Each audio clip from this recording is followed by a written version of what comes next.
Chapter 4574. Amitabha, Jinjia, don't worry. Chuanzong knew that Namo wise Manjushri had taken away the two Zengkongs, so he was relieved and said, "Wait for me to tell you what happened, okay, please tell me, master." Jinjia listened and sat down on the ground again. His shrunken body still looked clumsy. After Chunzong told him about the real and fake Zhenkong, Jinjia jumped up from the ground and shouted, "How is this possible? There's a fire ape that looks exactly like Zhenkong? Even Taibai Jinxing and Nanwu Wisdom Manjushri couldn't tell the difference? That's how it should be." Chunzong was naturally kept in the dark. He pointed at Chang Chao and said, "Chang Chao can tell, so I told you to wait until you came back. Sai, master, those three demon kings are really powerful." Jinjia quickly denied responsibility and said, "I chased them for a long time but couldn't catch up to them. I'm sorry for making you suffer." "Amitabha, it doesn't matter if I suffer or not." Chunzong replied, "Just don't let Zhenkong suffer. Although he's a bit cruel and lacks the compassion of a Buddhist disciple, he's doing it for my own good. I'd rather suffer in his place." "Don't worry, master." Jinjia waved his hand and said, "This matter has been brought up to Vairocana revered Buddha. He'll definitely clear second junior brother's name. That's for the best." Chunzong nodded, but then he became worried and said, "However, I'm still worried." "What are you worried about, master?" Jinjia smiled and said, "In the three continents, other than..." Jinjia glanced at the sky and lowered his voice. "Other than immortal Emperor Go Chen and the great saints of the Great Sacred Hall, who else can be stronger than Vairocana revered Buddha?" "I hope so." Chunzong nodded and looked at Chang Chao, saying, "Chang Chao is hungry. Jinjia, go get some vegetarian food and come back." "Yes, master," Jinjia replied. Then, he turned around and shouted, "Gong Chao of the Four Seasons, quickly come out." Hearing Jinjia's shout, Gong Chao hesitated and glanced at Taibai Jinxing, who was sitting cross-legged in the sky. Boom! Suddenly, Gong Chao felt a sharp pain in his head, as if 10,000 horses were trampling over him. His body fell from the sky involuntarily, and Jinjia's cold snort was heard amidst the thundering hooves. "I'm calling you, where are you looking?" "Yes." The Gong Chao of the Four Seasons didn't dare to be negligent. He quickly landed and bowed. "Grandmaster, what are your orders?" Taibai Jinxing sat cross-legged in midair with his eyes closed as if he had not seen anything. After all, this was a demonic beast that was on the verge of reaching the 9th grade of essence force. Even someone as powerful as Taibai Jinxing did not want to bother with him. "My master is hungry. Hurry up and go beg for alms," Jinjia ordered. "Oh." The Temple of the Four Seasons paused and looked around. There were indeed a few patrol envoys standing guard at the side of the thatched cottage. They could only respond and move into the distance. "This matter is a little strange." Jinjia took out a strand of seaweed from somewhere and held it in his mouth. He lay down, crossed his legs, and shook his trotters. He looked at the roof of the thatched cottage and thought to himself, "There's actually a demonic beast that can transform into a fire ape. What is this demonic beast trying to do? Could it be that he wants to replace Zhenkong? Damn it, if it was Zhenhan or Zhenfeng, I wouldn't care. But this is Zhenkong, and Daoist Xiao mentioned him before. If anything happens to Zhenkong, Daoist Xiao will skin me alive. But, it's fine. Now, everything will be handed over to Mahavairakana. I'm sure Daoist Xiao won't blame me when he finds out." While Jinjia was worried, Namo wise Manjushri raised his hand and pointed at the light behind his head. A Buddhist light gushed out from the light and surged into the void. The void was torn apart layer by layer. As the void overlapped, a majestic Lain temple with overflowing Buddhist light vaguely appeared in the void. As soon as the Buddhist light fell into the Lain temple, the void immediately collapsed and everything disappeared.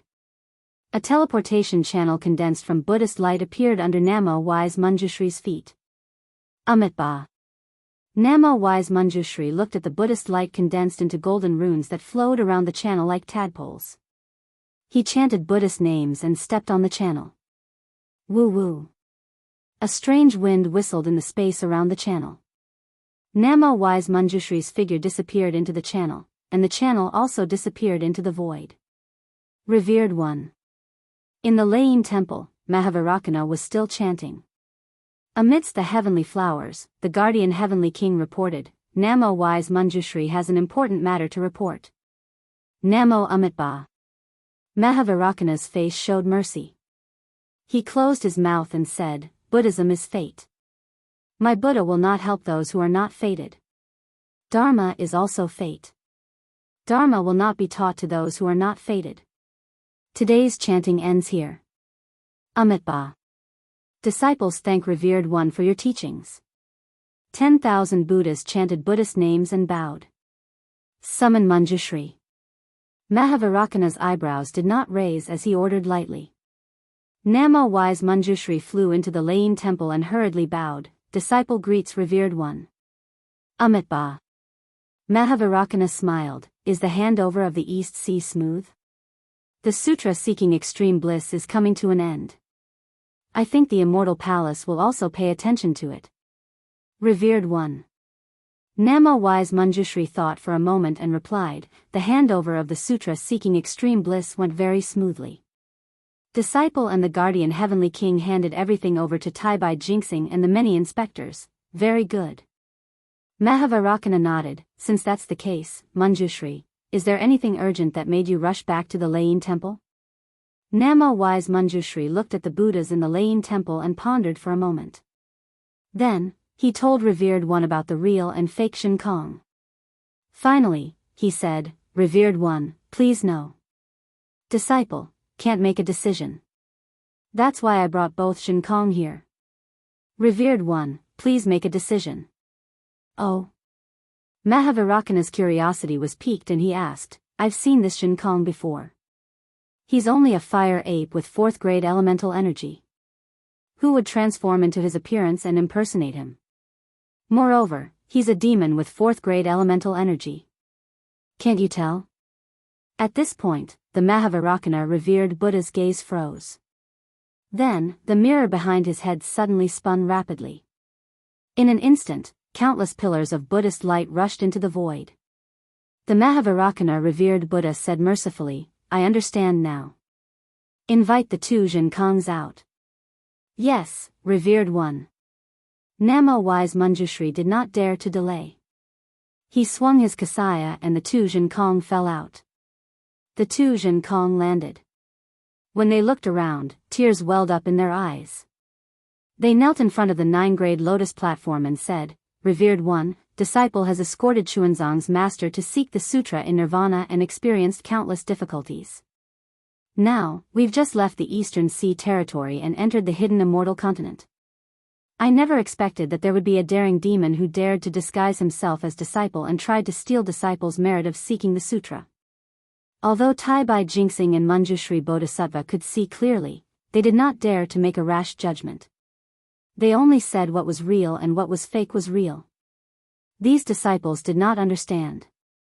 Now, disciple has rushed to the front of Revered One. I hope that Revered One can uphold justice for disciple and clear disciple's name. Venerable Manjushri, do you know why you can't make a decision? Mahavarakana's Revered One asked with a smile. Namo Wise Manjushri was startled. He hurriedly bowed and said, Revered One, please enlighten me.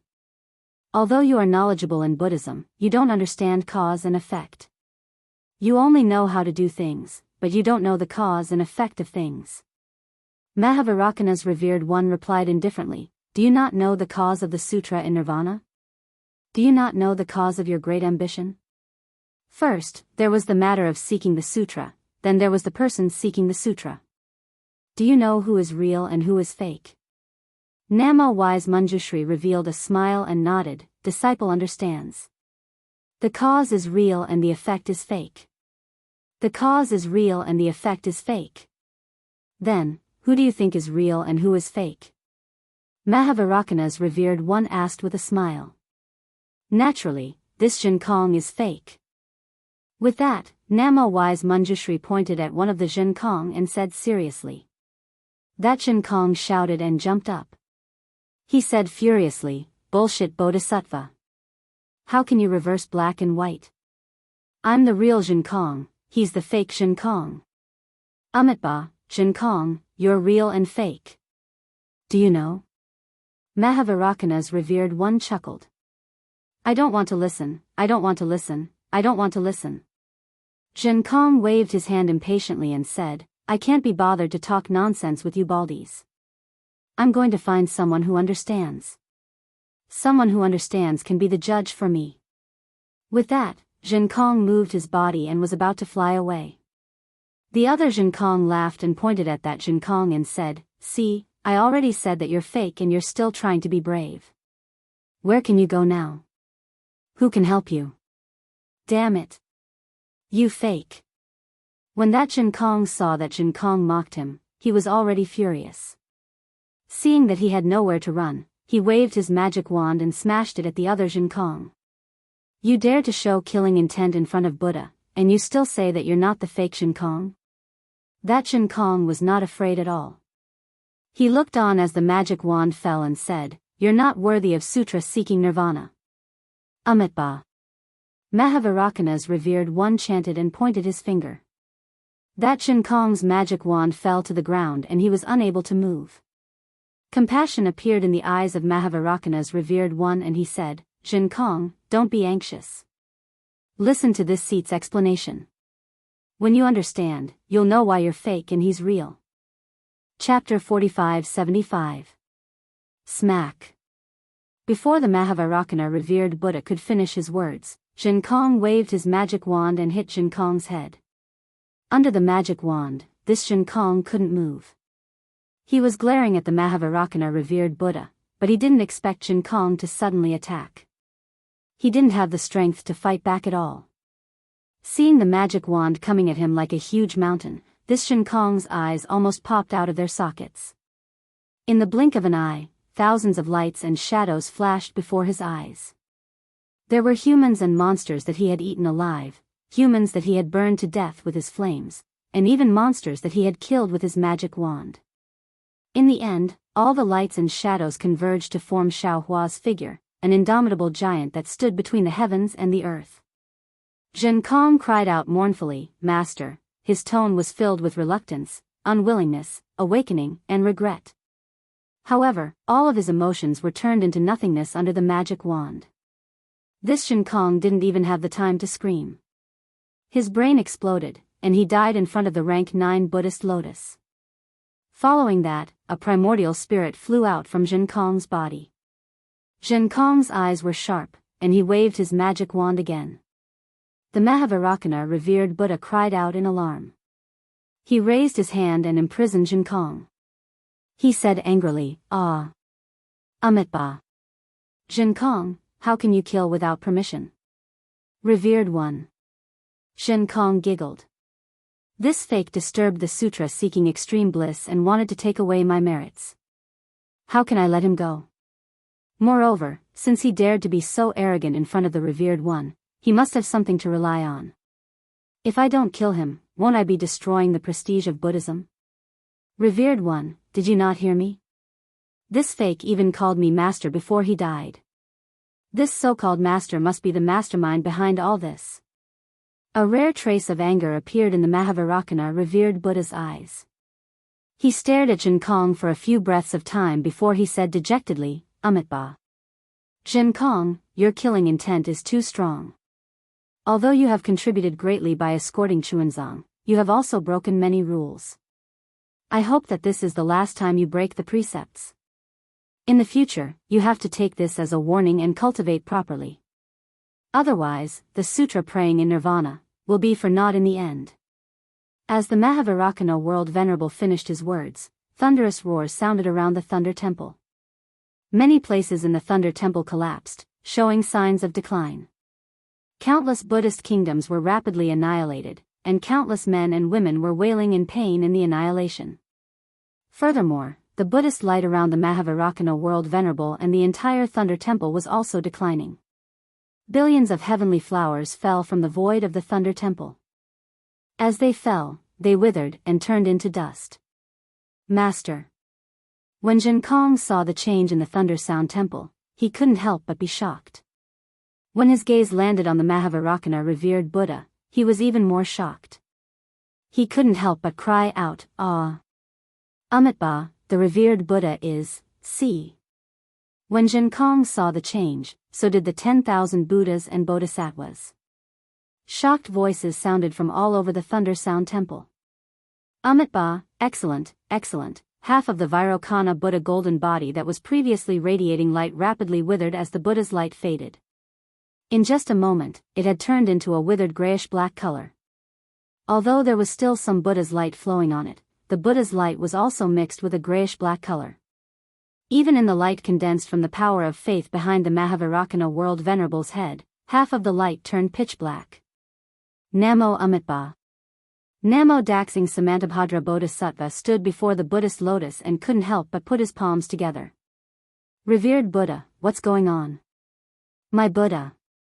Is there a tribulation? Amitabha, tribulation is precepts, precepts are also desires. Desires can be fate, and fate can be the result. The benevolence on the Mahavarakana World Venerable's face didn't change. Then, he said to Jianghu, do you understand? Amitabha, Jianghu threw away his devil wand and knelt before the 9 grades Buddhist lotus. He said respectfully, I'll remember your words, revered Buddha. From today onwards, I won't commit any more murders. I'll do my best to escort Chuanzang back to the Longevity Town and erect the golden body of the Namo Amitabha Bodhisattva on the River-Tide Ridge. Go. The Mahavarakana World Venerable flicked his sleeves and said, Thank you, revered Buddha. I'll take my leave now. Jianghu bowed. After he stood up, he stared at the Mahavarakana World Venerable's withering glory golden body for a while. Then, he lowered his head and left. The guardian heavenly king brought him back to the East Sea. For a moment, the 10,000 Buddhas looked at the withered golden body of the Mahavarakana World Venerable and didn't know what to say. Senior apprentice brother. The Mahavarakana World Venerable asked in a low voice, Am I wrong? Amitabha, there's no wrong, and there's no right. There's no right or wrong in this world. The Dipankara archaic Buddha World Venerable chanted, Jianghu is wrong for being too cruel. What's wrong is, the timing of the Nirvana scripture praying was wrong. Namo Maitreya Buddha. At this moment, beside the Mahavarakana World Venerable, the Maitreya Buddha World Venerable's golden body appeared from the void. Other than benevolence, there was also a hint of anger on his face. World Venerable, I think, you're wrong. Amitabha, what wrong have I done? The Mahavarakana World Venerable raised his head. He didn't look at the Mahavarakana World Venerable. Instead, he glanced at the 10,000 Buddhas and asked in a low voice. The World Venerable's Buddhist mantras are well versed in the heavens and the earth. You're the number 1 person in our Buddhism. The Mahavarakana World Venerable glanced at the 10,000 Buddhas and said, In this world, when it comes to seeing through the mundane world and karma, I'm afraid no other Buddhas would dare to compare with the World Venerable. However, even if the World Venerable has reached the golden body multiple transformations and is close to the limit, he's still a distance away from attaining the Buddha fruit. Moreover, according to my opinion, even if one's Buddha position is eternally solidified and attains the 9 transformations golden body, one would only be the lord of a region and the ruler of a world. Following the heavens and earth, reincarnation, and myriad eras, it still can't be compared. The so-called karma is the long river of time and space. Any cause may seem small, but the effect it causes is subtle. No one can forcefully disturb karma, not even my Buddha. The World Venerable saw that the karma of this world had already been formed, yet he still had distracting thoughts and wanted to interfere with karma. Isn't that wrong? Amitabha. The Mahavarakana World Venerable chanted but didn't answer. Namo Maitreya Buddha, since the creation of the World Venerable Buddhism sect, countless Buddhas have been diligently pursuing the truth of Buddhism for countless years. The Mahavarakana World Venerable continued. However, our Buddhism sect is now divided into 10 sects, namely the Attainment sect, the Possession sect, the Nature sect, the Harmony sect, the Tiantai sect, the Virtuous Head sect, the Zen sect, the Pure Land sect, the Vinaya sect, and the Tantra sect.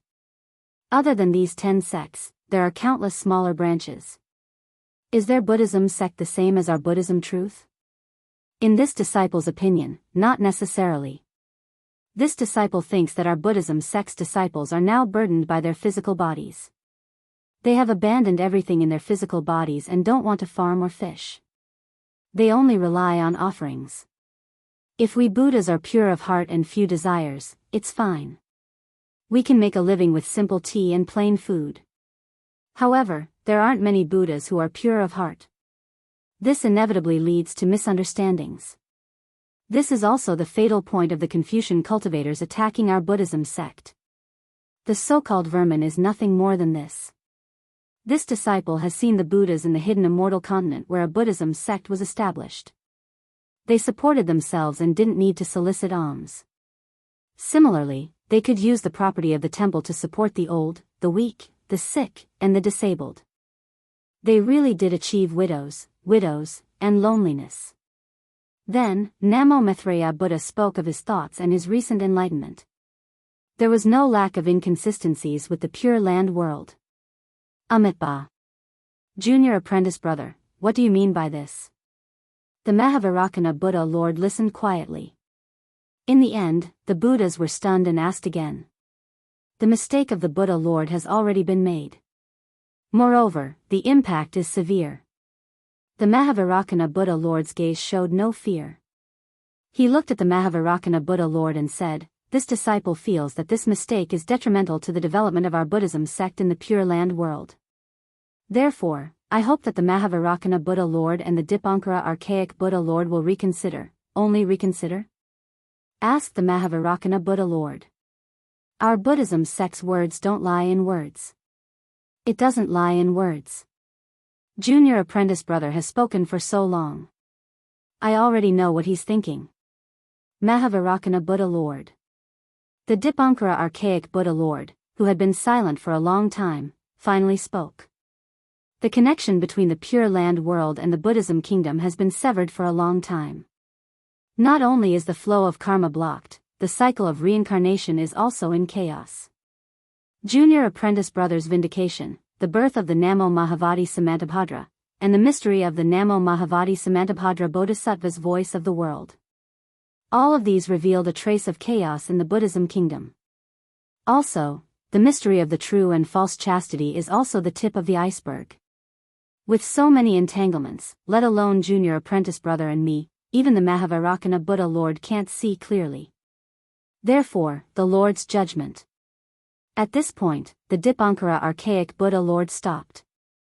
Half a teardrop flowed out of his eyes, and his originally miserable face became even more sorrowful. Whether the Buddha nature is more than the human nature, or whether the human nature is more important than the Buddha nature, our Buddhism sect has never come to a conclusion. This disciple doesn't want to be entangled with the Lord any longer. The Mahavairakana Buddha Lord's expression was calm as water. He said calmly, however, if the Buddha nature is imposed on the human nature, using one's own benefits to overpower the Buddha's benefits, then the Buddha is also a devil. Not only is my Buddha the Mahavairakana Buddha Lord's Buddha, but I'm also the Dipankara Archaic Buddha Lord's Buddha and the Mahavairakana Buddha Lord's Buddha. I can't bear to see the Buddhas of the Pure Land world go astray. Junior apprentice brother, are you rebelling against the Thunderclap Temple? The Mahavairakana Buddha Lord wasn't surprised at all. He said calmly, Junior apprentice brother, don't forget that you've only been in my Thunderclap Temple for a few years. You don't even know the secrets of my Thunderclap Temple. Lord, it doesn't matter if it's a day or a moment. If you don't realize it now, so what if it's 10,000 years? The Thunderclap Temple isn't here, nor is it far away. The Thunderclap Temple is in this disciple's heart. The Mahavairakana Buddha Lord answered. As long as this disciple stays true to his heart, where isn't the Thunderclap Temple? Chapter 45-76. Junior apprentice brother. The Dipankara Archaic Buddha's tears were already dripping down. Through the void, they transformed into countless rivers and flooded countless Buddhist kingdoms. An ancient voice resounded within the Thunder Monastery, have you decided? Not bad.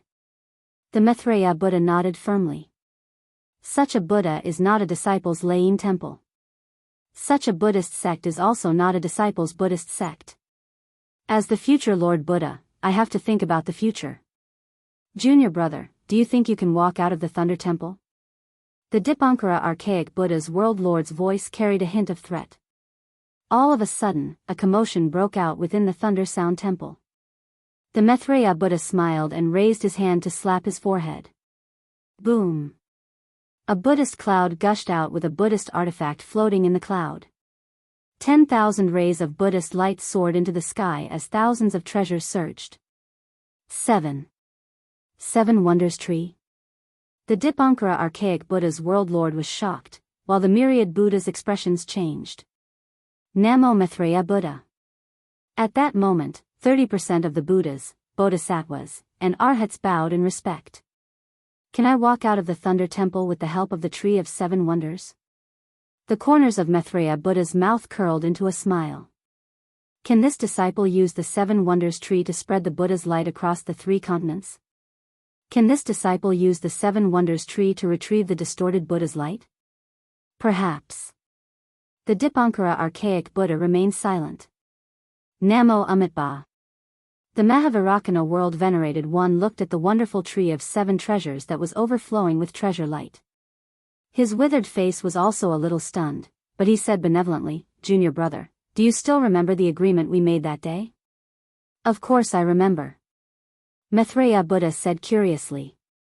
Didn't you say that I have a heart tribulation? Disciple has cultivated a Buddhist heart and diligently cleaned the mirror.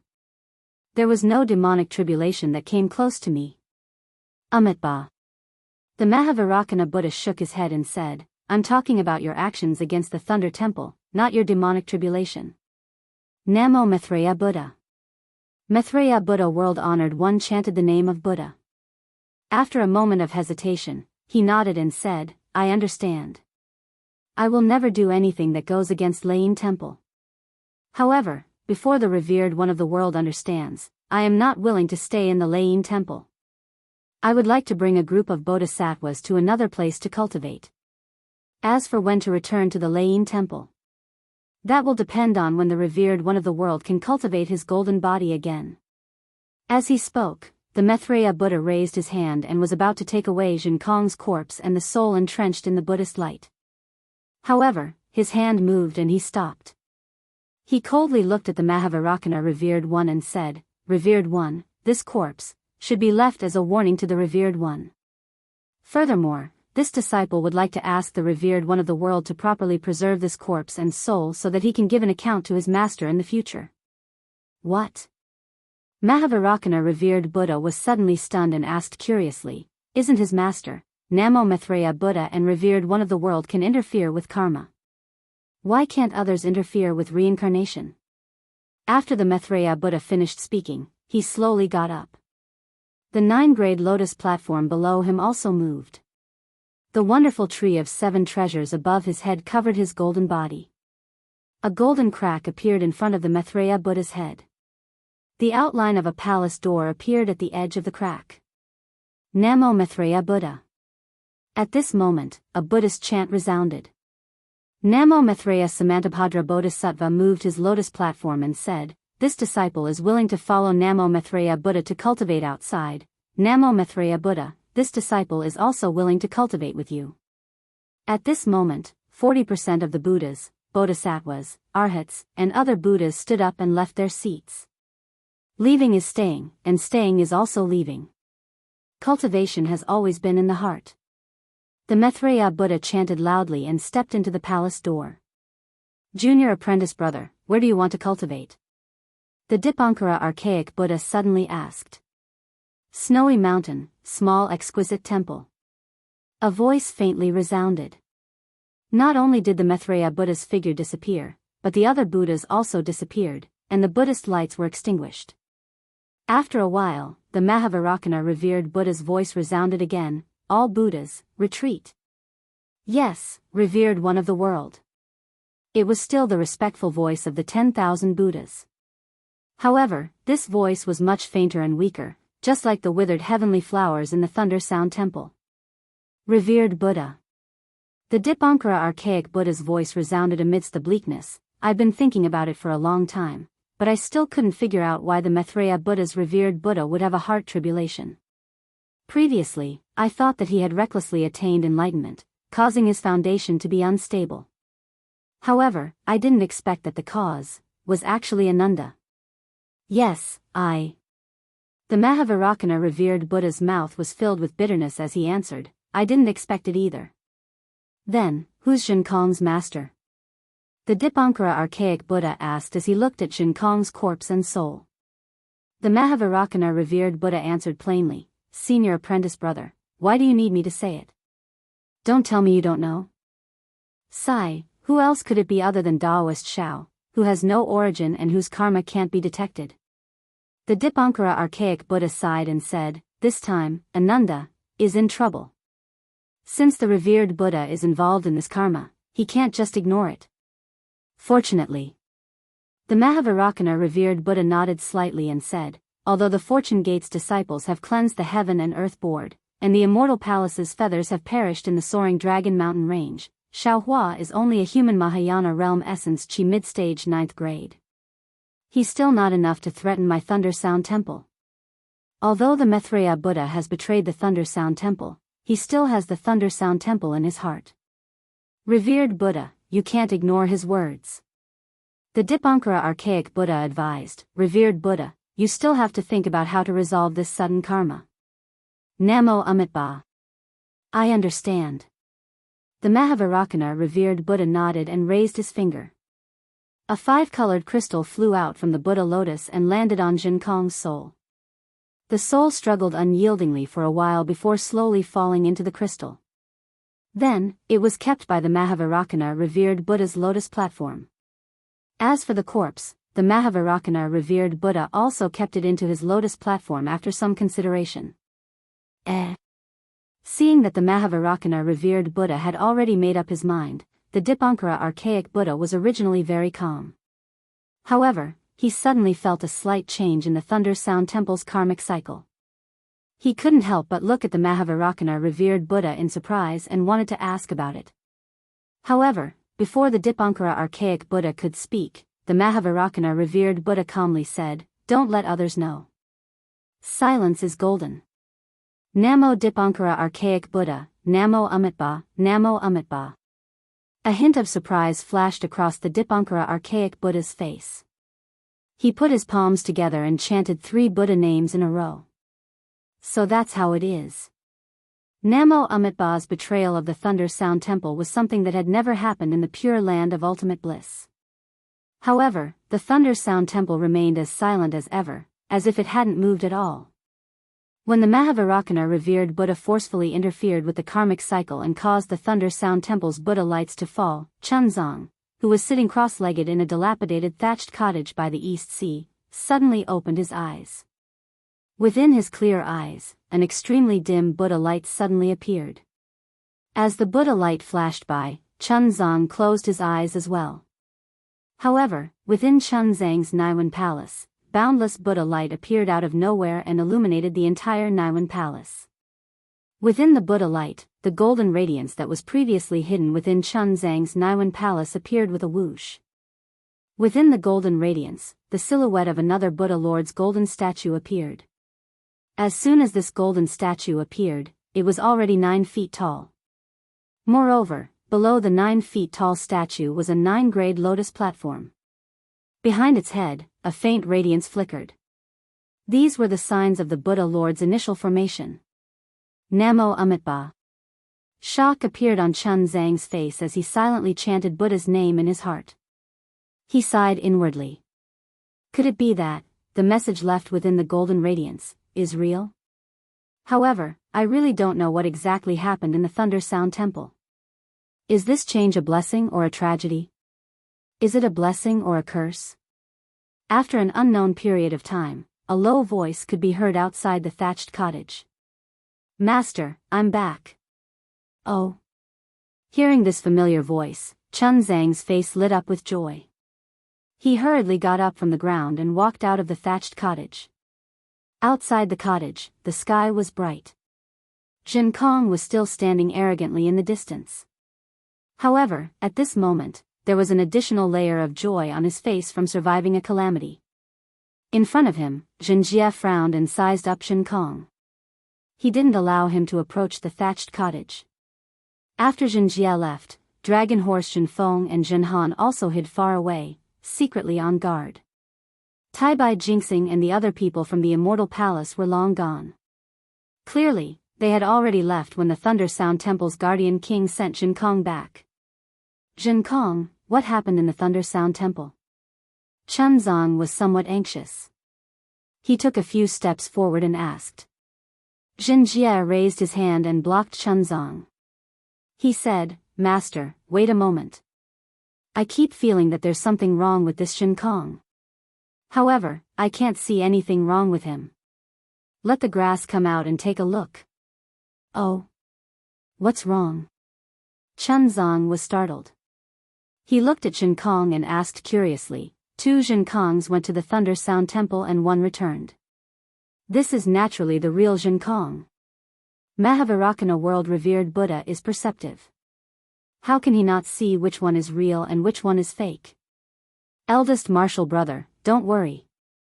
Jinkong said loudly, that fake Jinkong was already killed by me on the spot. Jinkong's voice was extremely loud. It had already traveled into the thatched cottage. Sigh, Jinkong. Chunzong grumbled, why did you break the vow to kill again? Although that fake Jinkong was of the demon race and also interfered with our sutra seeking extreme bliss, it was also a type of merit. Perhaps he deserved to die, but you didn't have the authority to kill him. Since you broke the vow to kill, wouldn't you lose merit? What I told you before, why didn't you listen to me? Chapter 45-77. Amitabha. Jinkong threw down his magic wand and prostrated himself on the ground. Master, you are right. This is what Mahavairakana said in Lane Temple. It is because disciple committed too many murders that I attracted the demonic tribulation. That fake Jinkong is the manifestation of disciple's inner demon. By killing the fake Jinkong, disciple will be killing my inner demon. Disciple has also said in front of revered one that from today onwards, disciple will not dare to recklessly kill. Excellent, excellent. There is a saying in the secular world that a prodigal who repents is more precious than gold. Jinkong, if you can really change, then master's nagging for so many years was not in vain. Chunzeng was overjoyed when he heard this and took a few steps forward. Damn it, Zhenhan. Xianxia said angrily, did you not hear? Hurry up and call Chang Chao out. Yes, eldest senior brother. Seeing Xianxia, who even Taibai Jinxing did not want to provoke, Zhenhan hurriedly floated to the front of the straw hut. As he walked in, he called out, Master, don't be anxious. Amitabha. Chunzeng smiled and stood still. He looked at Jinkong, who had his head lowered, and said with a smile, Master believes that this is the real Jinkong. Chang Chao rubbed his eyes as he was dragged out of the straw hut by Zhenhan. He looked around in confusion. Xianxia squeezed out a smile that he thought was amiable and asked, Chang Chao, you said before that you can differentiate between the real Jinkong and the fake Jinkong. To be honest, I do not believe those people from Lane Temple. I am afraid that they are trying to deceive Master. I believe that you also do not wish for a demon to harm Master. Can you see if this Jinkong is the real Jinkong? All right. Chang Chao's eyes flashed and he nodded vigorously at Xianxia before looking at Jinkong, who was prostrating on the ground. Jinkong. Xianxia yelled, raise your head and let the grass see if you are the real Jinkong. Ai, eldest senior brother. Jinkong said and raised his head, this little brother is Jinkong. I can even recognize Lane Temple's Mahavairakana revered one. You. Zhuo Chao trembled when he saw Jinkong lifting his head. His eyes were filled with fear as he instinctively dodged towards Chunzong. Chuanzong took a look and sighed, Xianxia, there is no need to look anymore. This is the real Jinkong. Xianxia had already asked Yarrow Grass before. Now that he saw Yarrow Grass's fear and tightly clenched hands, how could he not know that this was the hatred in Yarrow Grass's heart? However, he still restrained his temper and asked, Chao Chao, you don't have to be afraid. If he is the fake Jinkong, I can kill him with my rake. If he really is Jin Kong, you just nod your head. Chang Chao stared at Jin Kong. After a while, he nodded gently and hid his face in Chun Zhang's chest. Tears flowed from his eyes and the hatred in his eyes slowly turned into relief. Jin Kong's expression also relaxed. He looked at Jinjia and said, "Eldest senior brother, you can rest assured now, right?" "Humph, of course I can't rest assured." Jinjia raises its hoof and slaps down on Jin Kong's shoulder. Jin Kong doesn't even have time to dodge. Jinjia curses, "I was just chasing after 3 Yao Kings and you caused me so much trouble. Can't you just let me be less worried? You actually let Tai Bai Jinxing of the Immortal Palace and Manjushri of the Thunder Temple come over. You really made me lose face. Go, why aren't you going to beg for alms for your master?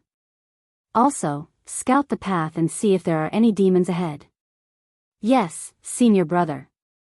Jin Kong smiled and said, "I will go now." Then, Jin Kong said to Chun Zong, "Master, disciple got a peach for you last time. This time, disciple will get some pears for you." Then, without waiting for Chun Zong to say anything, Jin Kong somersaulted on the cloud and quickly left. Sigh, people will grow up. After going through this calamity, Jin Kong finally understood. Amitabha, Buddhism is boundless. Chun Zong placed his palms together and bowed towards Nirvana. Then, he said to Jin Han, "Pack up your things. We should be on our way. After being delayed for so long, it is time to find a good family for Xiao Chao." "Yes, master." Jin Han nodded and took out her Buddhist staff to pack up the scriptures. Draconic horse Jin Feng smiled bitterly and walked in front of Jinjia. Then, he obediently enlarged his body. This is not bad. Jinjia's body swayed and lay down on Draconic horse Jin Feng's back. He stretched his waist and said with a smile, "Damn it, I didn't sleep well at the bottom of the sea." Then, Jinjia realized that he had misspoken and hurriedly said, "Xiao Chao, come to me. You can't always let my master carry you." Then, Jinjia lifted Xiao Chao from the ground and placed him on Draconic horse's back. Draconic horse Jin Feng was angry but did not dare to say anything.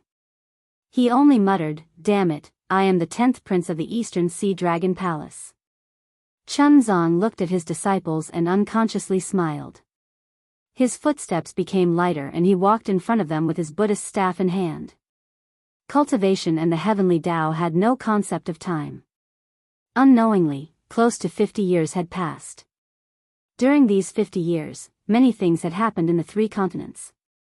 The grand event of the 1,000 demons' sacred realm and the 7 sages becoming sworn brothers had become an old legend.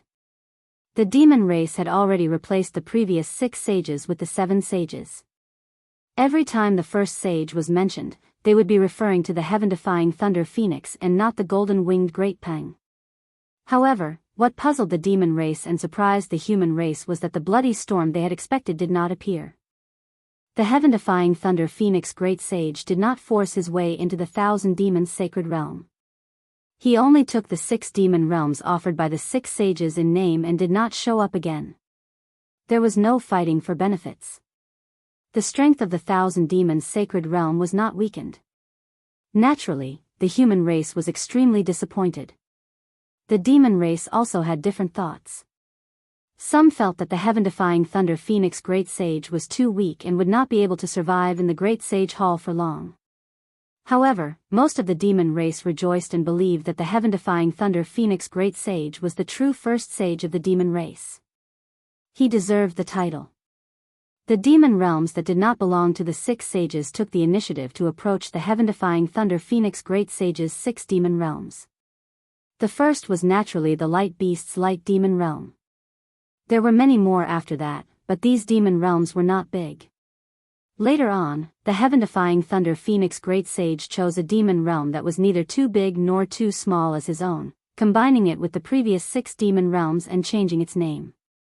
This name was not out of the expectations of the 6 sages.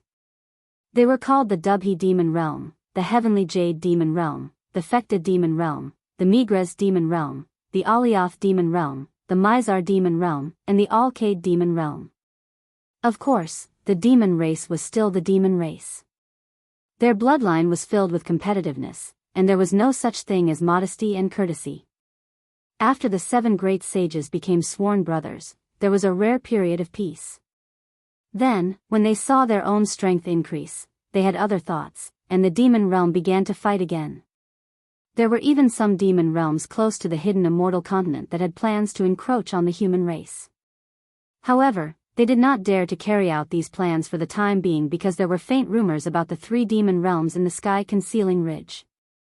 The heaven-defying Thunder Phoenix Great Sage had a very good relationship with the Daoist Grand Ascension stage of the human race. No one dared to take the first step and risk offending the first sage of the demon race. However, since there were rumors, there were naturally waves. 50 years was too short. Perhaps in another 50 years, these small waves would become a big wave. The 1,000 demon sacred realm of the demon race was prosperous and many things had happened. The hidden immortal continent and western paradise of the human race were not peaceful either. There were also many strange things that people talked about enthusiastically. However, among these things, there were a few that were the most famous. The first was that the literature palace of the immortal palace had a master. It was a literature star that no one had ever heard of before. His strength was close to a supreme realm. This literature star's name was even more eye-catching. He was directly called Wen Chu. How many humans had there been since ancient times?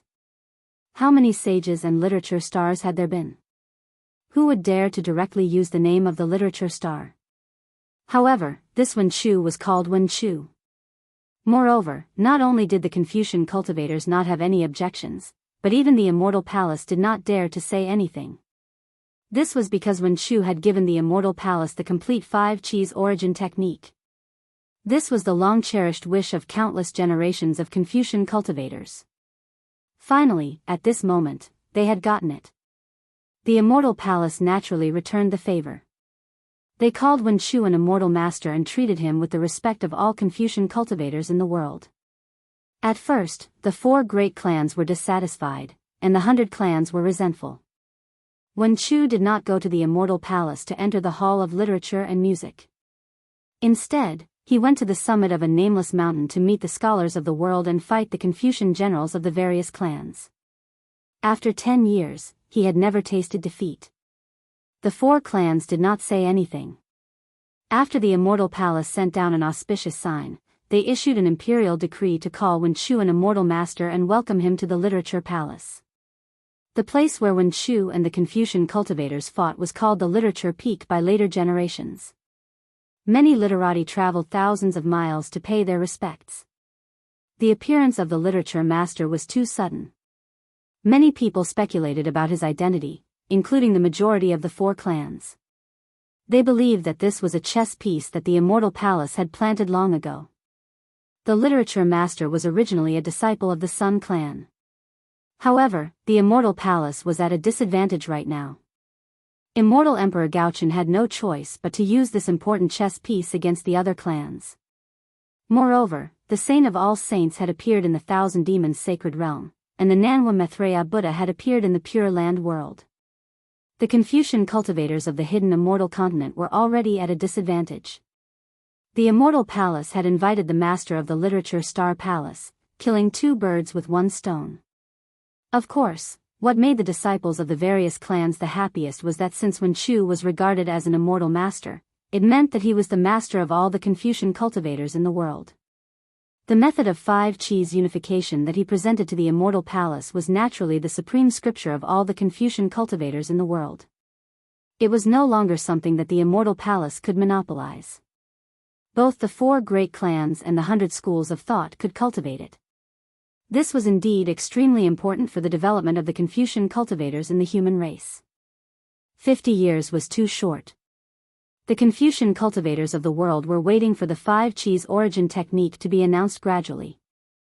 Chapter 4578. Regarding one of the 3 continents, Nirvana, there were 2 major events, one happy and one sad. What made all the Buddhist sects in the world sad was that just as Lain Temple welcomed the arrival of Maitreya Buddha the world rebelled against Lain Temple. No one knew what had happened in the Laying Temple. The Maitreya Buddha and the world-honored one had actually brought nearly 40% of the Buddhas, Bodhisattvas, and Arhats of the Laying Temple to open another Dao field in the Shaolinglong Temple of the Great Snow Mountain. Xiaolinglong Temple was just a small and shabby temple before. Most people didn't even know that there was such a small temple in the world. Now, Xiaolinglong Temple was famous again. Of course, Maitreya Buddha the world's place couldn't be Xiaolinglong Temple located in Snowy Mountain. Maitreya Buddha the world waved the wonderful tree of 7 treasures and used great Buddhist power to split open the void in Snowy Mountain.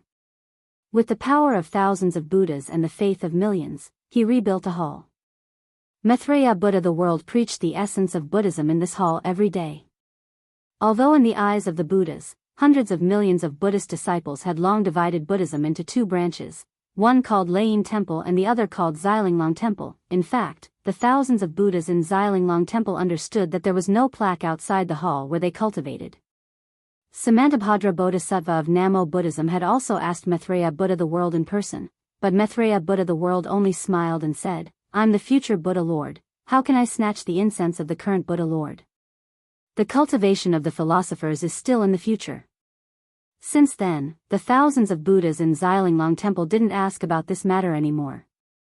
They only listened to the lectures every day and discussed the essence of Buddhism.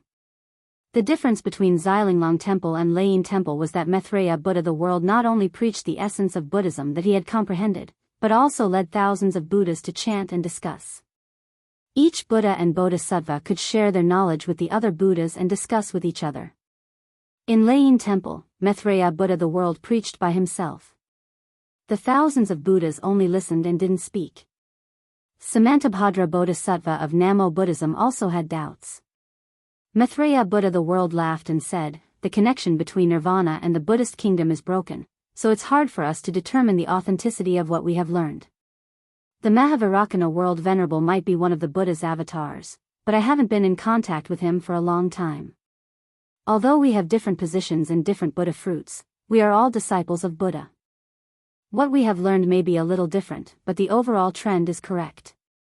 Although Maitreya Buddha and the world-honored one didn't say anything more, the 1,000 Buddhas already understood. They all chanted the Buddha's name, Namo Maitreya Buddha. The Buddha's aura in the entire exquisite temple became even more exuberant. Although the Shaolin Temple had split up and all the Buddhas were mourning, there was no war in the Nirvana world. The Laying Temple and the Shaolin Temple did not have any confrontation. Rather than saying it was a sad matter, it was better to say it was a peaceful breakup. The other thing was a real happy event for the Buddhism sect. After a long and arduous journey and 50 years of hardship, Chunzong and his disciples finally entered Yu province from another route of the hidden immortal continent. After more than 270 years, the sutra seeking in bliss finally came to an end. Tens of thousands of people were once again looking forward to the end of this grand event. The end of the sutra seeking in bliss was also the beginning of the great integration. From then on, the golden body of Namo Maitreya Buddha could be consecrated in the Jianghu ridge of the town of immortals. The scriptures and doctrines of the Confucian cultivators could also be taught in the Nirvana world. The immortal palace and the Laying Temple could no longer interfere with the hidden immortal continent and the Nirvana world on the surface. As for the sutra seeking in bliss after the coast of the East Sea, it did not go as smoothly as Xianxia expected. In addition to the abrupt appearance of the 2 demon kings of the 1,000 demons sacred realm, there were also more and more Confucian cultivators who came out of nowhere. As a result, the immortal palace did not need to arrange any more tribulations. These troubles had already caused Xianxia, who had always been lazy, to complain incessantly. However, the Confucian cultivators of the human tribe had an advantage over the great demons of the demon tribe. Although they took action, they would never eat Chun Zhang's body as an elixir of immortality. They would never endanger Chun Zhang's life. At most, they would only threaten him. In the face of these threats, Chun Zhang only recited the sutra and treated them as nothing. The human tribe Confucian cultivators were helpless and could only vent their anger on Chun Zhang's disciple. Zhenhan was a member of the immortal palace, so the Confucian cultivators would not make things difficult for him. Dragon Horse Zhenfeng was from the East Sea Dragon Palace. Although the Confucian cultivators wanted to deal with him, he kept saying that he was the 10th prince of the East Sea Dragon Palace. The Confucian cultivators could only believe him and not believe him. As for Xianxia, his strength was close to the 9th level of origin energy. Even the sage of literature was not his match, let alone an angry martial grandmaster. Therefore, the most unlucky one was Zhenkong. After Zhenkong experienced the real and fake Zhenkong, Chunzong saw a huge change in him. Of course, this change happened slowly and without arousing Chunzang's suspicions. He still faced these difficulties with the devil wand. When the devil wand did not work, he would still recite the sutra mantra and calmly face them. He was like an eminent demon race monk who had been baptized by Buddhist light. Although most of the Confucian cultivators were no match for Xianxia, the Confucian cultivators' methods were endless. They were tens of thousands of times more powerful than the demon race. In the past 50 years, even someone as strong as Xianxia had to suffer. He had to lie on Dragon Horse Xinfeng's back every day and groaned in torment. Damn it, when will these days end? These were the grand events that people were familiar with.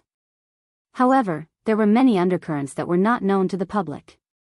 One of them was the Fortune Gate in the soaring Dragon Mountain Range in the Yu province. When the Confucian, Buddhist, and demon race were at their peak, the Daoist sect was also rapidly rising. Royal Highness Lan led hundreds of thousands of Daoist sect's troops to step into the Thousand Demon Sacred Realm and annihilate a demon realm expert. After killing many greater demons, he crossed the northern and eastern seas and returned to the soaring Dragon Mountain Range in a high-profile manner. From then on, the Fortune Gate openly appeared in the hidden Immortal Continent and no longer feared anything. After the Immortal Palace's Lunar Temple's expedition to the soaring Dragon Mountain Range was defeated, they did not send any more troops to annihilate the Fortune Gate. Maybe because 50 years was too short, the Immortal Palace did not have time to send troops, or maybe Immortal Emperor Gaochen had other plans. However, after the Fortune Gate's disciples cleared the mysterious Yellow List, the mysterious Yellow Order's experts began to surround the soaring Dragon Mountain Range. However, the mysterious Yellow Order's encirclement was different from the Immortal Palace's. They did not organize a large-scale battle, but instead sent out hunting experts to kill the Fortune Gate's disciples. Naturally, the Fortune Gate was not to be outdone. They also sent out disciples to hunt down the mysterious Yellow Order's experts. There were many battles between the two sides, and both sides had their own victories and losses.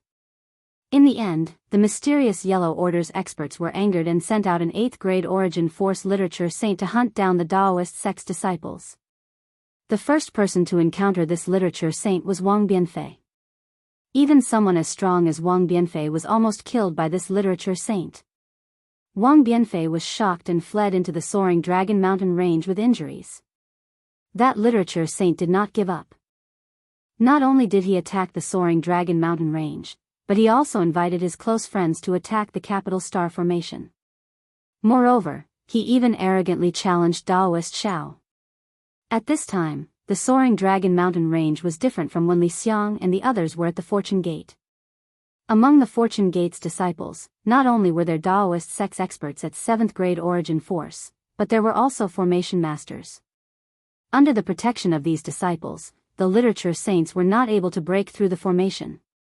Just as the mysterious Yellow Order's experts were about to mobilize more Confucian disciples and plead with the Immortal Palace to send troops to annihilate the Fortune Gate, the mysterious Yellow Order's nightmare began. It was dusk, and a group of literature saints were about to join forces to attack the soaring Dragon Mountain Range's grand defensive formation. Rumble. From the south of the soaring Dragon Mountain Range, endless lightning bolts filled the sky, and when they reached the vicinity of the soaring Dragon Mountain Range, it was like a heavenly river had suddenly burst out. Tens of thousands of lightning bolts fell like a lightning tribulation, surrounding the entire soaring Dragon Mountain Range. The group of literature saints was shocked, and they thought that Xiao Hua had returned. They desperately resisted and tried to escape. Unfortunately, the several thousand li radius of the soaring Dragon Mountain Range was sealed by lightning. No matter how hard these literature saints struggled, they could not escape. Of the 40-plus literature saints with 8th grade origin force cultivation, 23 were killed by the lightning bolts, and the rest were seriously injured. As a 10,000 zhang tall lightning giant appeared in the sky, the surviving literature saints finally understood that the one who had returned was not Daoist Xiao, but the lightning Daoist. Since the lightning Daoist had returned, Wang Bianfei and the others led their troops to kill. Not only did they kill the remaining 20+ literature saints, but they also killed the several 100,000 mysterious Yellow Order subordinates who had besieged the Soaring Dragon Mountain Range. This battle dyed the Soaring Dragon Mountain Range red with blood. From then on, the mysterious Yellow Order subordinates no longer dared to say anything about besieging the Soaring Dragon Mountain Range and exterminating the Fortune Gate's disciples. On the contrary, the Fortune Gate's disciples relied on the news from the Endless Merchant Union to launch counterattacks against the mysterious Yellow Order subordinates. The 4 aristocratic families were all scholars, and seeing the Fortune Gate's strength, they wanted to deal with the Lightning Daoist. However, the Lightning Daoist was different from the Grand Mist Ancestor. Not only was the Lightning Daoist's Grand Ascension Stage Origin Force cultivation at 9th grade Origin Force, but he also had several 100,000 high-grade disciples under him. None of the aristocratic families dared to say that they could win in a single battle.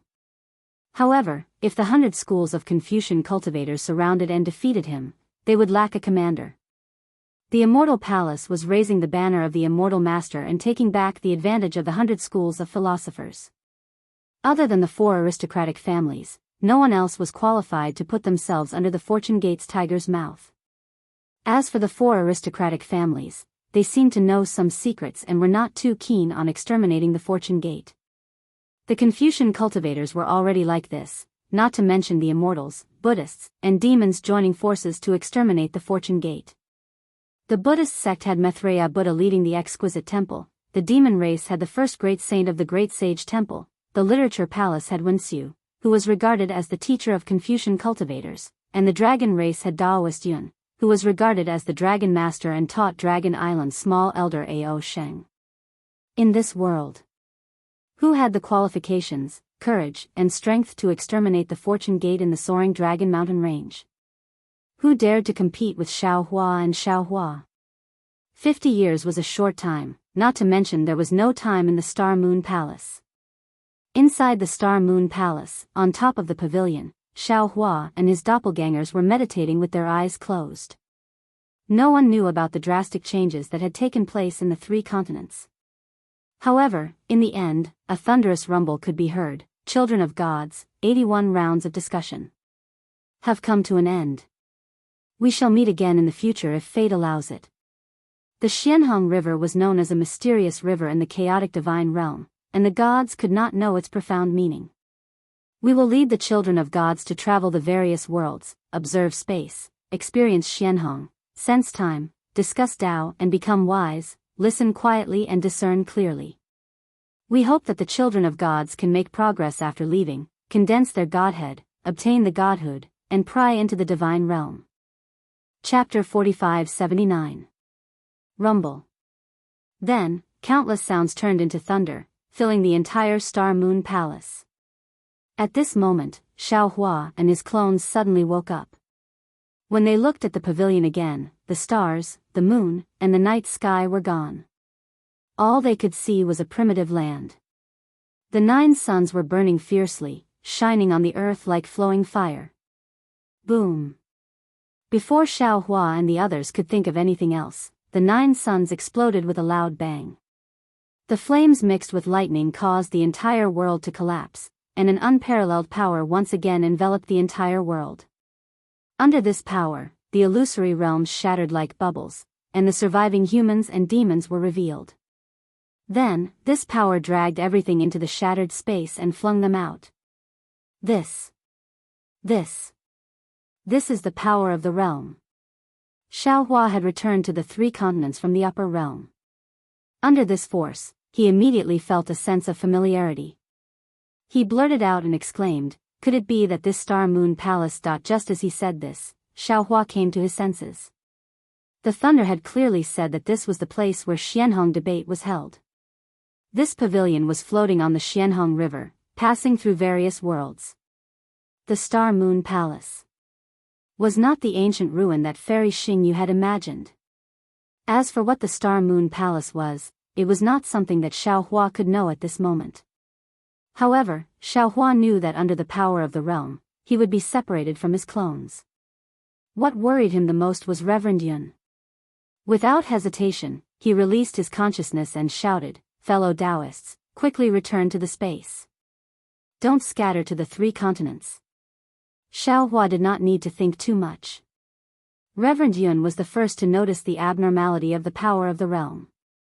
His body was moving in a different direction from Xiaohua and the others. Reverend Yun was about to land in Xiaohua's space. When he touched Xiaohua's consciousness, his body flashed and his dragon body disappeared. Then, Daoist sorcerer and the others also fell into the space. A series of shadows flashed, as if they were teleporting, but also as if they were squeezing. A heavy pressure was generated in the surrounding space. Father. Within the light, little black and little yellow's figures appeared. Although these shadows were either stretched into long strips or squashed flat, little yellow's voice still resounded in Xiaohua's heart.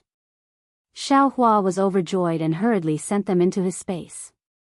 After keeping the 2 little dragons, Xiaohua saw Ao Sheng, Ao Zhan, and the rest of the dragon race, but he did not try to keep them away. It was so much so that at the moment when the light figure was finally annihilated, Xiaohua actually saw an unfamiliar face. This face was very imposing, and his temperament was even more graceful. A kind of aura of a leader uncontrollably flowed out from between his brows. Grand Mist Ancestor. Although Xiaohua had never seen the Grand Mist Ancestor's true face, he already knew that this person must be the Grand Mist Ancestor. The Grand Mist Ancestor also saw Xiaohua, and when his black and white eyes met Xiaohua's starry eyes, an indescribable lightning flashed in the light. At the same time when Xiaohua and the Grand Mist Ancestor met for the second time, in an unknown space, there was no light and no darkness. In a strange realm, there were 2 unknown existences in the silhouette of a colossal figure. One of them had a thunderous voice, and it was the same voice that had spoken at the beginning of the discussion. This voice asked, "Jing, this discussion seems to be a little inappropriate." "All right, Daddy knows that there is indeed something strange. The place where the dragon god of a certain dragon world is located, there is no trace of the dragon god. Instead, there is an extremely weak aura. Moreover." The thunderous voice interrupted Jing's words, and it laughed. "Presumably, the dragon god has lost the qualifications to participate in the discussion, and some lucky divine fetus has obtained good fortune." There were many such things in Xianhong's discourse. After all, the Xianhong River runs through countless realms, be it the chaos divine world, the primordial immortal world, or the mortal world. In this Xianhong discussion, the treasured boat is casually roaming along the Xianhong River. Who knows how much dust it has created and how many divine seeds have fallen. This is the fortune, this is the heavenly Tao, this is the divine relationship. This divine fetus seems to be different, but this disciple does not dare to break the rules and pry into the discussion seats. I do not dare to use my divine ability to travel through space. And, don't worry about it. The thunderous voice replied, "Those who are fated to learn of it, those who are not are killed. This is the Tao of fate." Also. Jing hesitated again. "What's wrong?"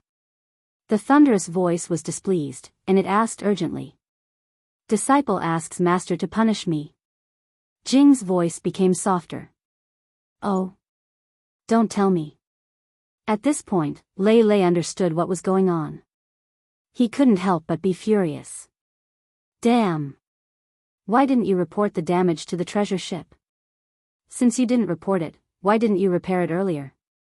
Now the chi of the chaos divine world flows into the mortal world from the treasure ship.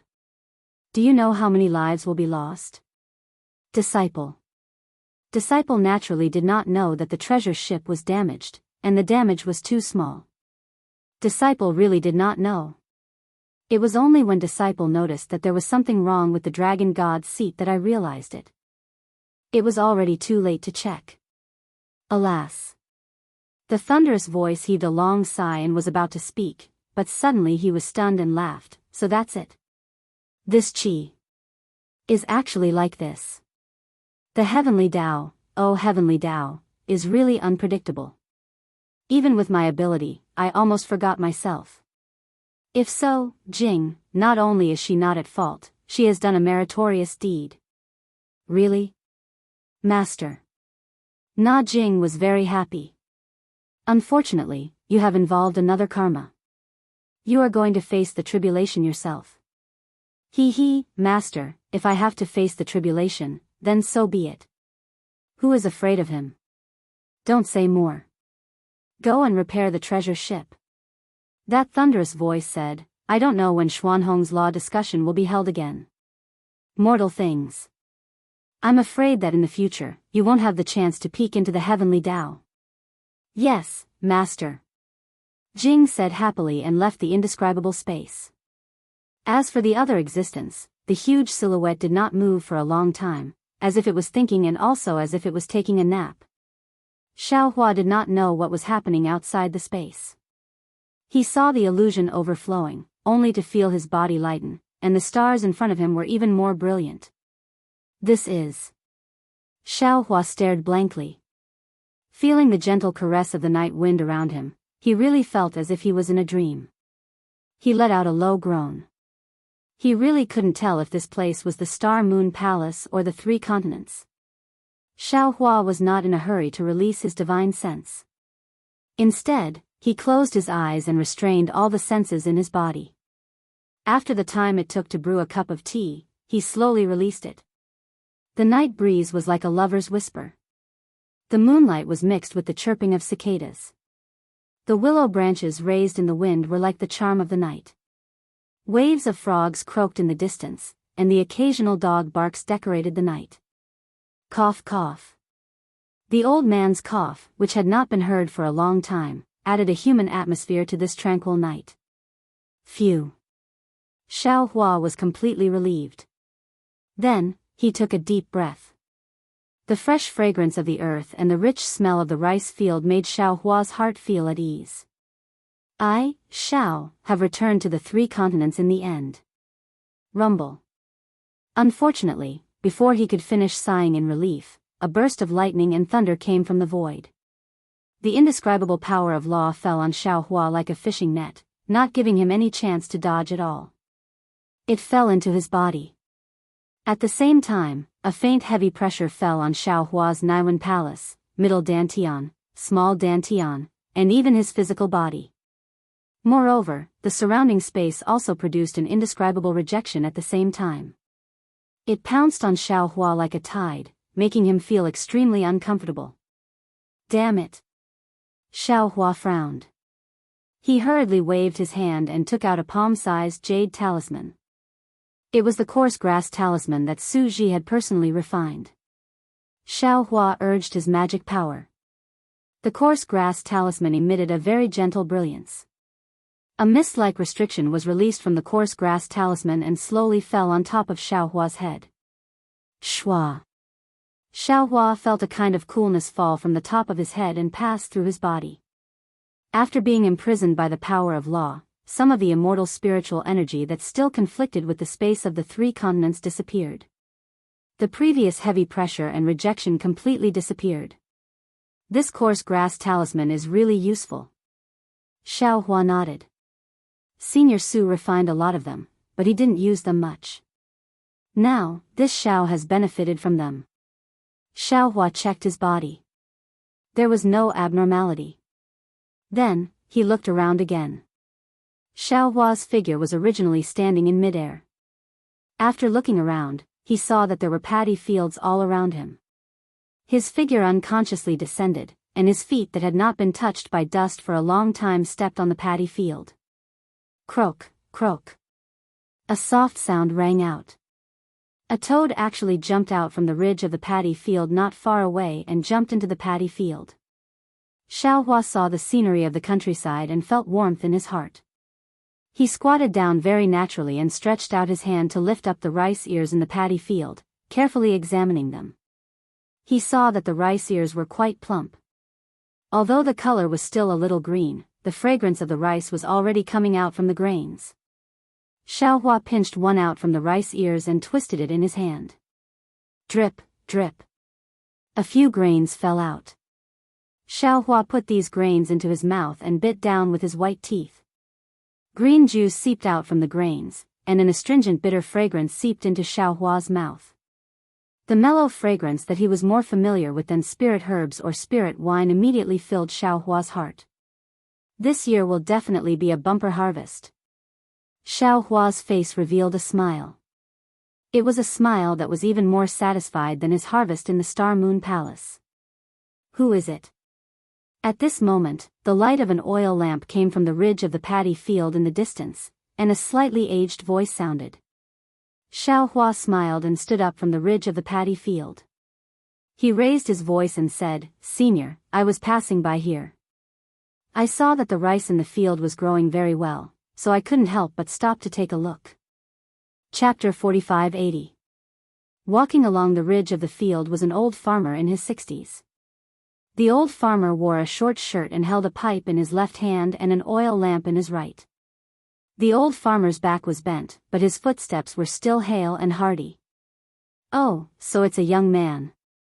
Seeing that Xiaohua was only in his 20s and was handsome with an indescribable temperament, the old farmer couldn't help but feel close to him.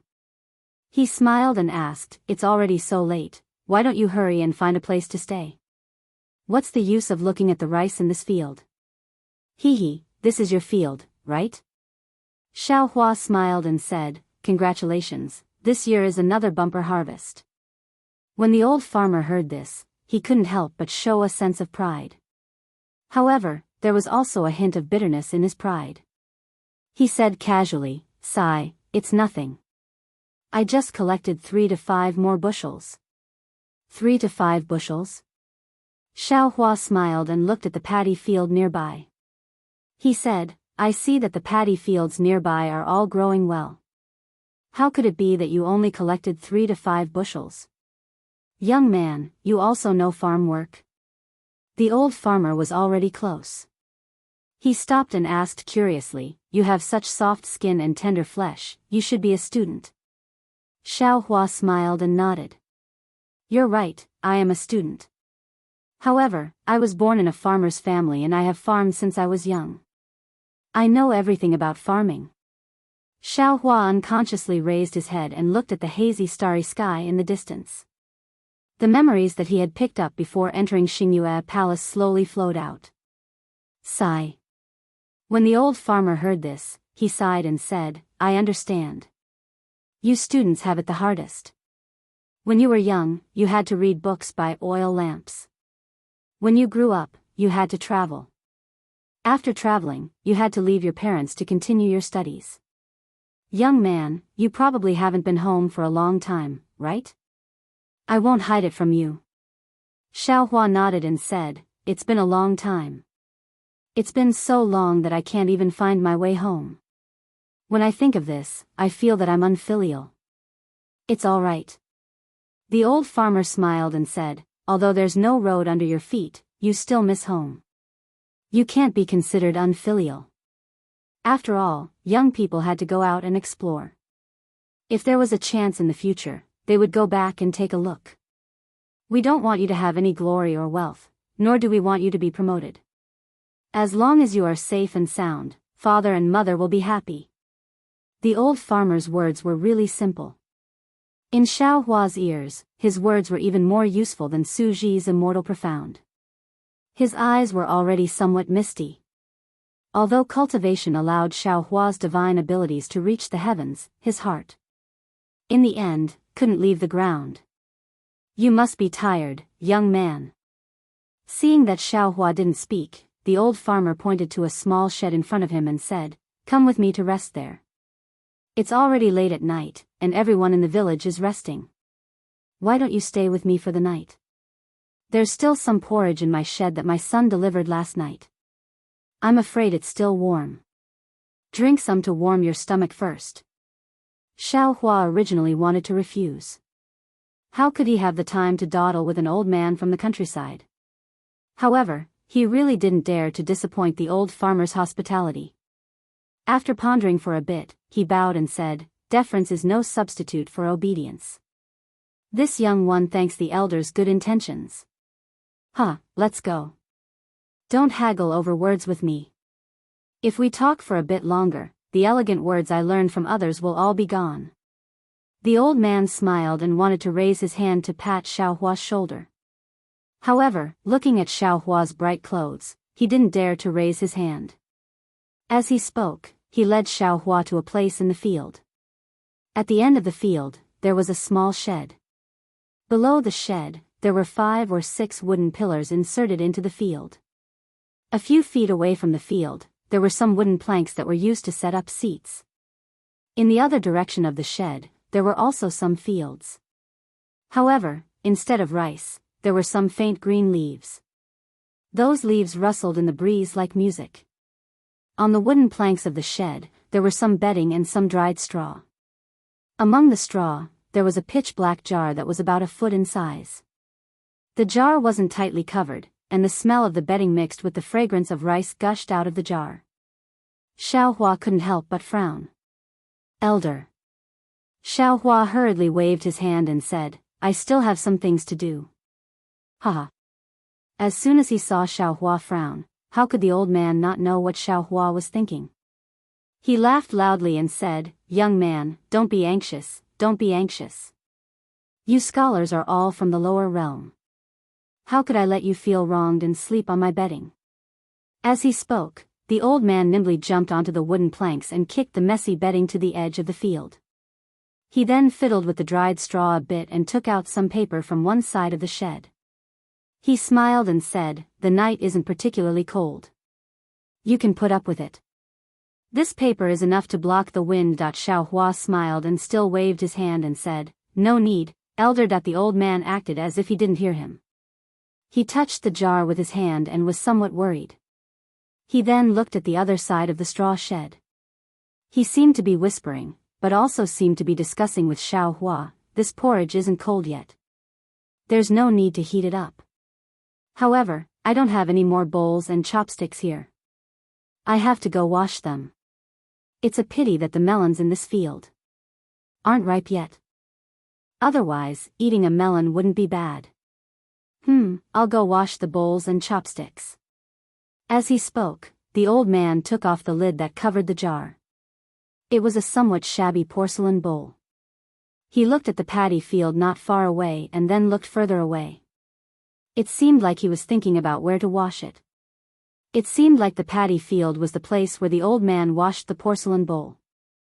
However, the water in the paddy field was clearly somewhat dirty. He wanted to go to a place with a clean water source to clean it. Xiaohua originally wanted to stop him. However, he changed his mind and put down his raised hand.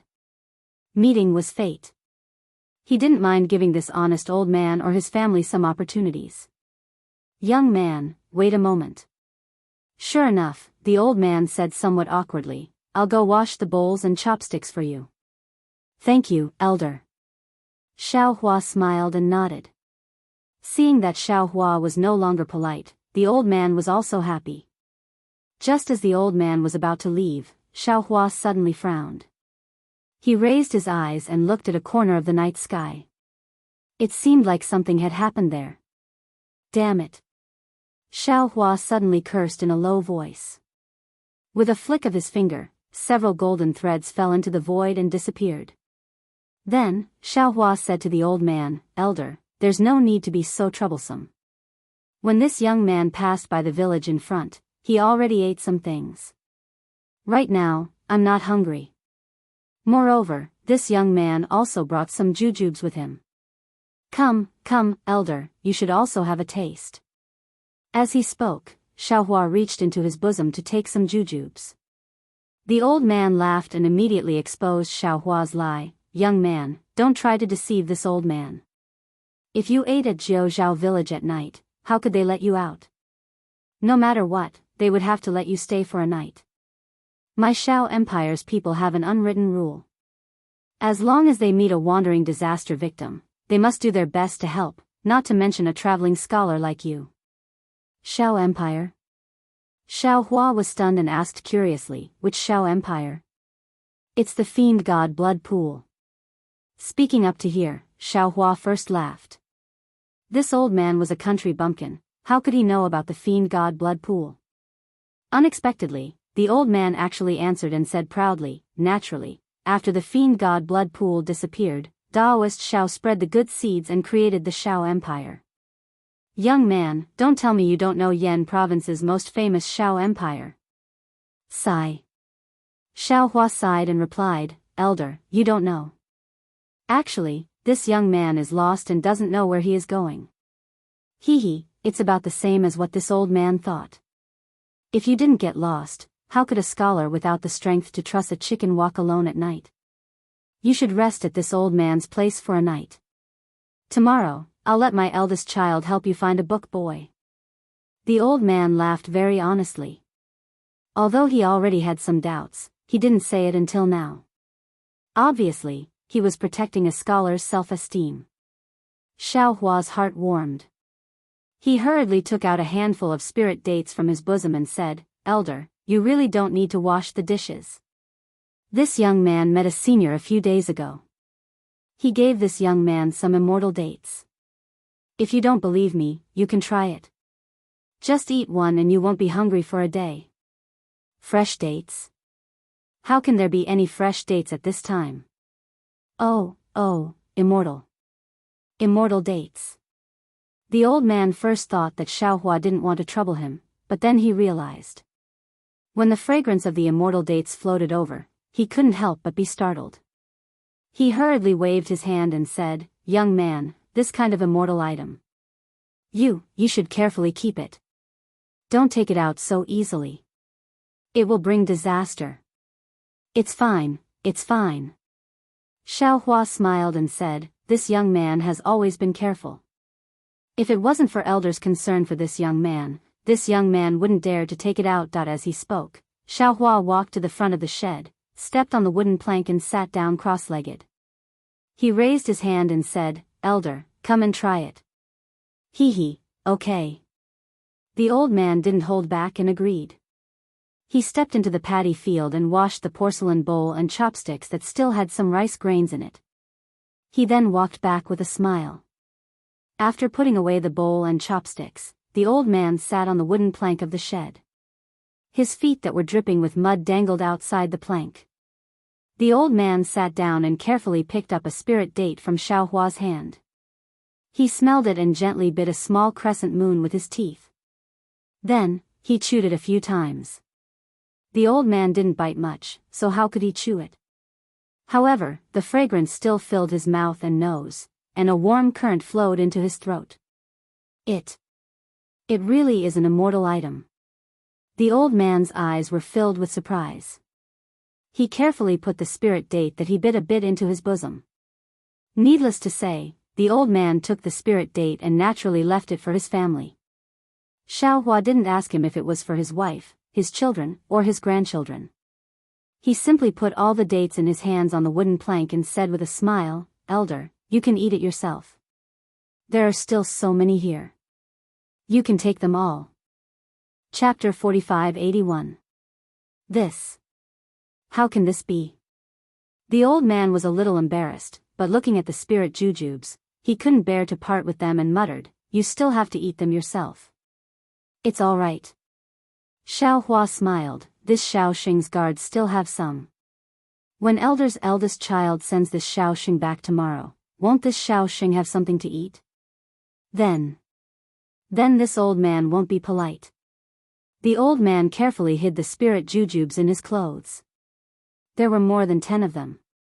In the end, the old man looked at the remaining 2 spirit jujubes on the wooden plank and gave them to Xiaohua. He said with some unease, You should take these too. If you can't find your guards tomorrow. Okay. Xiaohua didn't refuse and accepted the 2 spirit jujubes. He asked, Elder, this Xiaoxing has actually heard of the Xiao country. Although this time I didn't come to the Xiao country specifically to travel, I still had the intention to take a look. After all, this is a paradise opened by a Dao sect cultivator. In this Xiaoxing's eyes, this is inconceivable. Elder, can you tell this Xiao country to this Xiaoxing first?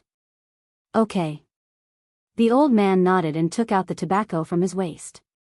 As he stuffed tobacco into the tobacco, he said, Actually, this old man's original home wasn't here. Xiaohua sat cross-legged in the straw hut with a smile on his face as he listened to the old man's story. He then released his divine sense to check the Shao country situation. It wouldn't have mattered if he didn't look, but when he looked, Xiao Hua's brows furrowed slightly. But it was only a moment before Xiao Hua smiled again. Because in his divine sense, not only did he see something he didn't like, he also saw Ao Sheng, Xiong Yi, and more than 10 Fortune Gate disciples. Xiao Hua used a divine ability to give a few instructions, then withdrew his divine sense and focused on listening to the old man's story. What the old man said at the beginning was similar to what Xiao Hua knew, but in the end, Xiao Hua was a little surprised. Because according to what the old man had said, the current Shao Empire didn't have any Daoist Empire or Confucian Empire. However, at the borders of the Shao Empire, there were many small Daoist empires that had sprung up. These Daoist empires were constantly encroaching on the borders of the Shao Empire. In the past 40 years, many lands had already been incorporated into these Daoist empires. The farmers who were originally farming on these lands were either incorporated into the Daoist empires or forced to search for land in the Shao Empire. Of course, there were even some who lost their homes again. This Xiao Hua. Xiao Hua sneered and thought to himself, there are only two origins of this Dao sect. One is the Grand Mist ancestors' subordinates. They want to get a share of the Shao country. However, these Dao sects are only a small part. The majority of them have other origins. They must be the disciples of the 100 schools of thought. They don't dare to openly defy the 4 great families. It's the orders of the sage of literature from the other families. Instead, they support some puppet Dao sects to do shady business. Sigh. In the end, the old man sighed. He looked into the distance and said, the border of the Mo Wu country is only a few hundred li away from our village. Perhaps it won't be long before our village is occupied by the Mo Wu country. I heard that the king of the Mo Wu country is very domineering. Anyone who joins the Mo Wu country has to pay a heavy tax. Previously, there were many people who voluntarily joined the Mo Wu country, but now they are regretting it. Some of them escaped. However, the land in the Shao country already belongs to someone. When they return, it's inevitable that there will be some fighting. A few days ago, there was even a fight. Old sir. Xiao Hua nodded. He pointed at the place where his divine sense had swept and asked, previously, when this Xiao Xing came from there, I saw many people flying in the sky. They used spells to throw some huge rocks and soil into the paddy field. Is this the Mo Wu country's way of seizing land? What a sin. When the old man heard this, he couldn't help but reveal a regretful expression.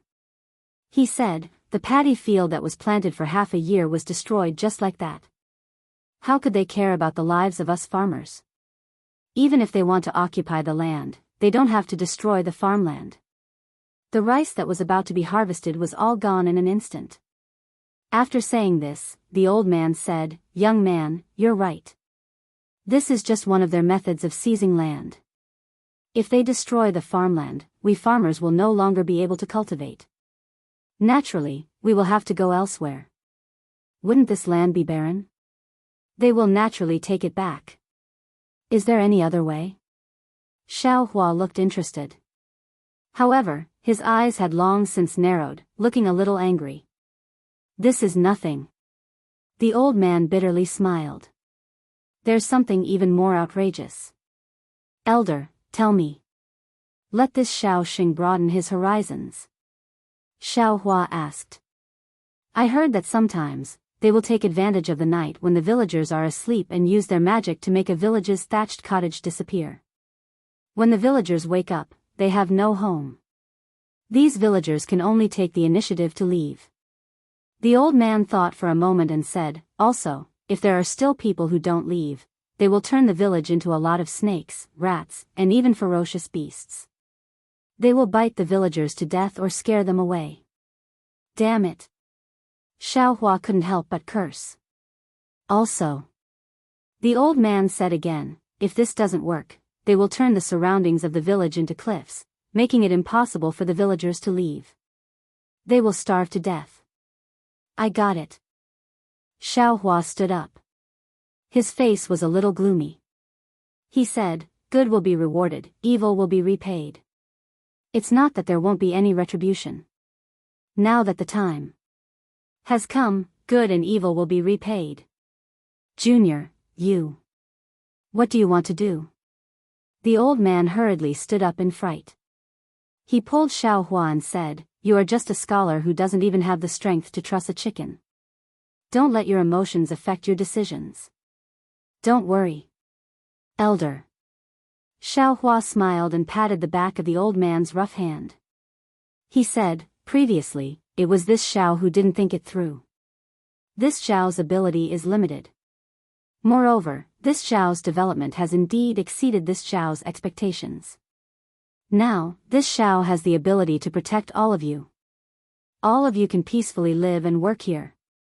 As he spoke, Xiaohua's figure slowly flew up into the air. Bursts of lightning appeared around his body.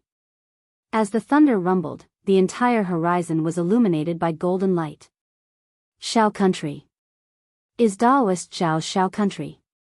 It is also the Xiao country of a group of displaced commoners. No matter if it is the human race or the demon race, if they can peacefully live in my Xiao country, this Xiao will welcome them. However, if there are people who have ulterior motives and rely on their divine ability to bully the commoners, then they are going against this Xiao and making things difficult for this Xiao. I am Daoist Xiao. Today, I give the order. Evil. Evil will be repaid. Whoever dares to have any ideas about my Xiao country, tonight, will pay back tenfold. Xiaohua used his divine ability. Every word and sentence was like thunder in the Xiao country. Whether it was the commoners, Confucian cultivators, or Daoist sects, they were all awakened. Daoist Xiao, Daoist Xiao. The old man in the straw hut seemed to have awakened from a dream. He couldn't help but fall to the ground and say with his head, "Daoist Xiao, the savior, you have finally come." Then, he was even more surprised. He jumped up and rushed to the village as if he had gone mad. He shouted, "I see Daoist Xiao, I see Daoist Xiao." Xiaohua saw lights appear on the ground, like hearts that were awakening. He took out the Kunlun mirror. With a shake, tens of thousands of Shenhua continent's disciples flew out. Xiaohua's divine sense swept out and pulled Ao Sheng and Xiong Yi, who were flying in the distance, over. Xiaohua shouted sternly, "Where is Xiong Yi?" "Disciple is here." Xiong Yi hurriedly bowed. "Master's previous instructions, have you investigated clearly?" Xiaohua asked. "Yes, Master knows." Xiong Yi replied, "Disciple has captured more than a dozen cultivators who were doing evil in the night. I have already found out a lot of information. These disciples are under your command." Xiaohua raised his hand and pointed at the army of tigers and wolves. He ordered, "I'll give you 1 day's time to destroy all the countries around the Xiao country. Capture those evil monarchs back to the soaring Dragon Mountain range and interrogate them. You must find the mastermind behind the scenes and eliminate all evil." "Yes, disciple accepts the order." Xiong Yi complied and led the tens of thousands of Fortune Gate disciples away. Master Xiao. Seeing that the Fortune Gate disciples had left, Ao Sheng respectfully asked, "Do you need disciple to do anything for Master Xiao?" "No need." Xiaohua looked at Ao Sheng and asked, "What did you gain from the Star Moon Palace?" "The Star Moon Palace is wonderful beyond words." Ao Sheng couldn't help but smile when he heard this. He hurriedly replied, "Disciple has gained a lot." "All right, there's no need to go into details." Xiaohua raised his hand to stop Ao Sheng from continuing. The Kunlun mirror in his hand vibrated, and a light beam overflowed. He said, "This is just the beginning of your cultivation. The real test is coming next." "Yes, disciple understands." Ao Sheng nodded with anticipation in his eyes. When the light beam from the Kunlun mirror swept across, Xiaohua kept it into the space and asked Reverend Yun to give Ao Sheng a small part of the dragon crystal from the Supreme Dragon God, as well as some useful things that the Dragon Clan had obtained from the Star Moon Palace.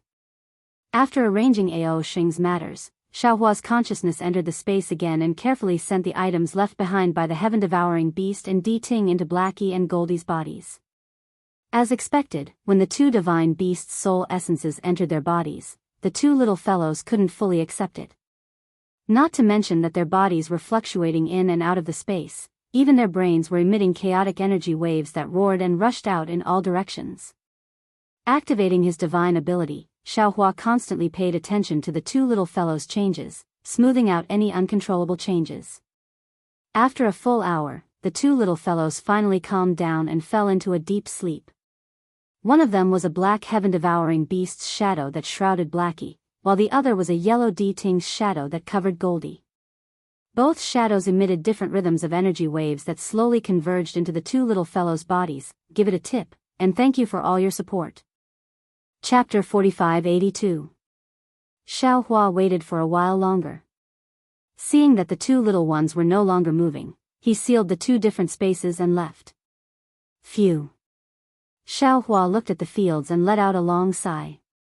A smile appeared on his face as he thought to himself, although I don't know how little yellow and little black absorbed the soul essence, and the way they absorb the soul essence is different. Xianhong said clearly that the soul essence is the most mysterious thing in the world. Any existence that can be passed down through the soul essence has unlimited potential. When the two little ones awaken, it will be the time when the heaven-devouring beast and D-Ting reappear in the world. After dealing with Ao Sheng and the two little ones, Xiaohua's figure was now in the air. He looked down at the boundless paddy fields, villages, and people with a smile in his eyes. All those years ago, when he sowed seeds in the fiend god blood swamp, it was only a spur-of-the-moment idea, and he couldn't bear to let the swamp become desolate. However, he'd never imagined that in just a little over 200 years, the fiend god blood swamp that caused one's expression to turn pale just now had already become a paradise that protected an extremely large number of refugees. Now, in Xiaohua's eyes, this magnificent scene was far more impactful than what he had heard before. However, there was no paradise in this world that didn't need strength to support it, and there was no paradise that wasn't coveted by others. In just 50 years, the Shao Empire that no one dared to probe before was now being probed by the Devil's Claws, even though Xiaohua, who founded the Shao Empire, was already a Mahayana stage human. Previously, when this Shao was not strong enough, these literary sages might have felt that this Shao wasn't a threat and only admired me. But now that this Zhao's strength has surpassed theirs, their mentality has changed. Xiaohua pinched his chin and thought to himself, or perhaps they are busy with other things and have put the Shao Empire's matter to the back of their minds? Although this Shao is already a Mahayana stage human, after returning to the three continents, I only made a thunderous strike in the Thousand Demons sacred realm and then disappeared without a trace. I didn't express my attitude towards the Shao Empire's matter, so this caused those ambitious Confucian cultivators and Daoist cultivators to have ideas? Yes, this Shao has to ask Xiong Yi and the others for their opinions. I don't want to let a good thing that is beneficial to the people end up in an unsightly state. That it was also at this time that dawn broke in the east. A ray of sunlight crossed the horizon, wiping away the remaining darkness between heaven and earth, rapidly enveloping the entire earth. A new day had arrived.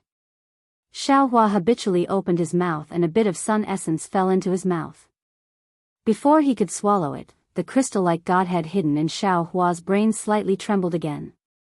Countless power of faith gushed out from all over the hidden immortal continent and fell into the godhead, turning into faint crystal threads. Looking at the ground again, in the village, countless villagers, old and young, rushed out of their houses and stood on the ground. Under the effect of the crystal godhead, the entire Shao country, and even outside of the Shao country, hundreds of thousands of miles away, no matter the distance, even the mortals, could clearly see Xiaohua's appearance. Billions of people, who were regarded as ants by cultivators, all knelt on the ground in the morning light. Without any rhythm or command, everyone kowtowed from the bottom of their hearts. Greetings, Spiritual Master Shao. Thank you, Spiritual Master Shao, for saving our lives. Swoosh. Xiaohua's eyes became blurry all of a sudden.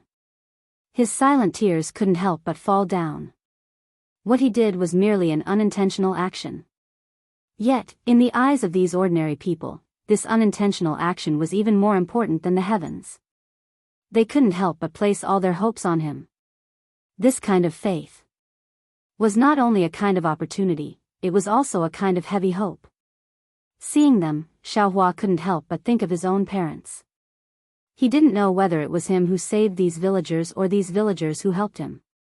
Xiaohua had a lot of problems. His heart was soft, his ears were soft, he was indecisive, and sometimes he was even a little fussy. He liked to be a good person, but he had an advantage that others didn't often have, and that was gratitude. Even if he was an ant in the eyes of cultivators, as long as Xiaohua had the slightest kindness, he would repay it with gusto. If it was someone else, seeing billions of villagers kneeling and kowtowing, they wouldn't be able to help but be high-spirited and full of vigor. But Xiaohua's first thought was whether he was worthy of these villagers' worship, and whether he could do something for the villagers' faith to repay the benefits brought to him by their faith. Xiaohua took a deep breath and raised his hand. Without using any magic power, he lifted the billions of villagers. Xiaohua's voice reverberated within several thousand li radius, as if it was ringing in the villagers' hearts. Everyone, please rise. This Xiao was born in a farmer's family. Although this Xiao has cultivated for a long time, seeing you is like seeing this Xiao's parents, like seeing this Xiao's family. There are many goals in cultivation, either to defy the heavens with one's own strength, or to seek immortality by following the heavens. But this Xiao has always thought that these goals are too lofty. This Xiao's goal in cultivation is to live a peaceful life, and to use my strength to protect the world's people when they are in trouble. Since everyone believes in this Xiao and worships this Xiao, then this Xiao also swears that this Xiao will not let you down in this life, and my fortune gate will also not dare to let you down. Ka-cha-cha. Lightning rumbled within 10,000 li radius, and images of heavenly dragons, flying phoenixes, cheelants, and other illusory images appeared. Thousands of auspicious signs rushed out from the void, covering the entire Xiao country. While everyone was still in shock, the lightning gathered and condensed into a lightning bolt as thick as a child's arm, striking straight down from the sky. Daoist Xiao. Everyone turned pale with fright, and their hearts trembled. Boom. The lightning bolt landed on Xiaohua's forehead, and a dreamlike landscape atlas appeared under the lightning bolt. It then entered Xiaohua's body and rushed into the crystal-like godhead. Then, a kind of peace, a kind of tranquility, and a kind of absolute trust fell into the crystal threads connected to the godhead, transcending time and space, and filled the hearts of millions of villagers. Feeling the same as Xiaohua, millions of villagers had tears streaming down their faces. Whether they were young or old, that kind of gratitude and Xiaohua's appearance were deeply engraved in their hearts. Master. At this time, Xiong Yi's voice sounded. Disciple has already captured all the Xiao country's rulers and royal family's disciples. So fast? Xiaohua was a little dazed. It had only been half a day. Xiong Yi reported meticulously. Good, Master knows that there are 21 Daoist countries near the Xiao country, 10 Confucian countries, and 3 Buddhist countries. Among them, 2 Buddhist countries and 1 Confucian country did not encroach on the Xiao country's territory. The remaining 30 countries are nothing but ants in front of our Fortune Gate's army. Wherever our army passes, they crumble. There is no decent resistance. Good, you lead the way, we will return to the soaring Dragon Mountain Range. Xiaohua ordered, and took out the Pegasus from his space. The Pegasus stretched its neck and neighed, and with a flap of its wings, it rushed towards the soaring Dragon Mountain Range. Respectfully sending off Daoist Xiao. Millions of villagers couldn't help but cry and kneel down. They really hoped that Daoist Xiao would be with them and protect them for the rest of their lives, as well as their descendants. However, they were clear that while they were busy all year round, working hard for their own livelihood, Daoist Xiao also had to cultivate. It was best for him to be himself. It was a bright afternoon in the Fortune Dao Palace. Xiaohua's chair was empty as usual, and there were 4 chairs placed in front of it.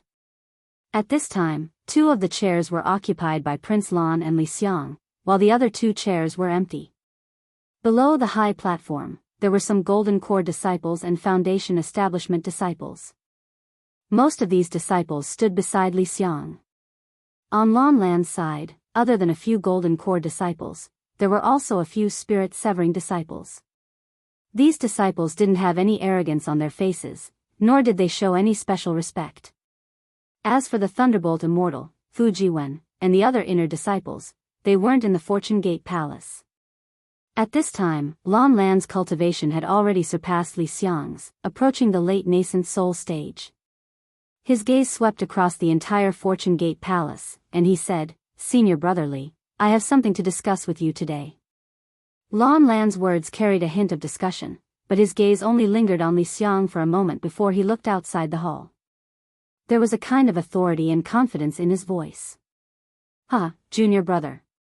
Li Xiang laughed. "What is it?"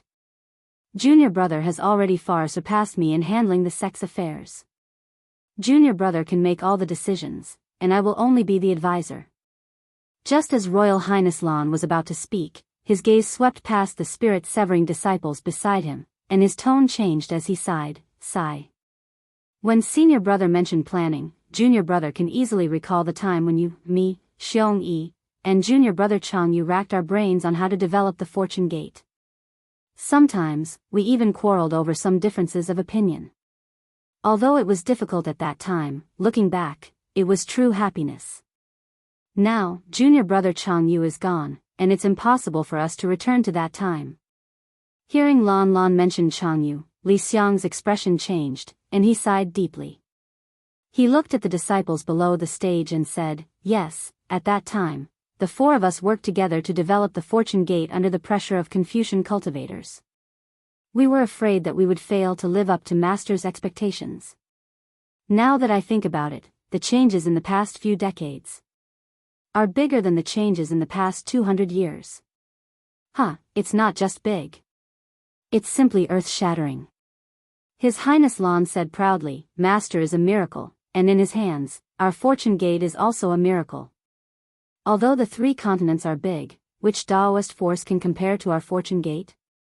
Chapter 4584. Li Xiang hesitated for a moment before reminding, "Junior brother, the Grand Mist Ancestor is an extremely powerful figure. He was the strongest person in the Daoist Gate in the past, and he was only defeated by the combined forces of the Confucian, Buddhist, and demon sects." "Hee, senior brother Li." Lan chuckled. "It's good that you're so careful.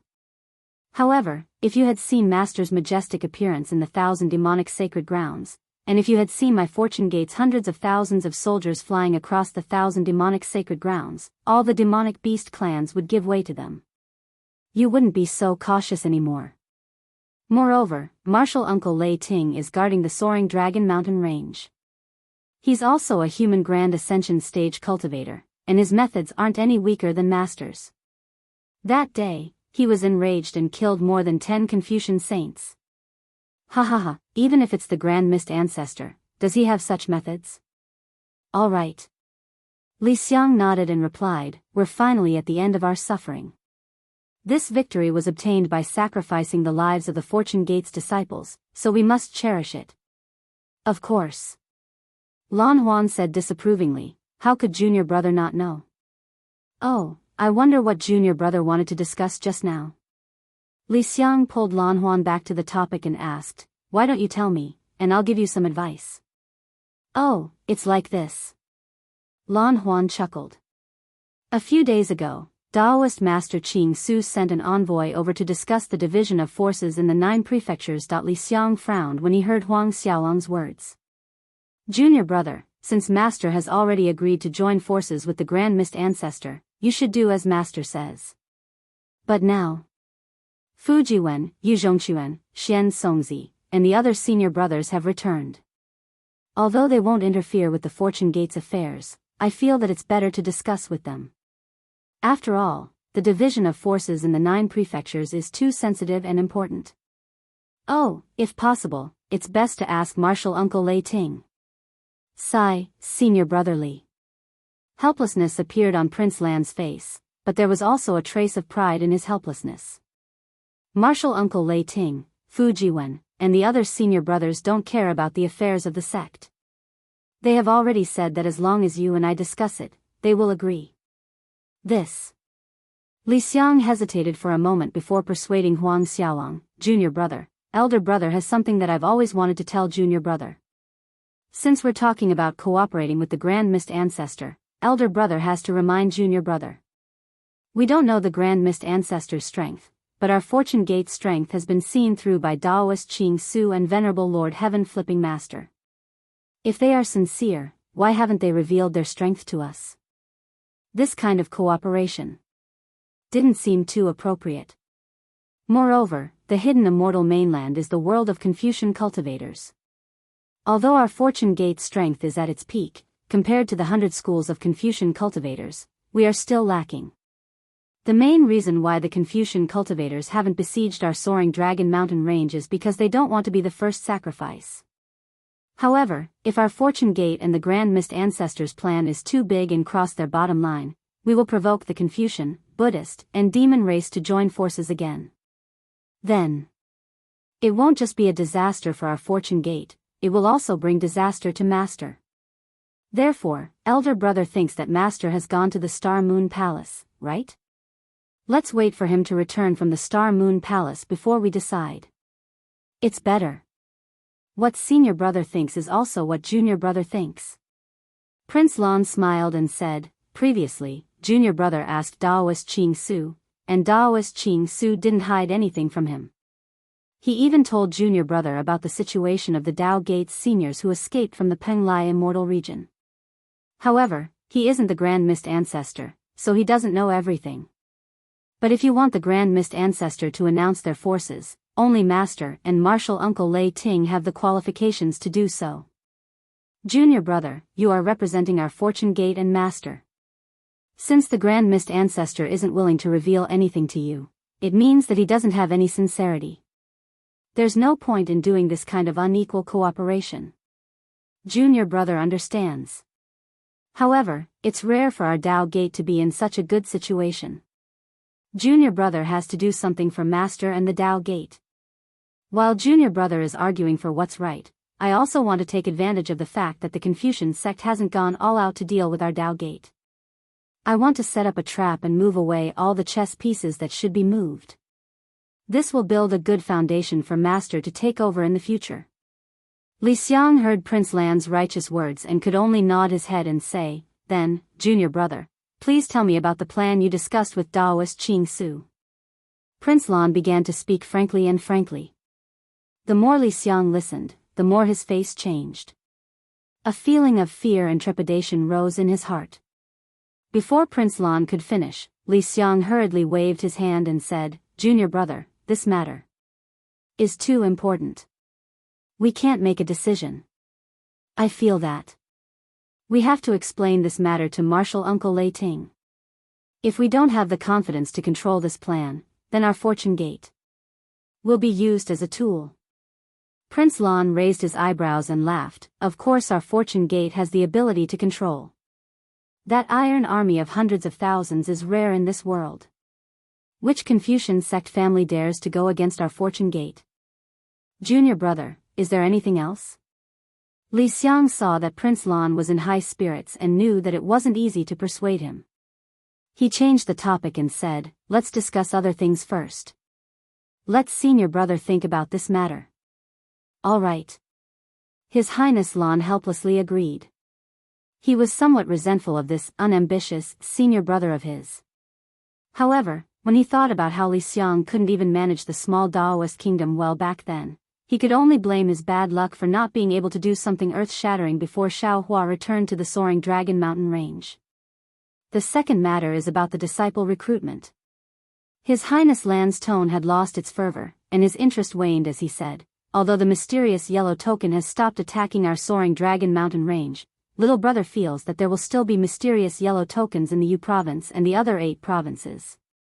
This is very disadvantageous for our Fortune Gate's recruitment.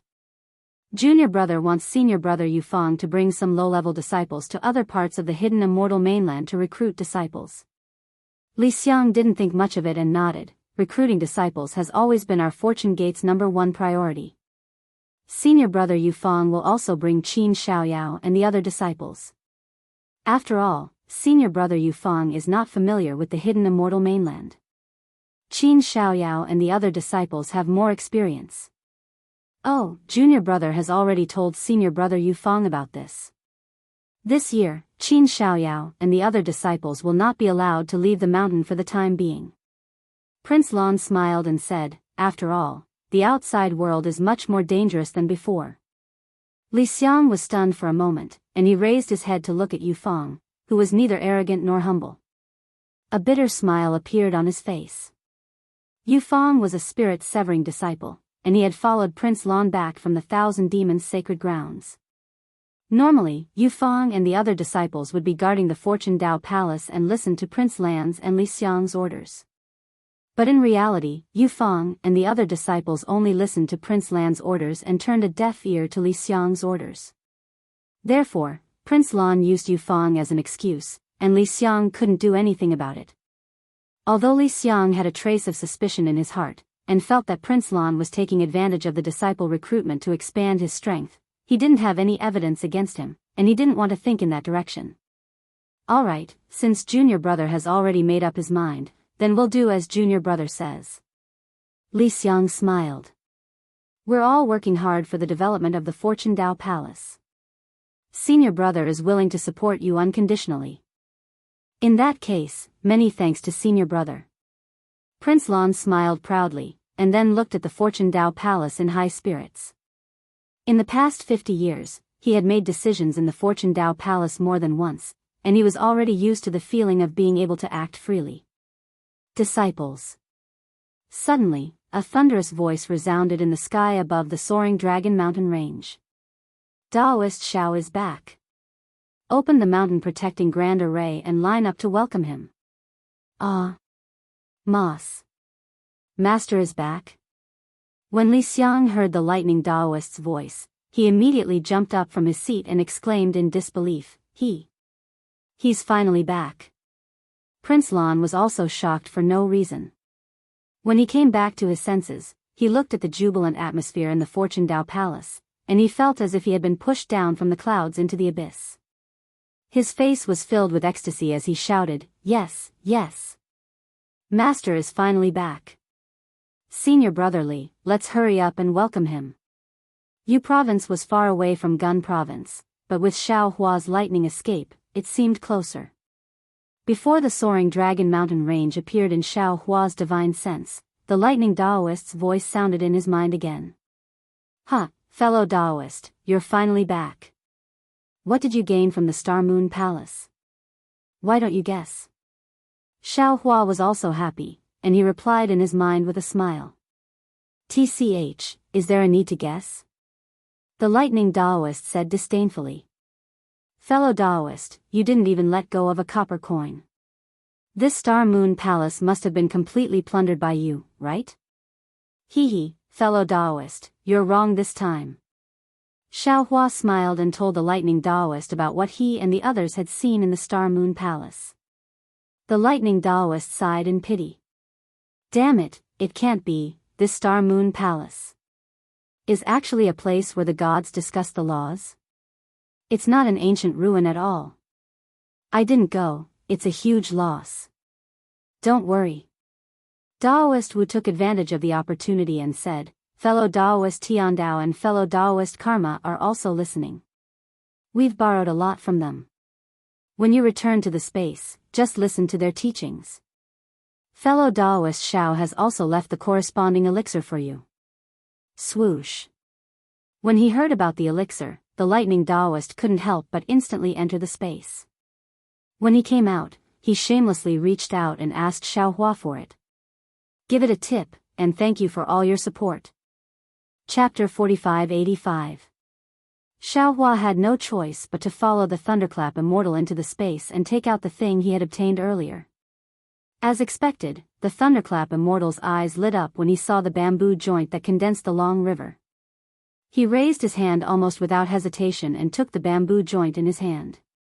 After he released his spirit sense, he looked at it carefully for a while and said with a smile, there is a long river sealed in this thing. The aura of this long river is not from an ordinary realm. If I'm not mistaken, it has something to do with the wisp of purple gas that I obtained earlier. I will refine this bamboo joint and the aura of the long river will be integrated into my body. It will be similar to the effect of fellow Taoists taking the clear feather pill. Many thanks, fellow Daoist. The thunderbolt immortal spat out lightning from his mouth and swallowed the bamboo joint. A clear stream gushed out from the top of the thunderbolt immortal's head like a fountain. It then turned around and fell down. As the clear stream flickered, an indescribable fluctuation merged with the thunderbolt immortal's body. Eyes going to meditate. The thunderbolt immortal's face lit up as he said, "In these 50 years, I have put in a lot of effort. It's time for I to rest." The thunderbolt immortal sat down cross-legged in the space and started refining the bamboo joint with all his might. Fellow Daoist has worked hard. Xiaohua cupped his fist and said, "Leave the rest to I." Xiaohua thought of something and asked, "How is His Highness Lan doing these days?" The thunderbolt immortal naturally didn't answer Xiaohua's question. He passed the information he knew to Xiaohua and ignored him. Xiaohua's face turned gloomy when he received the thunderbolt immortal's information. If he didn't know His Highness Lan's thoughts, he might have thought that His Highness Lan was selfish and wanted to expand his strength. However, if he knew His Highness Lan's thoughts, then His Highness Lan's actions were really thought-provoking. All right. Xiaohua instantly thought of the scene when he had seen the Grand Mist Ancestor and the illusion when he had left the Star Moon Palace. A sharp glint flashed across his eyes and he said coldly, "People often say that a mountain cannot hold two tigers. This Xiao believed it before, but now, I'm afraid it's true. Since it's like this, Grand Mist Ancestor, bring it on. This Xiao doesn't mind playing with you. Who doesn't know how to cast a long line to catch a big fish?" Now that he had a plan, Xiaohua unleashed his powerful Mahayana stage aura, and the entire sky began to churn. Several huge tornadoes gathered in the sky like holes, stirring up the originally clear sky. Bursts of thunderous rumbles spread out in all directions as Xiaohua flew toward the soaring Dragon Mountain range in the Yu province faster than the wind. There was no need to wait for the soaring Dragon Mountain range. Boom, boom, boom. Several hundred thunderous booms resounded from the soaring Dragon Mountain range. Countless lightning bolts shot up into the sky, shaking the earth. 2 giant lightning boats, several 100,000 Fortune Gate's Iron Army, and millions of Fortune Gate's low-level disciples emerged from the soaring Dragon Mountain range to welcome them. They spread out over 1,000 li in the sky. Xiaohua usually didn't like etiquette, but seeing his own disciples' imposing manner, he was also happy in his heart. How could he blame him? His figure blurred, and he teleported in front of everyone. Before he could say anything, Fu Jiwen and the other disciples led them to kneel on the ground and shouted, "Disciples respectfully welcome Daoist back to the sect." "Good, you've all worked hard." Xiaohua's eyes flashed like lightning as he looked around. Even though all the disciples were kneeling, they could clearly feel Xiaohua's gaze on them. They couldn't help but feel excited, and they couldn't help but reply, "Disciples didn't work hard. Wait here, and follow this old man back to the Fortune Dao Palace. This old man will reward you according to your contributions." Xiaohua smiled as he raised his hand. He didn't use any divine ability. None of the disciples dared to disobey. They stood up and replied in unison, "Disciples obey, thank you Daoist." As Xiaohua flew up, Fu Jiwen and the other disciples of the Fortune Gate, as well as the disciples of the soaring Dragon Mountain range led by Li Xiang and Fu Jiwen, returned to the Fortune Dao Palace in an orderly manner. They arranged themselves neatly around the Fortune Dao Palace and formed a capital star formation to protect Xiaohua. Xiaohua sat on the jade chair on the high platform and raised his hand to pat the top of his head. Rumble. Tens of thousands of lightning bolts poured out from the top of his head, shooting into the sky. The roof of the Fortune Dao Palace and the capital star formation of the soaring Dragon Mountain range couldn't stop it. These lightning bolts condensed into a huge storm in the sky. Not only did it shine brightly, but it also pierced through the clouds. The sound of thunder that could vanquish all evil even enveloped the sky for tens of thousands of li. The lightning storm spewed out from the top of Xiaohua's head, and after it flowed in the sky, it slowly entered Xiaohua's body. It flowed endlessly, and Xiaohua's voice resounded in the lightning storm, "Xian Song Zi, Daoist Jing Ting, Wang Baifei, Yu Zhongquan, and Chang Yuan, listen up. Disciple is here." The 5 of them didn't dare to delay, and they hurriedly stepped out and bowed respectfully. Each of you will lead 50,000 Fortune Gate disciples and split into 4 directions. Head to the 3 continents to welcome the Fortune Gate disciples coming out from the Star Moon Palace. There are 8,111 Golden Core Realm disciples and 3,607 Foundation Establishment Realm disciples participating in the Star Moon Palace's training. Not a single one of them can be missing. Whoever dares to harm my Fortune Gate disciples will be killed. Yes, disciple understands. Xianxia and the others immediately stood up and led the 200,000 disciples out of the soaring Dragon Mountain range, heading to the 3 continents' 4 directions. It wasn't just Xianxia and the others. Even the other disciples, who had flown far away, turned their heads to look at the clouds. Thunderous roars could be heard, and thousands of strange phenomena appeared amidst the wind and thunder. An unparalleled sense of pride rose from the bottom of their hearts. The human race's Mahayana realm, the supreme cultivator of the 3 continents, should have such an imposing manner. 200,000 disciples accepted the order and left. The soaring Dragon Mountain range became somewhat empty. Xiaohua looked all around for a moment and his gaze fell on Li Xiang and His Highness Lan. Li Xiang didn't expect Xiaohua to return with such a valiant aura. He was so excited that his face became somewhat red. Li Xiang, Prince Lan. Xiaohua smiled and said, "The 2 of you have worked hard. Tell me about the situation in the past 200 years, and let Fu Jiwen and the others learn from you." Disciple doesn't dare to claim credit. Li Xiang and Prince Lan were startled, and hurriedly stepped out from the ranks. This is what disciples should do. What the soaring Dragon Mountain range was like in the past, and what it is like now, this old man knows better than the 2 of you. Xiaohua waved his hand and said, "Tell me how the Fortune Gate has developed in the past few years." "Yes, Master." Hearing this, His Highness Lan agreed and began to tell Xiongyi everything that happened after Xiaohua left. Although His Highness Lan's story was no different from Xiongyi's, for some reason, perhaps because of Xiaohua's suspicion, Xiaohua always felt that His Highness Lan wanted to take all the credit for himself. Without waiting for Prince Lan to finish, Xiaohua sighed in his heart. First impressions are the strongest. Really amazing. After Prince Lan finished speaking, Li Xiang added a few more words. Finally, Li Xiang took out a jade eye from his bosom and respectfully handed it over to Xiongyi. This disciple knows that Master will be back soon. This is the list that this disciple and junior brother Lan recently made. Inside it are the rewards for the inner sect disciples that the 2 of us have discussed. Originally, we should wait for junior brother Xiongyi to return before the 3 of us take a look. Since Master has returned first, please take a look and decide how to reward us. Prince Lan blanked for a second, then smiled and said, "This is something that Disciple casually mentioned a few years ago." Disciple didn't expect senior brother Li to make such a detailed list.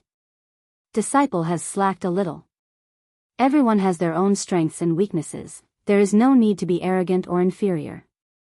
Being able to work together to handle the Fortune Gate's affairs so well is not easy. Xiaohua took the jade eye pendant and casually glanced at it. He then passed it to Prince Lan and said, "I'll leave this matter to you. Reward each disciple according to what is written in the jade eye pendant. Don't disappoint them." When Highness Lan saw this, he couldn't help but be overjoyed. Rewarding the disciples was a great opportunity to attract people's hearts. He was originally a little jealous of Xiaohua for snatching this opportunity, but he didn't expect that Xiaohua would actually give this opportunity to him. However, he still declined. "Master, this is senior brother Li's draft, you see. Where would he have the time to do this?" Xiaohua laughed, "You have received Master's teachings, but he hasn't. Master will guide him in his cultivation during this period." "Thank you, Master." Li Xiang was overjoyed hearing this, and Prince Lan was also happy.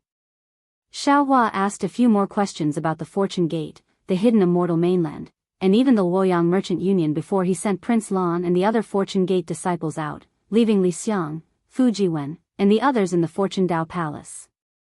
"Master." Fu Jiwen pondered for a moment, then said, "Disciple has a private matter to discuss with Master."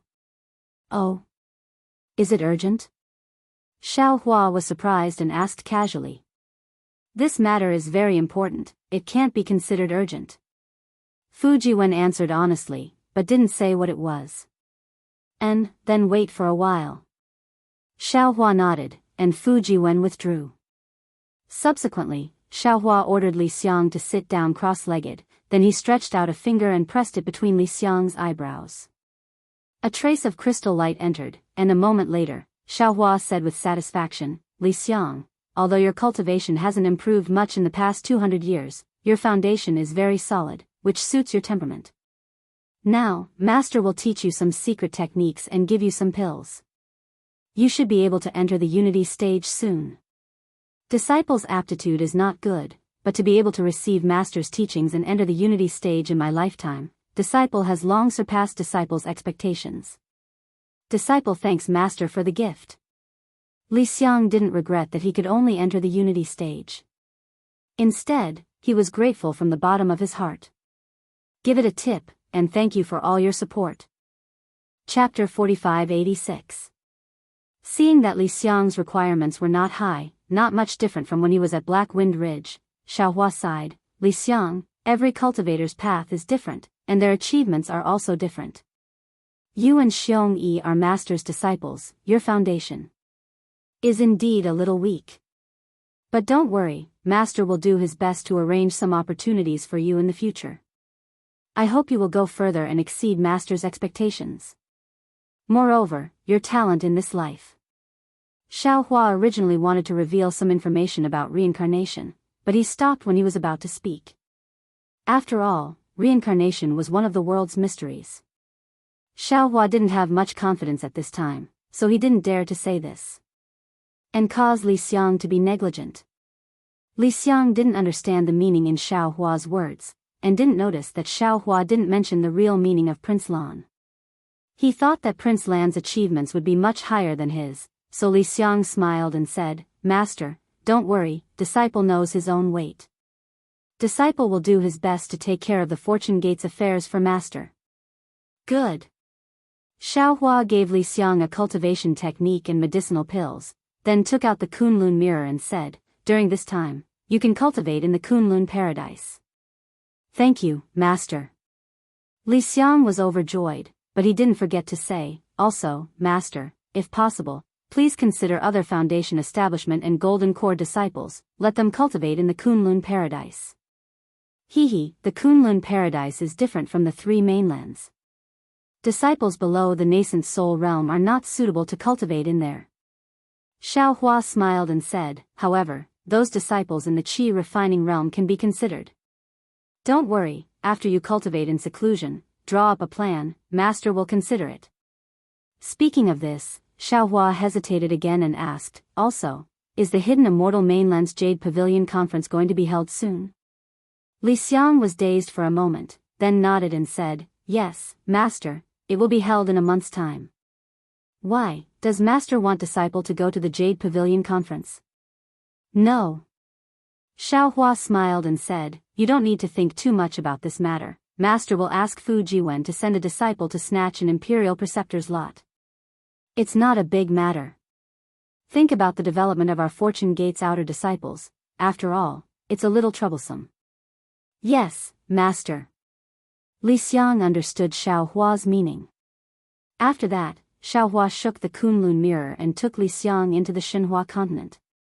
He then looked at Fu Jiwen and frowned. Disciple, didn't Sun Jian promise to persuade Immortal Emperor Gochen? Why is the Immortal Palace sending troops to annihilate my Fortune Gate? He returned to the Immortal Palace before all of you. If you hadn't come back in time, my Fortune Gate's foundation would be in trouble. Fu Jiwen looked around and said with a smile, Master, this is all in the past. Although General Sun has never explained anything, it is still a matter of the past. But seeing that Martial Uncle Wenxiu has become an immortal master of the Immortal Palace, we should know that General Sun is also a man of his word. There must be something wrong with this. What? Wenxiu had become an immortal master of the Immortal Palace? When did this happen? Xiao Hua was somewhat stunned. Fu Jiwen was also stunned. He smiled apologetically and said, "Could it be that Martial Uncle Lei Ting didn't tell Master?" "He didn't," Xiao Hua said with a smile. "He was in a hurry to cultivate. After he escaped into the Kunlun immortal realm, he didn't say anything." "My disciple, tell me about the things that have happened all these years." "Yes, Master." Fujiwen didn't dare to be negligent. He told Xiao Hua about the matters of the 3 continents. "In the end," he said, "there is news coming from the continuous merchant union every day. These news are all stored in the Wind Pavilion. Master can go take a look if you have nothing to do." Master understands." Xiao Hua rubbed his chin thoughtfully. "The Confucian cultivators have an immortal master, the Dragon Palace of the 4 Seas is weak, and the Paradise River is rising. This has a deep impact on the 3 continents." "Oh, what about the Buddhist sect? The Sutra seeking supreme bliss?"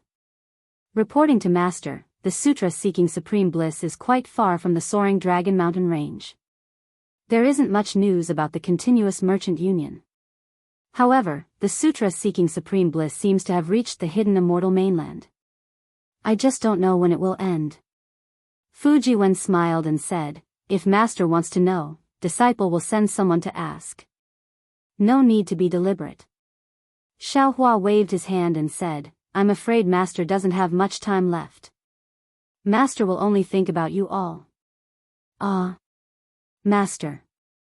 Fujiwen was surprised, then he was overjoyed and shouted, "Congratulations Master for reaching the peak of the Grand Ascension stage. Previously, I was still a little worried, but now I can finally be at ease." "Disciple, what do you mean?" Xiao Hua recalled what Fujiwen had said earlier, and a bad feeling arose in his heart. He asked curiously, "Master's cultivation. Could it be that it has something to do with the important matter you mentioned?" "Yes, Master." Fujiwen thought for a while and said, "Immortal Emperor Go Chen's 9th princess, Princess Xian, lost half of the Immortal Palace's Heaven's Heart and couldn't take out the Heaven's Heart during the Heaven Selection Conference. In a fit of rage, Immortal Emperor Go Chen imprisoned her in the Heaven's Punishment Prison Crystal and banished her to the lower realm. It's been nearly 300 years since then." "What? Xin was imprisoned in the Heaven's Punishment Prison Crystal? You? Who did you hear that from?" When Xiao Hua heard this, his complexion unconsciously changed. He stood up from the jade chair in shock. The originally calm thunderstorm suddenly erupted like a gigantic thunder sword that directly slashed into the blue dome of heaven. Tens of thousands of li to the left of the thunderstorm, the silent thunderstorm crazily expanded, swallowing countless clouds and shattering them into pieces. Fujiwen only felt as if the entire world was collapsing. Countless stars dimmed, countless clouds rose and fell. His entire soul and body were like a falling leaf, rapidly spinning without landing. "Master, it's by and who said it?" Fujiwen couldn't breathe, he struggled with all his might, barely spitting out a few words from his mouth. Immediately after, Xiao Hua made an N sound. As if the heavens and earth were splitting apart, the space around Fujiwen had light and darkness, the energy of heaven and earth, and the freedom of rebirth. Fujiwen looked at his master in shock. It had only been 50 years since they last met, and he was even more unable to understand his master's realm. The feeling of being a drop in the ocean involuntarily, slowly emerged along with the sweat on his back. Xiao Hua's figure was like a mountain, standing there steadily. His mood was like the thunderstorm in the sky, crazily swaying, unruly sweeping across the horizon. Towards Princess Xian, there was no need to mention the hardships of experiencing life and death together in the profound water palace. There was no need to mention the dreamlike sweetness in the illusory array. There was no need to mention the sorrowful bitterness when the 3 cups of fate ended. Just the tacit understanding between the thumb and the hand that held her hand, and the kiss between life and death in the profound water palace were enough for Xiao Hua to plant the seed of love in his heart for Xian. Xiao Hua had the cultivation of a Buddhist sect, but he wasn't a Buddha. Xiao Hua was a cultivator, but he wasn't an immortal. Even immortals had the love of Su Ji and Xingyue, so how could Xiao Hua not find new feelings after leaving fairy Hongxia for hundreds of thousands of years? Not to mention the hazy feelings between Xiao Hua and Princess Xian, it had already become a seed that was growing strong. Xiao Hua knew that Princess Xian's heavenly heart was so important that she was willing to be imprisoned in the Heaven's Punishment prison crystal for him. Xiao Hua couldn't help but be moved. There was a kind of love called concealment. There was also a kind of love called sacrifice. There was also a kind of love called completion. Xiao Hua also wanted to tell Xian that there was a kind of love called commitment. Xiao Hua steadied his mind, and his gaze swept across Fu Jiwen's body like stars. He sat down again and asked in a low voice, "When did Bai En send the message?" "Master, it's like this." Fu Jiwen took a deep breath and told Xiao Hua about 10 years ago when Bai En was banished from the Immortal Palace and was stranded near the Soaring Dragon Mountain Range. He was discovered by a Fortune Gate disciple and brought into the Fortune Dao Palace. In the end, Fu Jiwen hesitated for a moment and said in a low voice, "In addition, Bai En also said." Seeing Fu Jiwen's hesitation, Xiao Hua couldn't help but frown. His heart trembled even more, and he asked, "What's wrong? Is there any more bad news?"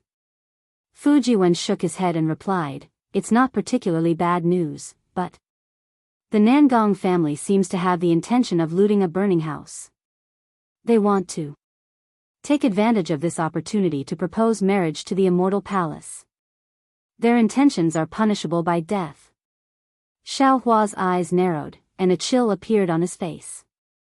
Even someone as strong as Fu Jiwen felt as if snow was falling under the moon. However, until now, the Continuous Merchant Union has not received any news about the marriage between the Nangong family and the Immortal Palace. Fu Jiwen hurriedly said. "Continuous Merchant Union?"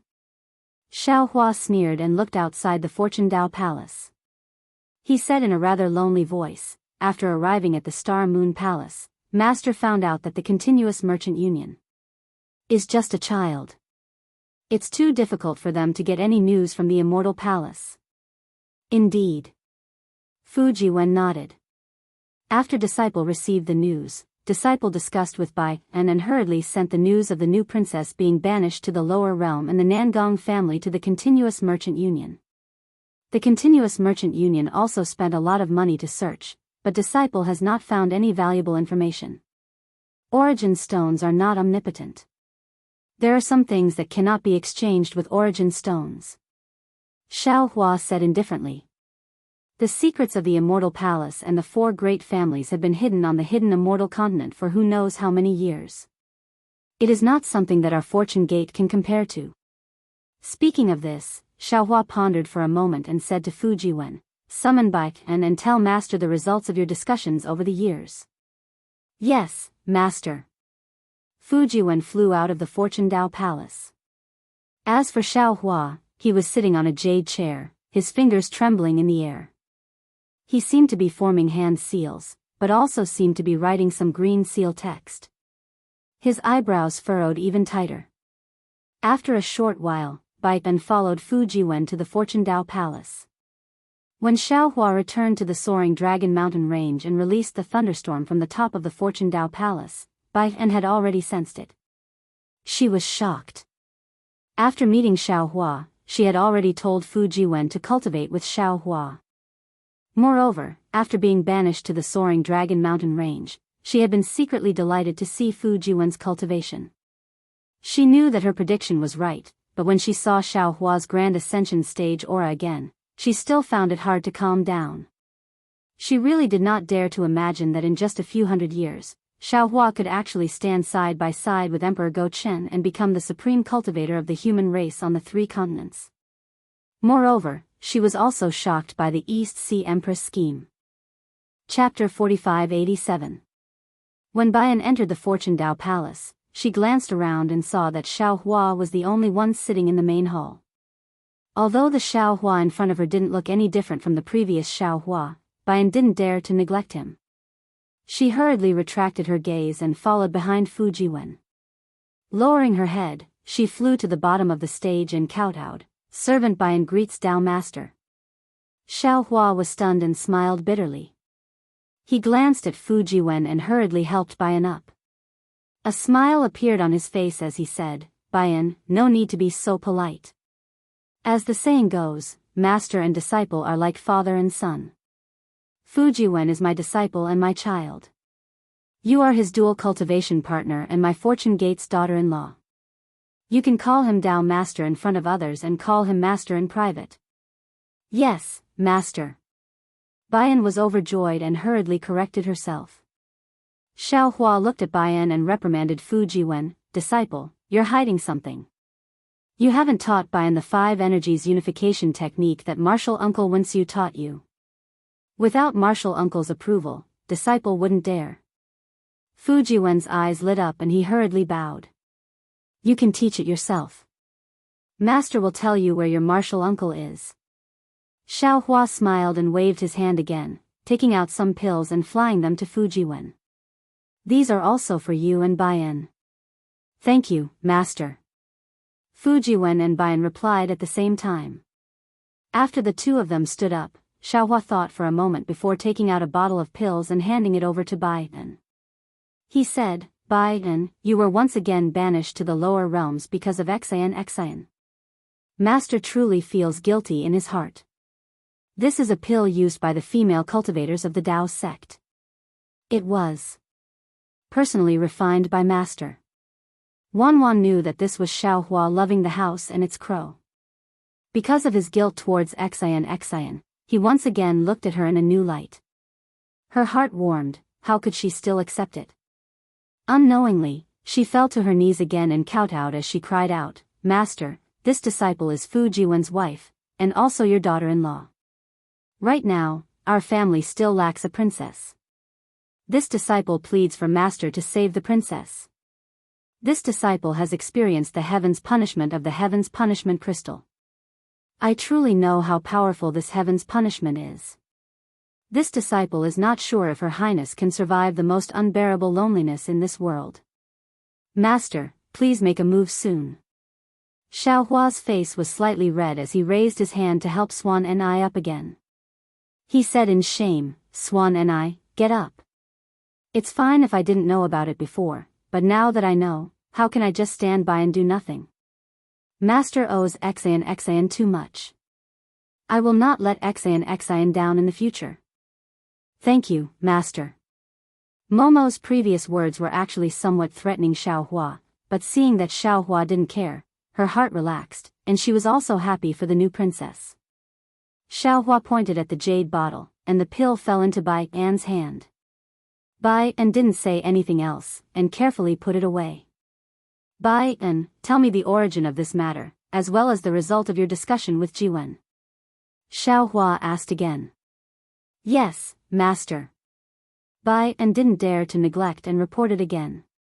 But this time, what Bai An said was different from what Fu Jiwen said. Bai An said more about the new princess's longing for Xiao Hua in the immortal palace, as well as the many other princesses' schemes against the new princess. She even spoke about the Heaven's Choice Assembly in detail. And when she talked about the 3 cups of fate, Bai An's face was full of tears. Master, actually before I left, this disciple felt that there was something wrong with the princess. It was as if she was going to say goodbye to Master forever. At that time, this disciple even advised Her Highness that although the other half of the heaven's heart was lost, with the full power of the immortal palace, although the 3 continents were big, it was not impossible to find it again. After finding it, it wouldn't be too late to meet Master again. There was no need to meet Master before the punishment. But Her Highness just smiled and didn't answer, only facing the bronze mirror. This disciple had never seen Her Highness without makeup so solemn. A woman will make herself beautiful for her lover. Master, at that time, this disciple knew that Her Highness truly loved Master. Perhaps she was afraid that Master would take some extreme actions after knowing that she was being punished by the heavens, so she wanted to comfort Master in advance. Moreover, when she returned to the immortal palace from the hidden immortal continent, Her Highness couldn't hide her smile. She was simply not afraid of the heavens. At that time, this disciple was scared to death. I was really afraid that Her Highness would have other thoughts, so I tried my best to persuade Her Highness. Afterwards, Her Highness went to the 3 provinces of thunder and lightning to receive the heaven's punishment. The entire immortal palace was on alert. It was said that the heaven's punishment was personally controlled by immortal Emperor Go-Chen. Even the Eastern Sea Empress didn't know which prison Her Highness was imprisoned in, let alone where the prison was in the 3 continents. Listening to Bayan, Xiaohua's mind was also filled with thoughts. Obviously, Princess Xian didn't tell anyone about the whereabouts of the half-heaven's heart. Even at this time, Bayan didn't know that the immortal palace had already gathered the 5 qi unification method. Of course, Wen Chu was also one of the Fortune Gate's secrets. Without Xiaohua's approval, Fu Jiwen didn't dare to casually tell Bayan about Wen Chu. Xiaohua was just a little confused. Since Sun Jian had already returned to the immortal palace and Wen Chu had offered the 5 qi unification method to the immortal palace, Immortal Emperor Go-Chen probably already knew that Xian's half-heaven's heart had fallen into Xiaohua's hands. In particular, with the 5 qi unification method, that half-heaven's heart had already lost its effect. Immortal Emperor Go-Chen imprisoning Xian no longer had any meaning. Xiaohua didn't know why Immortal Emperor Go-Chen didn't pardon Xian. Bayan was very obedient and didn't say much about the Nangong family's marriage proposal. He only said one sentence before continuing. When this disciple woke up from the coma and saw that I was in a strange place, I couldn't help but feel a little nervous. However, after this disciple checked my cultivation, I discovered that my cultivation wasn't crippled like the other Immortal Palace disciples who were banished to the lower realm. This disciple was overjoyed and thought that Empress Dowager was being lenient. However, when this disciple met a Fortune Gate disciple and found out that this was the Soaring Dragon Mountain Range, this disciple suddenly realized. This was clearly Empress Dowager wanting this disciple to deliver a letter to Master. Therefore, this disciple hurriedly went to the mountain gate to look for young Master Fu, but the hateful thing was. Fu Jiwen coughed and said, Bayan, pick the main point. It's fine. Xiaohua smiled and said, Bayan, just say it. Actually, it's nothing much.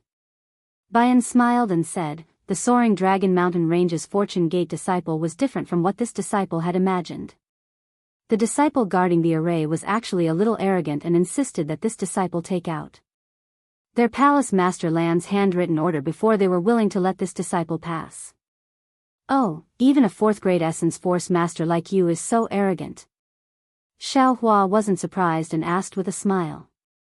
That's right. Bayan answered. At that time, the Fortune Gate disciples had just killed several dozen Wen sages and were full of arrogance. This disciple, a 4th grade Essence Force master, was not in their eyes at all. And then? Xiaohua nodded, acknowledging Bayan's complaint and asked again. This disciple has plenty of ways to deal with this kind of disciple. Bayan answered, I gave them some benefits and said some threats. I also reported the names of Lu Yi, Wang Bianfei, and the others that young Master Fu had mentioned to this disciple earlier. Coincidentally, Wang Bianfei was inside the mountain gate, and after reporting, this disciple naturally entered the Fortune Gate. What did you discuss with Jiwen? Xiaohua closed his eyes, and his expression was indifferent as he asked. Bayan glanced at Fu Jiwen and signaled him with his eyes, indicating that this was the time for Fu Jiwen to perform. Fu Jiwen helplessly shook his head and said, Master, this disciple and Bayan have discussed and felt that there are 2 difficulties in rescuing Her Highness. The first difficulty is to find the Heaven's Punishment Prison Crystal, and the second difficulty is to find a place with innate restrictions and destroy the Heaven's Punishment Prison Crystal.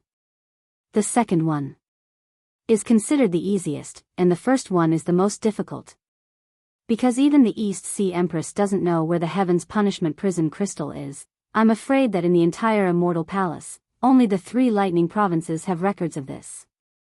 Therefore, if Master wants to rescue Her Royal Highness, he must first enter the 3 provinces of Leitang. Bayan said that the 3 provinces of Leitang are in charge of punishment and are heavily guarded. It is impossible for ordinary people to get close. However, Her Royal Highness is very familiar with the 3 provinces of Leitang. Old man Sun Yu is an important minister in the 3 provinces of Leitang. If Master can meet Sun Yu, he may be able to get some information. But if Master wants to enter the 3 lightning provinces, you must first enter the Immortal Palace. But, where is the Immortal Palace? Bayan doesn't know, and Gusu Churi probably doesn't know either. Ordinary scholarly families also don't know. If you want to find the way to the Immortal Palace, you can either go through the 4 families, Sun Jian, or the Star-Picking Tower. Of course, I didn't think that Martial Ant Wenxiu would enter the Wenxiu Palace of Literature. If Martial Ant Wenxiu can cooperate from the inside, it shouldn't be too difficult for Master to enter the Immortal Palace. After passing the most difficult stage, Master just needs to find out where Her Highness Heaven's punishment prison crystal is in the 3 lightning provinces. And here, General's son, you should be able to help. Hearing this, Xiaohua shook his head and said, since the East Sea Empress can't find out, how can Sun Jian find out? Master, you don't know. Bayan smiled and said, the East Sea Empress doesn't know how to find out, but she can't. The Empress is the mother of the world, and she has to be a role model for all the women in the world. She also has to treat the 9 princesses fairly, so she can't find out. And General's son. At this point, Bayan suddenly realized something and said curiously, Master, the Sun Jian that Master is talking about can't be perfected Lord Qingyuan of the Sun Palace? He's still alive. Xiaohua didn't hide it from Bayan, didn't I say just now? He has already returned to the Immortal Palace. Oh, I understand. Bayan stuck out her tongue and immediately thought of Sun Cho, who had gone to the Hall of Fragrance. She knew why the East Sea Empress had asked her to send a letter to Xiaohua. It must be because Sun Jian had revealed Xiaohua's strength. Then, Bayan said confidently, before I was demoted, perfected Lord Qingyuan was in the Hall of Fragrance. But he was called Sun Cho at that time, and he was also in charge of the Sun Palace. I think the East Sea Empress called him to the Hall of Fragrance to find out where Her Highness is. On the other hand, the Empress sent me to the lower realm to send a letter to Master. This way, we can work together from the inside, donate, and thank you for all your support. Chapter 4588. N. Xiaohua nodded and smiled. Since that's the case, I believe Sun Jian's side is also investigating. We should also make preparations. Master will rest for a period of time before going to investigate the location of the Immortal Palace and contact your martial uncle Wenxiu. Yes, Master. Fujiwen agreed and said, then disciple. We'll also try to contact the 4 great families and see if I can get some information. And Nangong Jingyin, she actually dares to snatch the princess from Master. We must teach them a lesson. Tao Wu also shouted angrily. Xiaohua waved his hand and said rather leniently, when Master heard those words just now, I also felt uncomfortable in my heart. However, the Nangong family doesn't know of Master's relationship with the new princess. They wanted to use the new princess' freedom as the price to threaten the Empress. However, the indirect effect was also to let the new princess obtain her freedom. However, their plans were all for naught in the end. That won't do. Tao Wu raised her head and said stubbornly, how can a toad like Nangong Jingyin covet the princess? Although Master is magnanimous and has telepathy with the princess, disciple feels uncomfortable just thinking about it. Furthermore, the Nangong family will definitely publicize this matter. Even if the princess marries Master in the future, Master's face won't look good. Tao Wu is right. Xiaohua nodded. Jiwen, send disciple to contact Nangong Pingping of the Nangong family. Tell him that Master has something to say to Nangong Tianjiao. Yes, disciple understands. Fujiwen agreed without thinking. Xiaohua then explained, Nangong Pingping is the leader of the Nangong family who entered the Star Moon Palace. Master has saved their lives before. Yes, disciple understands. Fujiwen smiled and said, Master has made a trip to the Star Moon Palace. I wonder how many people he has saved. Oh, Master, disciple heard that Zhai Xingzi and Gusu Churi also entered the Star Moon Palace. Did they have any fortuitous encounters? Tao Wu and Gusu Churi had a good relationship and naturally thought of the 2 of them. Her tone was filled with envy. Xiaohua smiled and said, there are many fortuitous encounters in the world. The Star Moon Palace is just one of them. This time, the Star Moon Palace is different from before. Who knows how many humans and demons have died in there? What is there for you to be envious of?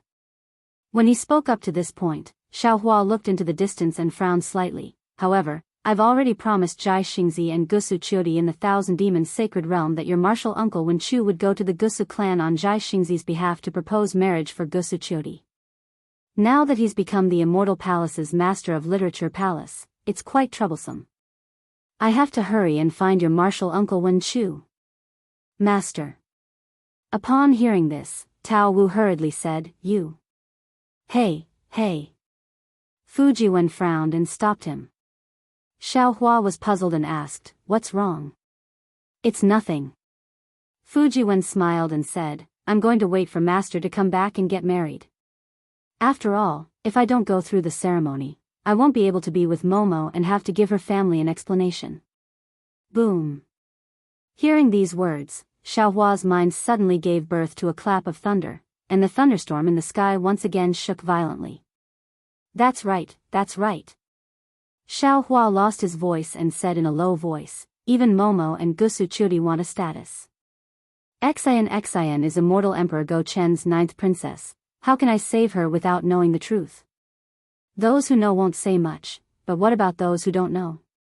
What will they think? What will they say? Didn't Fujiwen tell me 2 stories that day? If I don't save Xian openly, if I don't openly propose marriage to the Immortal Palace, how can I stop everyone's tongues from wagging? How can I give the Nangong family a fair counterattack? Even if Xian doesn't care about these things, the Immortal Palace cares about these things. This Zhao's descendants care about these things, and in the future, the Fortune Gate's hundreds of millions of disciples will care about these things. Xiaohua seemed to be pondering, but also seemed to be muttering to himself. He didn't avoid Fujiwen and Fujiwen. When Fujiwen and Tao Wu heard this, shock appeared on their faces. At the same time, Tao Wu was so excited that his face turned red. He grabbed Fujiwen's hand and stared fixedly at Xiaohua. That's right. Xiaohua had already made his decision. He looked up at Fujiwen and said, Now that the Immortal Palace has obtained the 5 energies origin method, that half of the heavens will has no meaning. Princess Xian's punishment should also have a conclusion.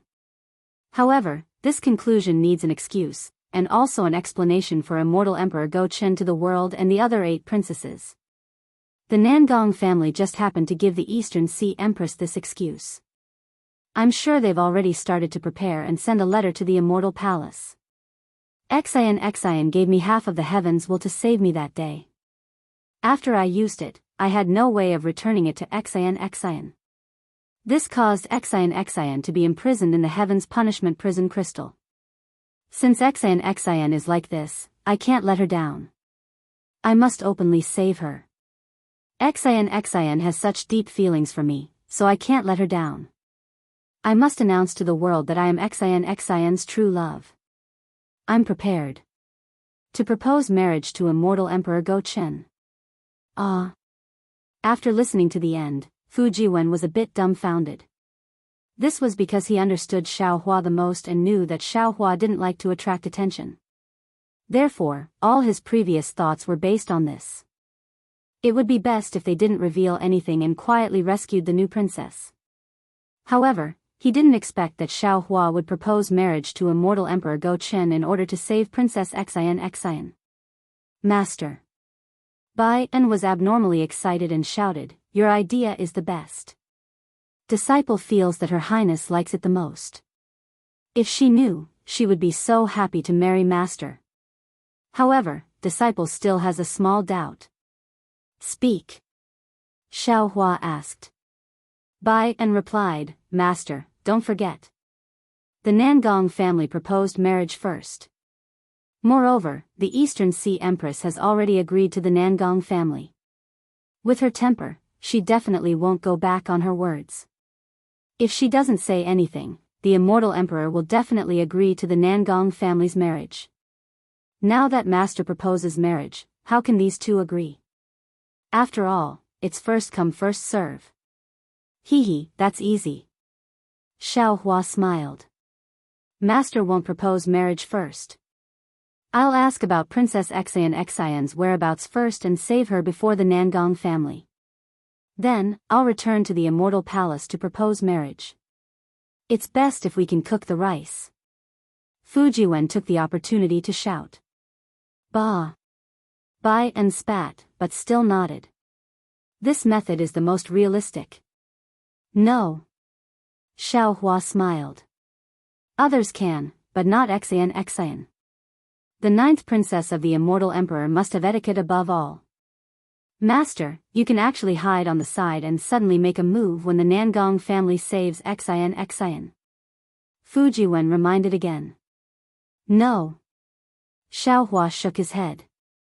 When it comes to saving Xian, you must take the initiative in everything. You can't give anyone a handle. If you want to do it, you have to be the hero who saves the beauty and the lovers finally get married. You have to do it perfectly. That's not right, Master, you. How can you interrogate Immortal Emperor Gochen? Fujiwen asked curiously. Even if you find the Immortal Palace, how can he meet you? Master is the supreme cultivator of the human race, equal to the Immortal Emperor. How can he not meet you? Bai uncurled his lips and said a few words to Fujiwen. Then, he reminded Xiaohua, however, Master, Immortal Emperor Gochen is the most cunning. I'm afraid you won't be able to out-talk him. You have to think of a plan to interrogate him. I'm the worst at talking. Xiaohua stretched out his hands, looked at them flashing with lightning, and laughed. I'm the best at persuading people with virtue. Master. Fujiwen exclaimed, could it be that you want to fight at the Lingyun Palace? Xiaohua rolled his eyes at Fujiwen and said, Disciple, I'm going to ask for Xian's whereabouts and then ask for her hand in marriage. If I fight at the Lingyun Palace and trample on Immortal Emperor Gochen's face, do you think Immortal Emperor Gochen's temper will be good enough to not care about this? And still betroth Xian to me? That's true. Fujiwen rubbed his nose and said awkwardly, not to mention Immortal Emperor Gochen who leads the Confucians, even a rich man with some farmland won't agree. So. Xiaohua smiled and said, with my face as a human Grand Ascension stage master, I'm sure Immortal Emperor Gochen will tell me if I ask for Xian's whereabouts. Then, I'll rescue Princess Xian and bring her to the Immortal Palace to beg for mercy. Then, I'll catch him off guard. What's done can't be undone. Master. Bai En said in disbelief, you're thinking too simply. The Immortal Emperor represents the heavenly prestige. As the saying goes, the heavenly prestige is unpredictable. Maybe he really won't reveal it. Don't forget, even the Imperial Empress doesn't know where the princess is imprisoned. Xiaohua sneered and looked up at the sky. Then there's nothing to say. Xian has treated me so well, I can't let her down. Then, I'll destroy the Lingyun Palace. Good. Bai En jumped up in joy and shouted, attack the Lingyun Palace. We must attack the Lingyun Palace and let the 8 princesses know that the 9th princess's husband is someone who can pierce through the heavens. Let's see who dares to hit us when we're down. Master, you have to think twice. Fujiwen looked at the old man and the young man with a wry smile. Neither of them was afraid of making a big deal out of this. Unfortunately, Bai En ignored Fujiwen and said anxiously, then.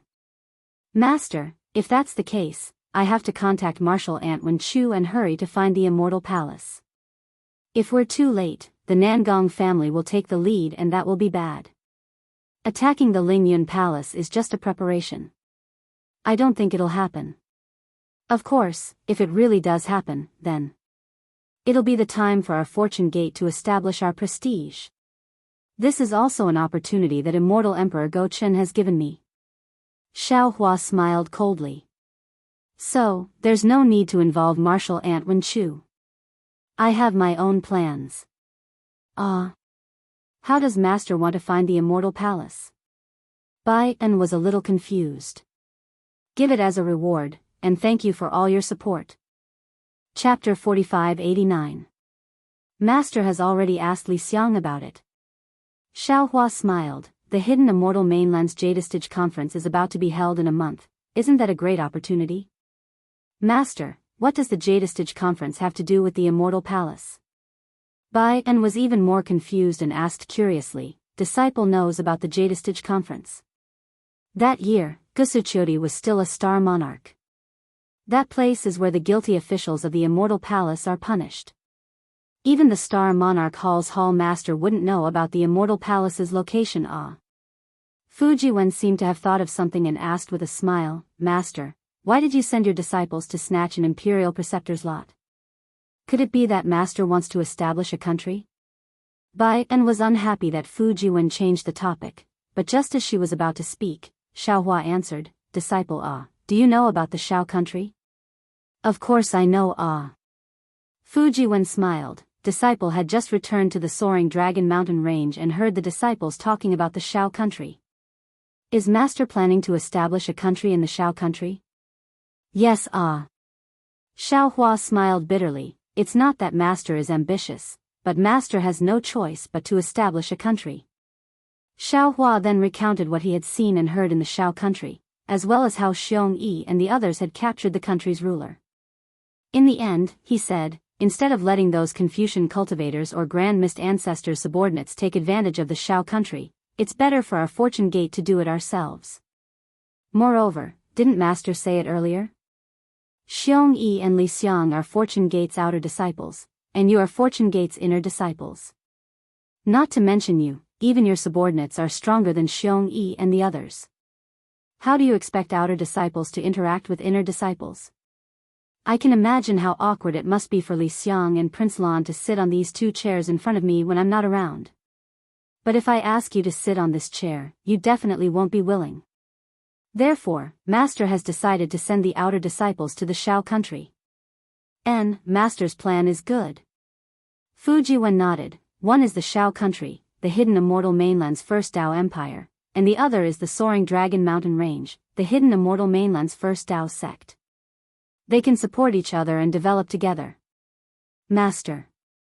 Bai En couldn't help but ask, Master, how do you plan to find the Immortal Palace? Listen carefully, you'll know soon.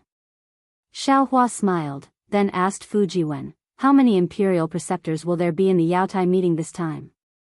I'm not sure about that. Fujiwen shook his head and said, after I returned to the mountain, I read the information of the Luo Yi Business Alliance. It seems that the last time, there were 1,200. This time, there will be fewer, but there should be about 800. Why are there so many?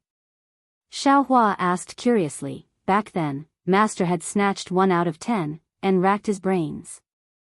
The calamity in the Hidden Immortal Continent has affected the kingdom of Taoism. Almost every day, the kingdom of Taoism is destroyed.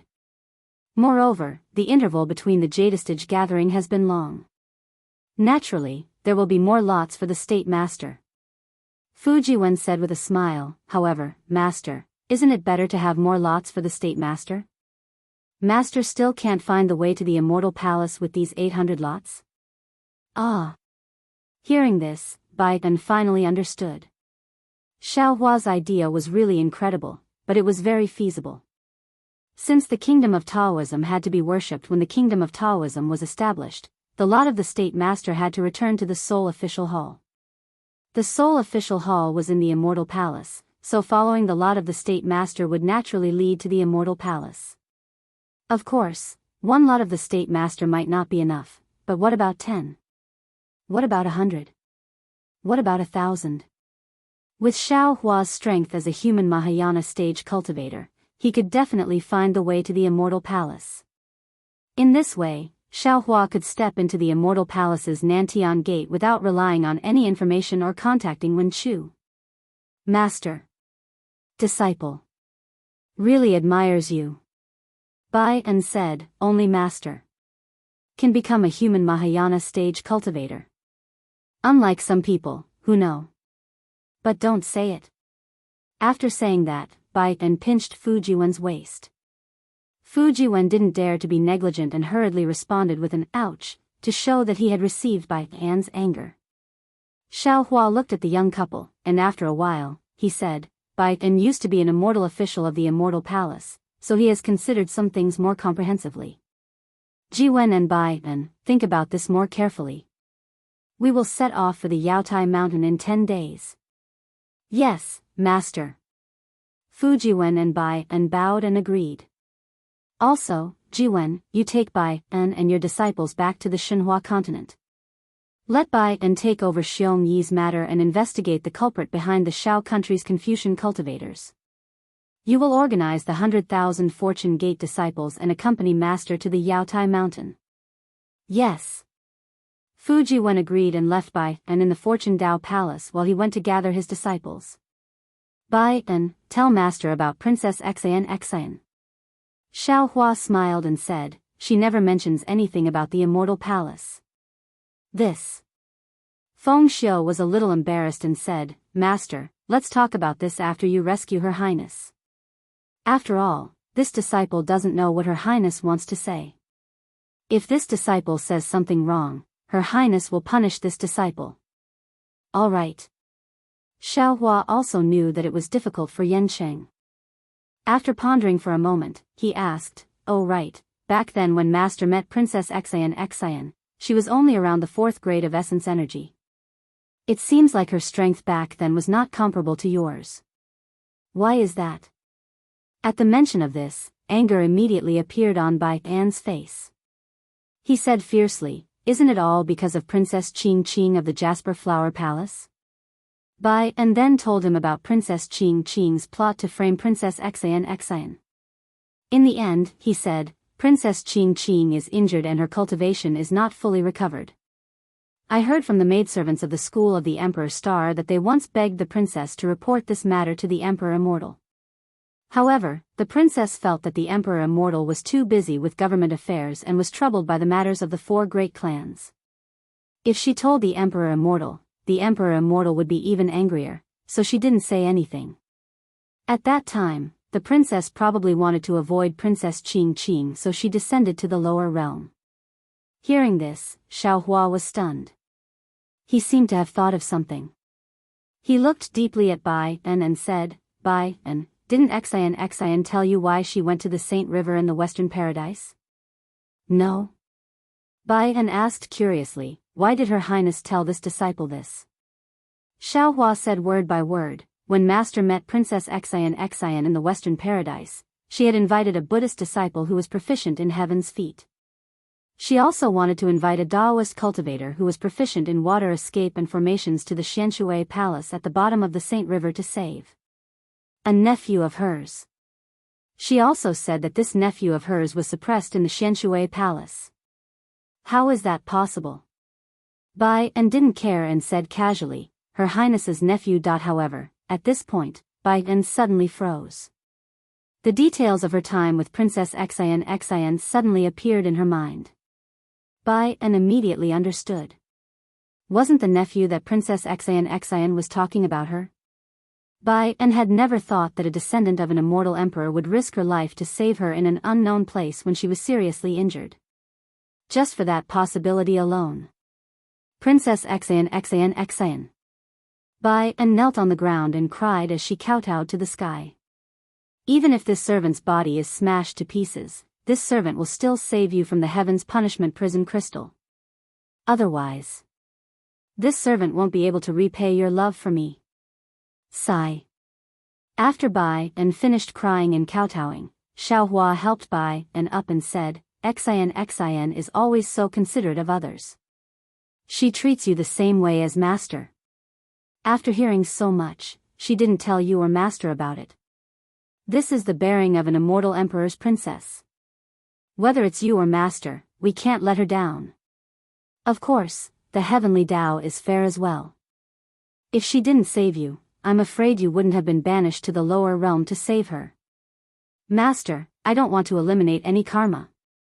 Momo stopped crying, looked up at the sky, and said, I just hope that Master can go to the immortal palace and force out the princess's whereabouts. Teach the arrogant immortal palace a lesson, as well as those immortal officials who hurt the princess. After a while, Fu Jiwen returned with his disciple. He looked at Bai An's increasingly determined expression in bewilderment and did not ask any questions. Meanwhile, Xiaohua took out the Kunlun mirror and sent them all into the Xinhua continent. Then, he closed his eyes and meditated. The Yaotai Mountain was still the Yaotai Mountain. For thousands of years, that bluestone peak was like a jade tablet worshipping an immortal palace. It stood between the heavens and the earth, regardless of whether the wind blew or the rain fell, regardless of whether the wind was biting cold. Not to mention that Xiaohua had left for more than 300 years, it was like a blink of an eye. In the blink of an eye, nothing had changed on Yaotai Mountain. The mountain was still the same mountain, and the water was still the same water. Even under the Yaotai Mountain, there were still some tents in a radius of nearly 100 miles. Around these tents, there were still many soldiers and generals in bright armor. Those monarchs who were recruiting Dao cultivators were also waiting respectfully for them.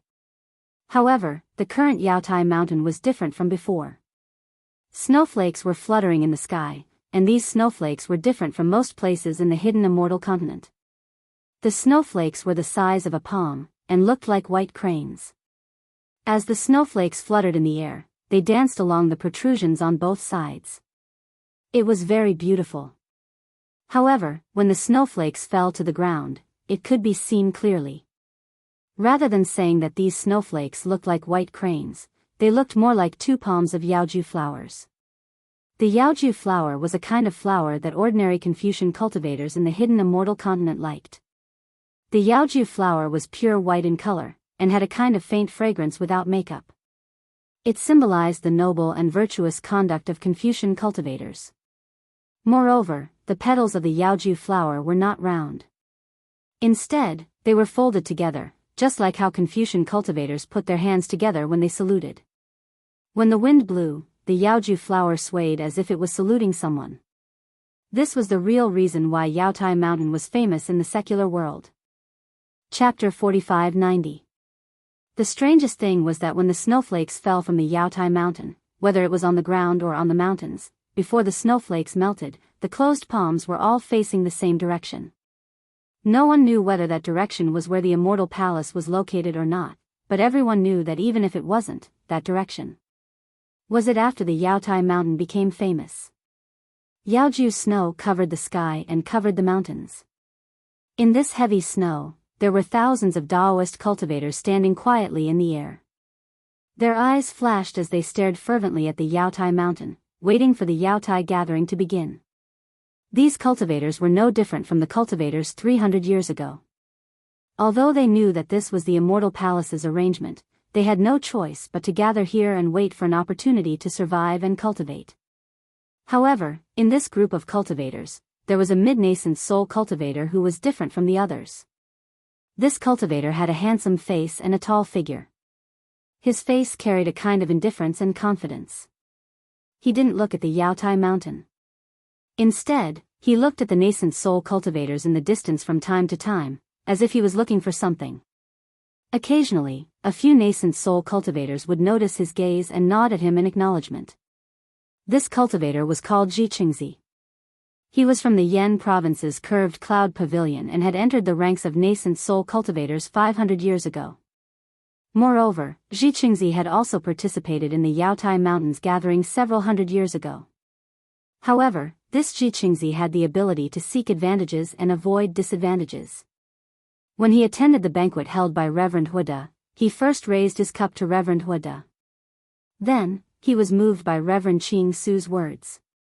The next day, when the Star Lord Palace's Hall Master Kong Hongwu took out the lot of 10 state preceptors, Jianghu was one of the first nascent soul cultivators to leave the Yaotai Mountain. Thus, Jianghu was one of the few nascent soul cultivators who escaped that disaster. Jianghu left the Yaotai Mountain and lost the opportunity to establish a country. If he wanted to cultivate, he had to find another way. Reverend Qing Su was naturally his first choice.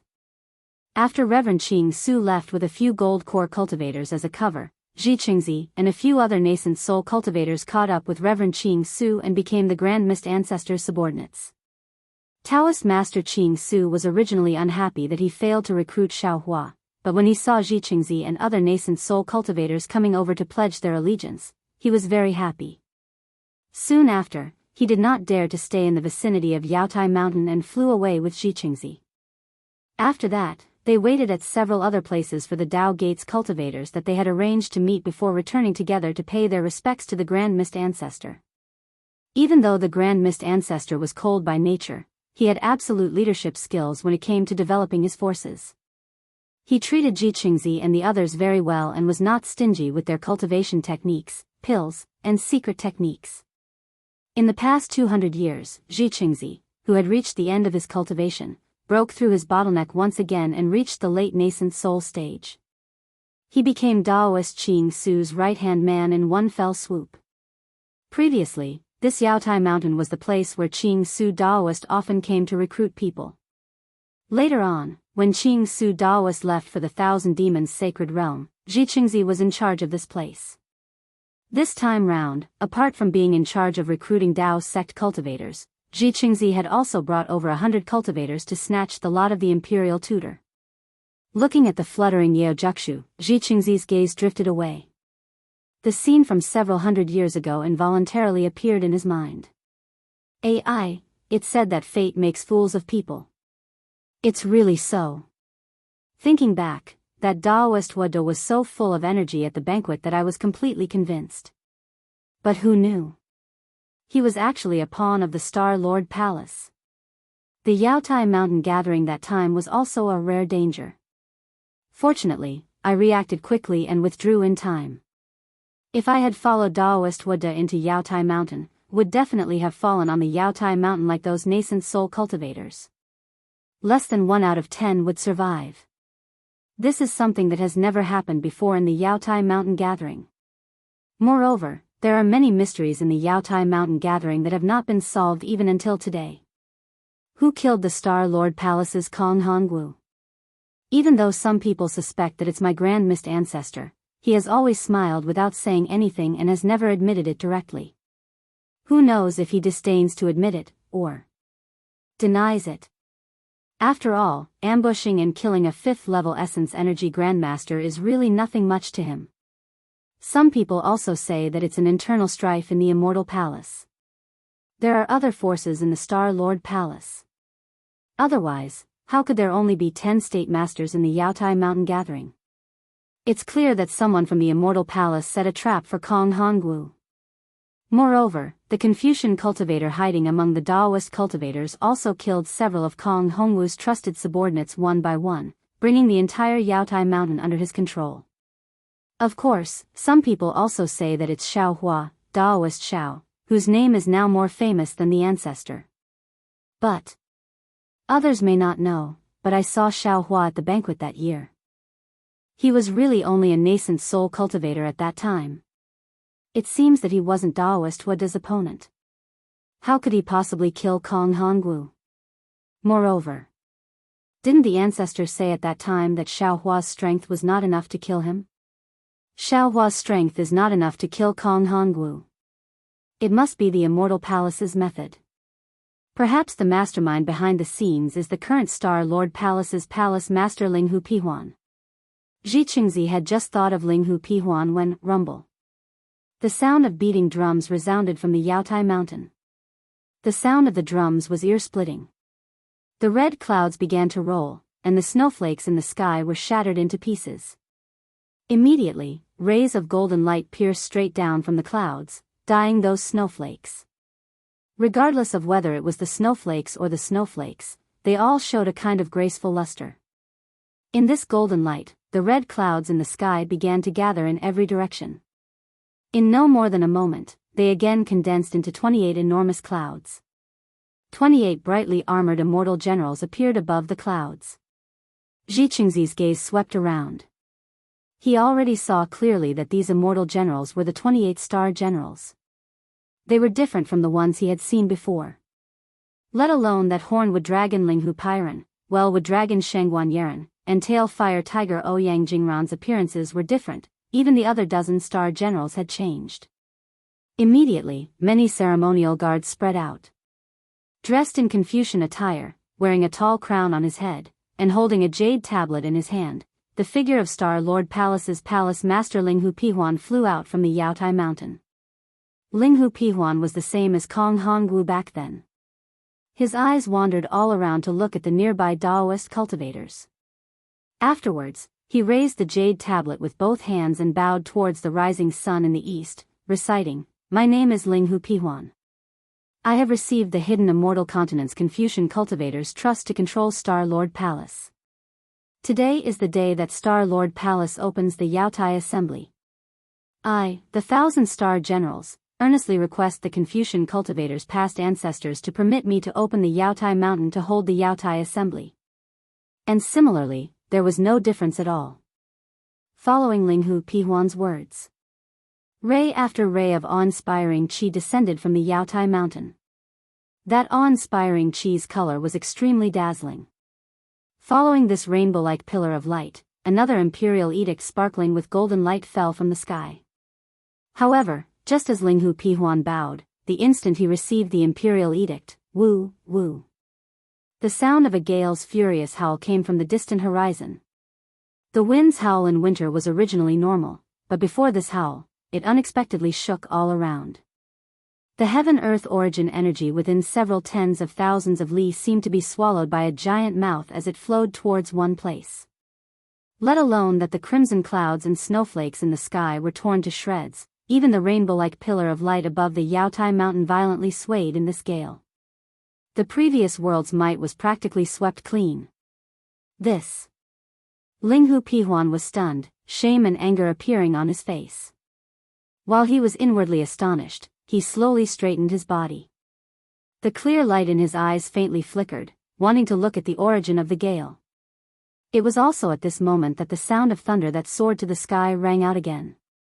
Countless thick, dragon-like thunderbolts descended from the sky, shrouding the distant horizon. Those streaks of lightning flickered, illuminating the entire sky. Wherever they passed, the auspicious aura of the Yaotai Mountain and the rainbow-colored glow had long been covered. In front of this thunderbolt, the phenomenon that had just shocked the Daoist cultivators was like child's play. Fortune Gate. Linghu Pihuan didn't need to use the clear light at all. Seeing such a strange lightning, how could he not know what had happened? He looked at the place where the thunderbolt landed in astonishment. Seeing the flickering figures treading on clouds, he was truly puzzled in his heart. What are they doing at my Yaotai Mountain? Of course, this thought was merely a flash, and Linghu Pihuan smiled bitterly again. Although the reputation of the Fortune Gate's disciples was currently unparalleled on the hidden immortal continent, the Fortune Gate's disciples were still Daoist disciples. What were they doing at the Yaotai Mountain? Other than participating in the Yaotai Mountain meeting, other than seizing the Grand Preceptor's lot. There didn't seem to be any other reason, right? However, the Fortune Gate had already braved the universal condemnation of the world's Confucian cultivators to establish a Daoist sect. Did they still care about establishing a Daoist sect? At the same time that Linghu Pihuan came to his senses, Jianghu was also dumbfounded. Looking at the thunderbolt in the distance, he couldn't care less about hiding anything, and transmitted his voice to the other cultivators. Are they Fortune Gate's disciples? Could it be that they're also here to seize the Grand Preceptor's lot? Senior. A golden core cultivator who was closer to Jianghu replied bitterly, "If there's no accident, they should be." But. Jianghu said, a few times, but he couldn't continue. He was even more bitter than that golden core cultivator.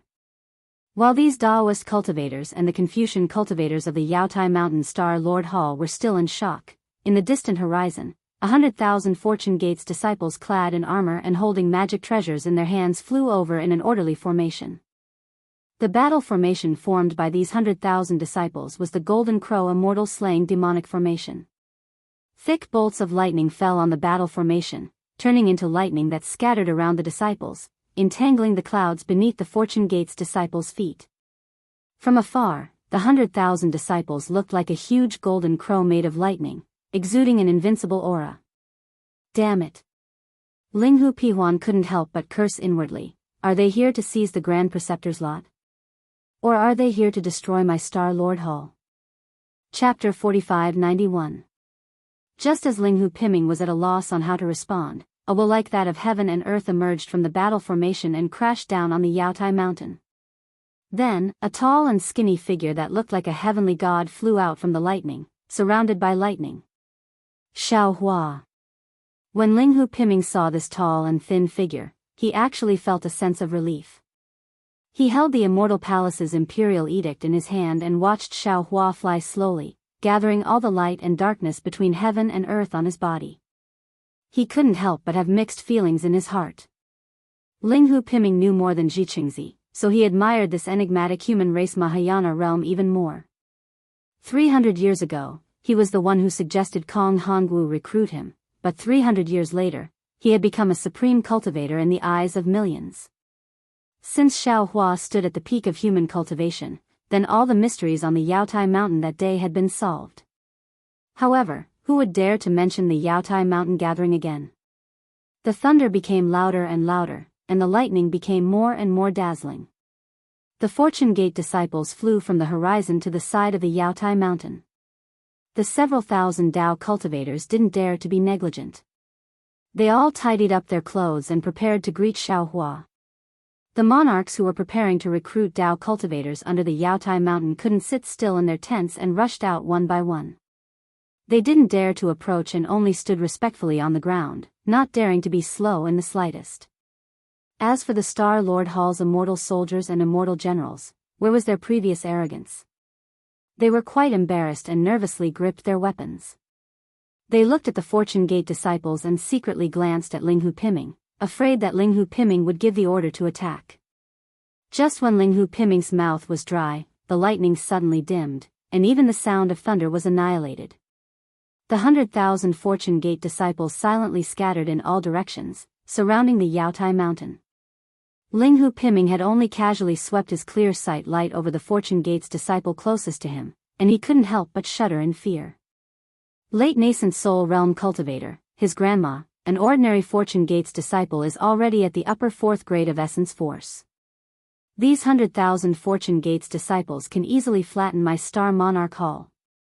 While Linghu Piliu was still feeling apprehensive, the 100,000 Fortune Gate's disciples stopped in midair, not making a sound. Xiao Hua also quietly stood in the distance, no longer approaching Yaotai Mountain. For a time, apart from the falling snow and the falling clouds, there was no other sound between heaven and earth. Seeing that the Fortune Gate disciples were motionless, Linghu Piming was embarrassed once again. If it was before Linghu Piming received the imperial edict from the Immortal Palace, he could have flown in front of Xiao Hua and bowed respectfully, facing Xiao Hua with the etiquette of a junior. But now that he had the imperial edict in his hand and was representing the Immortal Palace, he couldn't go and greet Xiao Hua personally. However, it was impossible for Fortune Gate's disciples to come over. After all, they represented Xiao Hua and the Fortune Gate. Just like this, the awkwardness lasted for half a cup of tea's time. The Star Lord's Hall's Star Generals' backs were sweating. They were afraid that Xiao Hua would point her finger and these 100,000 Fortune Gate disciples would attack. Sigh. Linghu Piming turned to look at these Star Generals, pondering for a moment, then sighed in his heart. He urged his body to move, but at this moment, Fujiwen in front of Xiao Hua's body flickered. A strange rune appeared, and Fujiwen's figure crossed the sky and landed in front of Linghu Piming. I, Fujiwen, greets Hall Master Linghu. Fujiwen did not lack etiquette, cupping his hands respectfully. Linghu Piming let out a long sigh of relief. He raised the imperial edict in his hand and smiled. This Hall Master is now holding the Immortal Palace's imperial edict, temporarily considered as my Immortal Palace's envoy. Due to the Immortal Palace's etiquette, this Hall Master is unable to perform a full greeting. Please forgive me, fellow Immortal Fu. It's fine. Fujiwen did not mind and said, my sect master has decreed that my Fortune Gate's disciples wish to establish a country in Gun Province. According to the hidden Immortal Continent's customs, my Fortune Gate's disciples and other Dao sect's disciples have come to the Yaotai Mountain to participate in the Yaotai Mountain's assembly. Hall Master Linghu, please open the Yaotai Mountain's Dragon Gate according to the customs and place the Imperial Preceptor's lot in. Sigh. Jianghu looked at Xiao Hua's familiar figure in the distance and sighed. If I had known earlier that Fortune Gate's disciples would come to take the Imperial Preceptor's lot, I wouldn't have come. In this world. Which Dao sex cultivator can compete with Fortune Gate's disciples? I only hope that Fortune Gate's disciples will stop before going too far and just take a few and leave the rest for I. I can also return and give an explanation to Ancestor Ah. Unfortunately, what happened next made Jianghu feel like he had fallen into an ice cave. Linghu Piming probed, fellow immortal Fu, may I ask how many imperial preceptors lots your sect needs? Fu Jiwen smiled and replied, no comment. After saying that, Fu Jiwen's figure returned to Xiao Hua's side. Since it's the Fortune Gate's Daoist Xiao who wants to establish a kingdom, this junior doesn't dare to compete. Before Fu Jiwen could land beside Xiao Hua, a golden core cultivator immediately bowed to Xiao Hua and left, not even leaving his name behind. Damn it. Jianghu gritted his teeth, this cultivator is too opportunistic. Sure enough, after a short while, nearly 70% of the Dao sex cultivators bowed and left. There was no lack of mid-nascent soul cultivators among them. Jianghu wanted to leave at this time, but he was afraid that the Grand Mist Ancestor would punish him, so he could only brace himself and stand in the air. Seeing that more and more Dao sex cultivators were leaving, Linghu Piming was also a little flustered. He did not dare to be negligent and hurriedly circulated his true qi to open the Imperial Edict. Rumble. The sound of a tide came from the Imperial Edict, just like before. Roar. A loud dragon's roar came from the tide, and soon after, a 10,000 zhang long yellow light rushed into the air. The yellow light was like a dragon leaping into the sky, dancing in the colorful light for a while before lying down on the Yaotai mountain. An indescribable dragon's might and authority weighed down on the surroundings even more than the Yaotai mountain. Unfortunately, today was destined to be different from previous years. Just as this dragon's might and authority rushed out of the Yaotai mountain and landed on the Fortune Gate's disciples, a light cough like a thunder formation sounded, and the space within 100 li of the Yaotai mountain immediately shattered. Tens of millions of lightning threads poured out from this space, and all of the dragon's might and authority were completely shattered by the yellow light like a dragon leaping into the air, scattering into pieces in the air. At this time, the voice that sounded like a big yellow bell reverberated between heaven and earth. By the will of the heavens, the hidden immortal ancestors congratulate each other. In today's enlightening Jade Pavilion Grand Meeting, the stars will. This voice was incomparably loud and dignified, but in the ears of Linghu Piming and the others, they couldn't help but bitterly smile and feel awkward in their hearts. Even in the ears of Jianghu and the others, this voice was far less shocking than before, not to mention the effect of melting the foundation of their Dao. With great difficulty, the voice settled. Boom. A loud sound like a wave crashing into a mountain rock rang out, and the entire imperial decree slowly closed. The imperial decree once again fell into Linghu Piming's hands. If it was before, Linghu Piming just had to send the imperial decree into the sky, and the yellow dragon would transform into a dragon gate. Unfortunately, the yellow dragon had already been shattered by Xiao Hua's cough, so how could there still be the auspicious sign of the yellow dragon transforming into a dragon gate? Linghu Piming was also helpless, and he still sent the imperial decree out. The imperial decree was like a meteor that soared into the sky, and crashed into the sky. A huge black hole flickered, and a golden frame appeared. Xiao Hua's figure moved, and then he stopped. A wisp of Buddhist consciousness appeared, and disappeared along with the imperial decree into the black hole. At the same time, a splendor that was even more dazzling than the sun rushed out from the black hole. As everyone slightly closed their eyes, a somewhat damaged dragon gate appeared on the Jade Mountain. Linghu Piming hastily flew to the front of the dragon gate, raised his hand, and took out several jade boxes from his wide sleeve. He stole a glance at Xiao Hua, and said in a slightly loud voice, "Fellow immortals, these are several treasures that my Star Lord Hall has prepared for this Jade Pavilion Grand Meeting. If any fellow immortals are fated, feel free to look for them in the Jade Pavilion Grand Meeting." After he finished speaking, Linghu Piming did not explain what was inside these jade boxes. He raised his hand and sent them into the dragon gate. Several colored carps swallowed them, and just like before, they disappeared without a trace. Finally, Linghu Piming waved his sleeve again, and several hundred rays of multicolored light rushed out. Several hundred fist-sized, somewhat similar to the Imperial Scholar's lot, flew out. Linghu Piming coughed and said, "These are the 483 Imperial Scholars lot for this year's Jade Pavilion Grand Meeting. My Star Lord Hall will place them within the winnowing basket water leopard, 3 water ape, and chariot water worms 10-star arrays."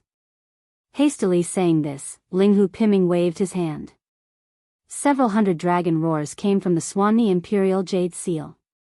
The Swanee outside the Imperial Jade Seal seemed to come alive, roaring as it brought a yellow cloud into the Dragon Gate and disappeared. Linghu Piming was finally relieved. He bowed towards Gao Tian and saluted, "Thank heavens for your kindness, the ceremony is complete." Immediately after, the 28 star generals looked at each other. Some star generals' faces were filled with joy, some with bitterness, and even more with schadenfreude.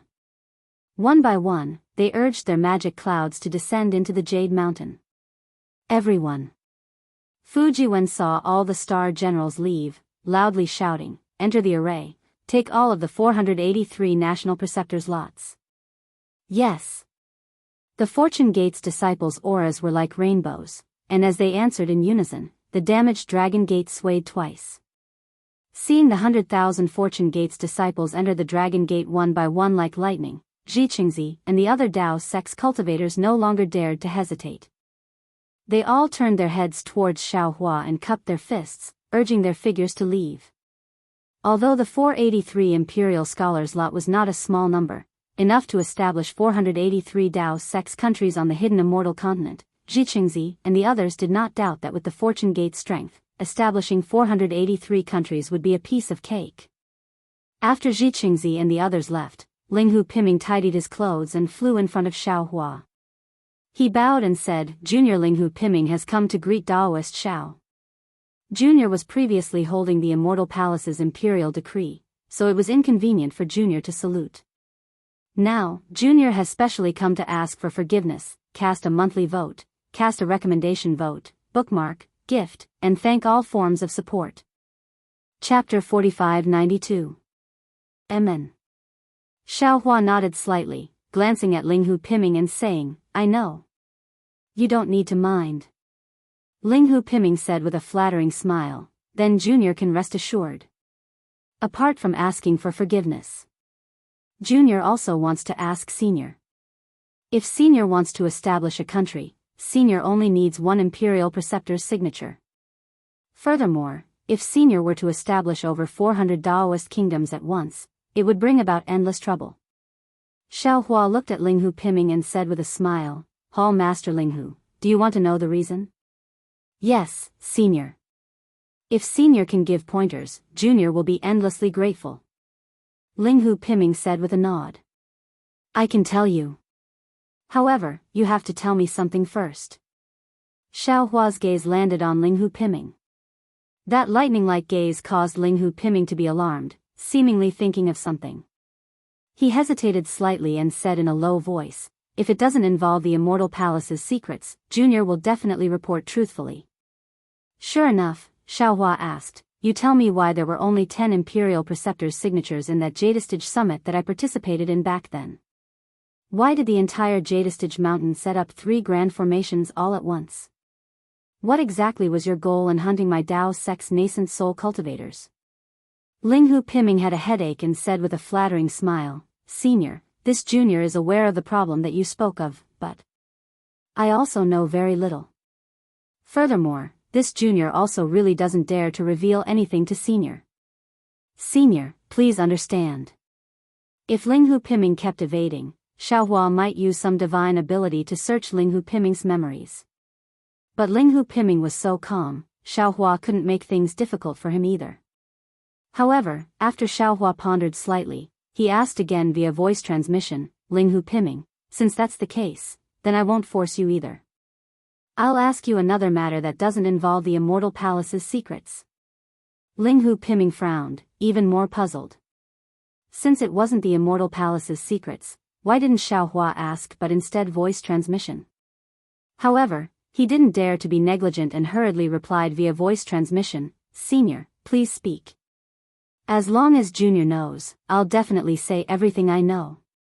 Star Lord Hall's previous Hall Master Kong Hongwu, whose trusted aide is he? Xiao Hua's eyes were fixed on Ling Hu Piyu, carefully observing the changes in his expression. When Ling Hu Piming heard this question, he immediately let out a sigh of relief.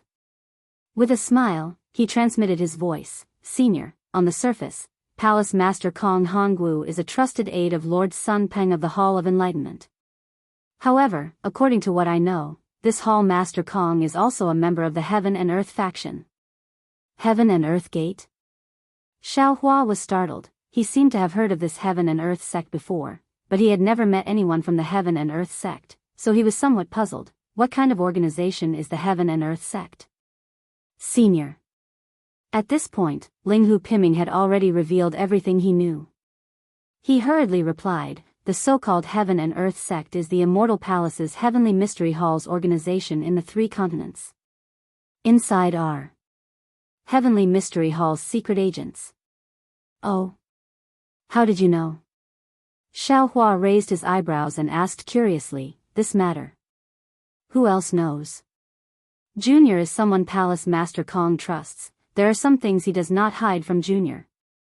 However, every year, Palace Master Kong leaves Star Sovereign Hall for a few days, and at this time, if something happens, it is Junior who deals with it. Therefore, only Junior knows about this matter. Since they were talking about a person who had died several hundred years ago, Ling Hu Piming did not have any psychological burden, casually telling the truth. And coincidentally, Junior also knows that these few days are the days when the Heavenly Mystery Hall's Palace Master is personally inspecting the hidden immortal mainland. How do you know? Xiao Hua asked. This. Ling Hu Piming hesitated even more. He hesitated for a moment, looking at the back of the last Fortune Gate disciple who entered the Jade Mountain Range. He clenched his teeth and asked, can Senior answer Junior's question? Naturally. Xiao Hua nodded and answered. Is Senior familiar with my Confucian Immortal Master? Ling Hu Piming's question was out of Xiao Hua's expectations, but Xiao Hua did not hesitate and nodded, yes, this old man and Wenxiu are old acquaintances. Hearing that his guess was the same as Xiao Hua's answer, Ling Hu Piming did not hesitate and said, then Junior must know the true scholar. And, you don't need to say any more, this old man already knows. Xiao Hua instantly understood that this Ling Hu Piming was a trusted aide of a true scholar. He naturally knew some secrets of the Heavenly Mystery Hall. Many thanks, Senior. Seeing that Xiao Hua did not ask any more questions, Ling Hu Piming expressed his gratitude.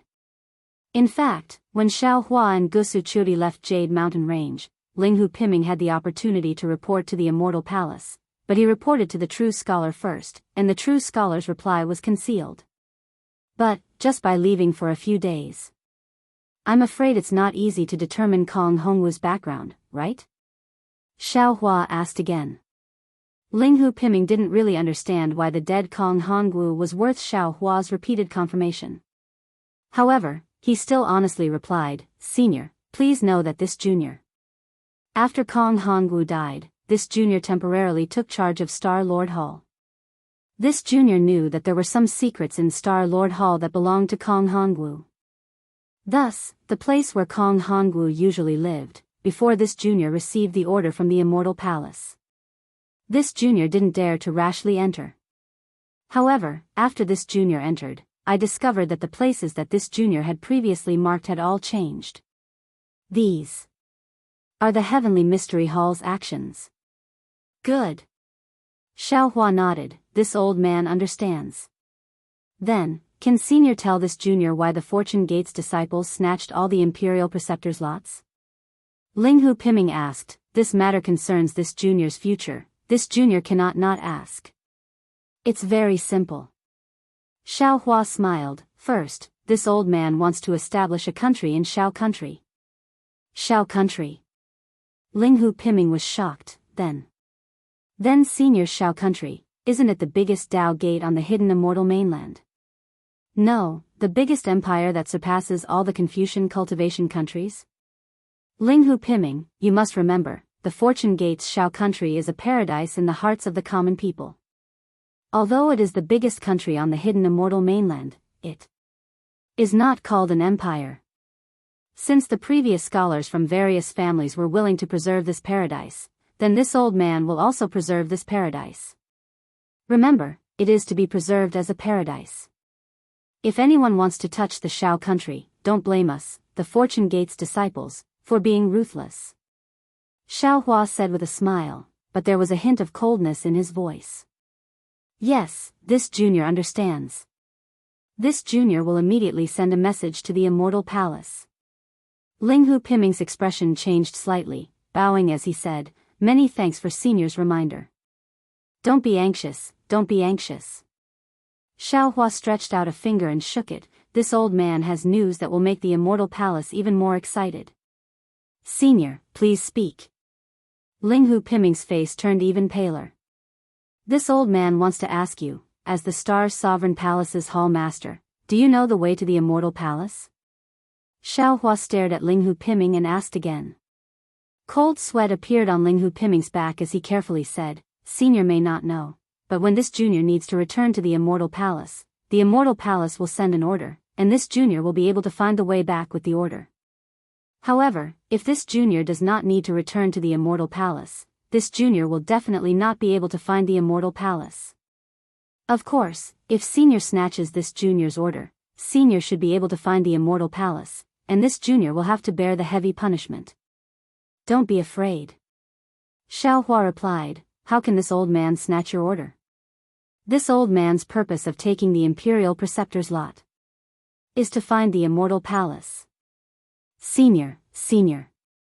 Linghu Piming hurriedly called out, why are you going to the Immortal Palace? You are a Dao Gates Grand Ascension Stage expert. A Dao Gates Grand Ascension Stage expert cannot go to the Immortal Palace? Xiaohua sneered, what kind of rule is this? But. Linghu Piming was somewhat speechless. No one could forbid a Dao Gates Grand Ascension Stage expert from going to the Immortal Palace, not even Immortal Emperor Go Chen.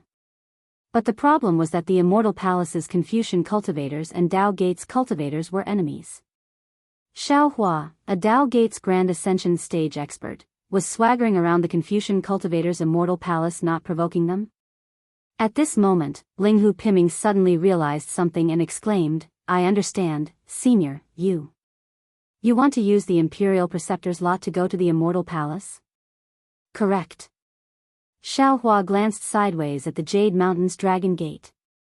At this moment, that Dragon Gate's Dragon Gate was shaking, and Fortune Gate's disciples had already begun to rush out.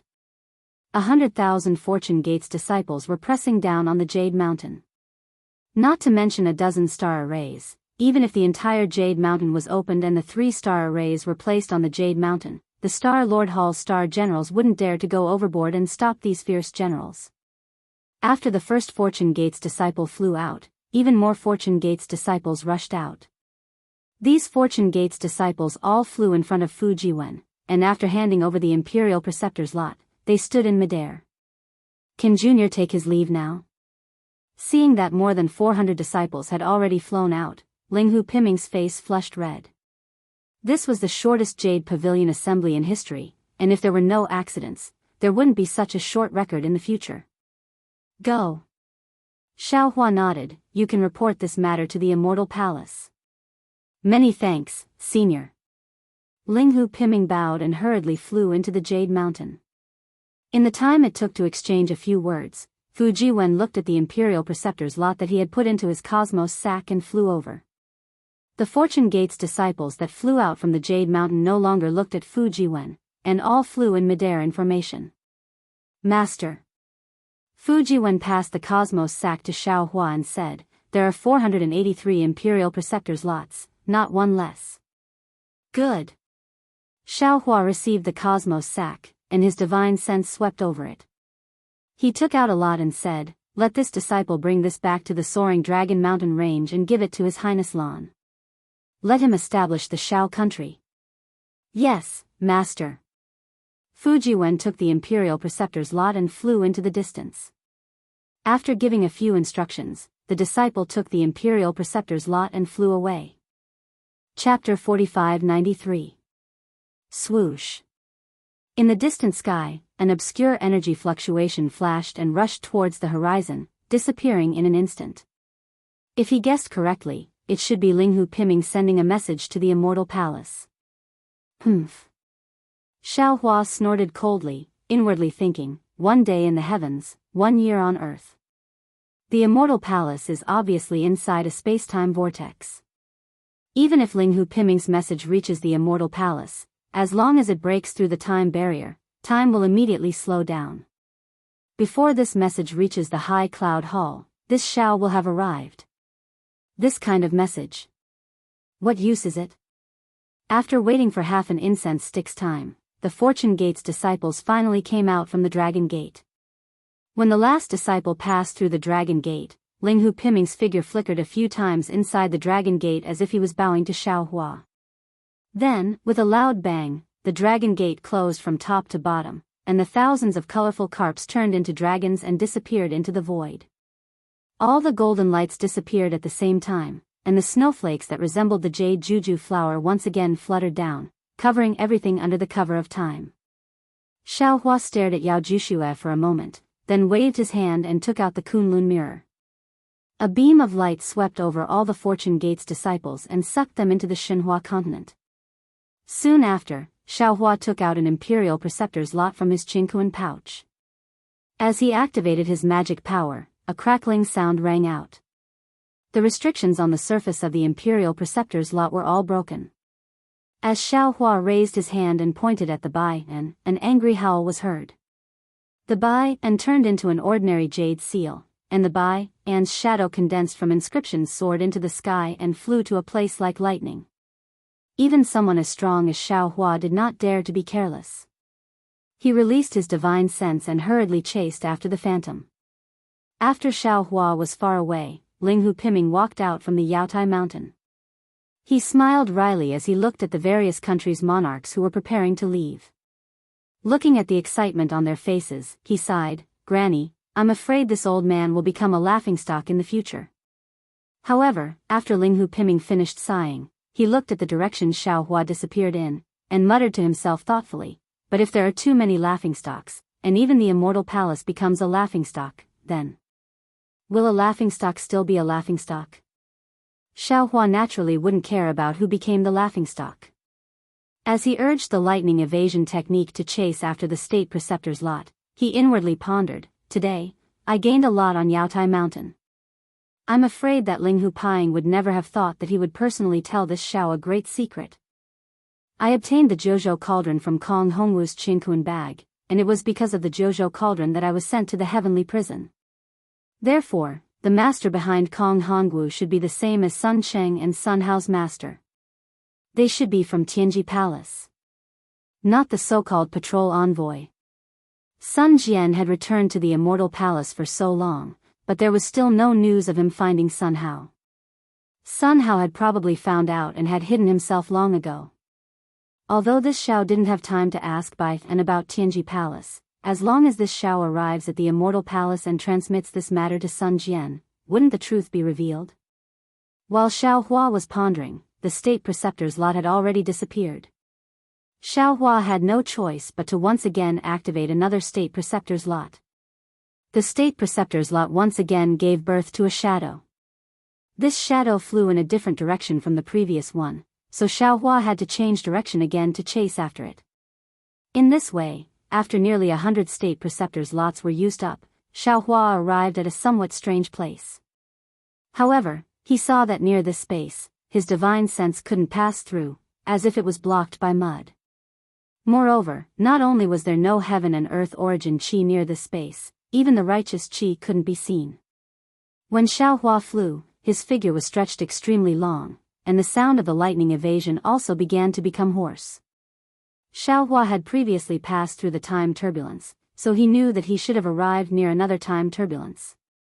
Although he hadn't entered the time turbulence yet, the fragments of the time rules had already begun to interfere in the nearby time turbulence.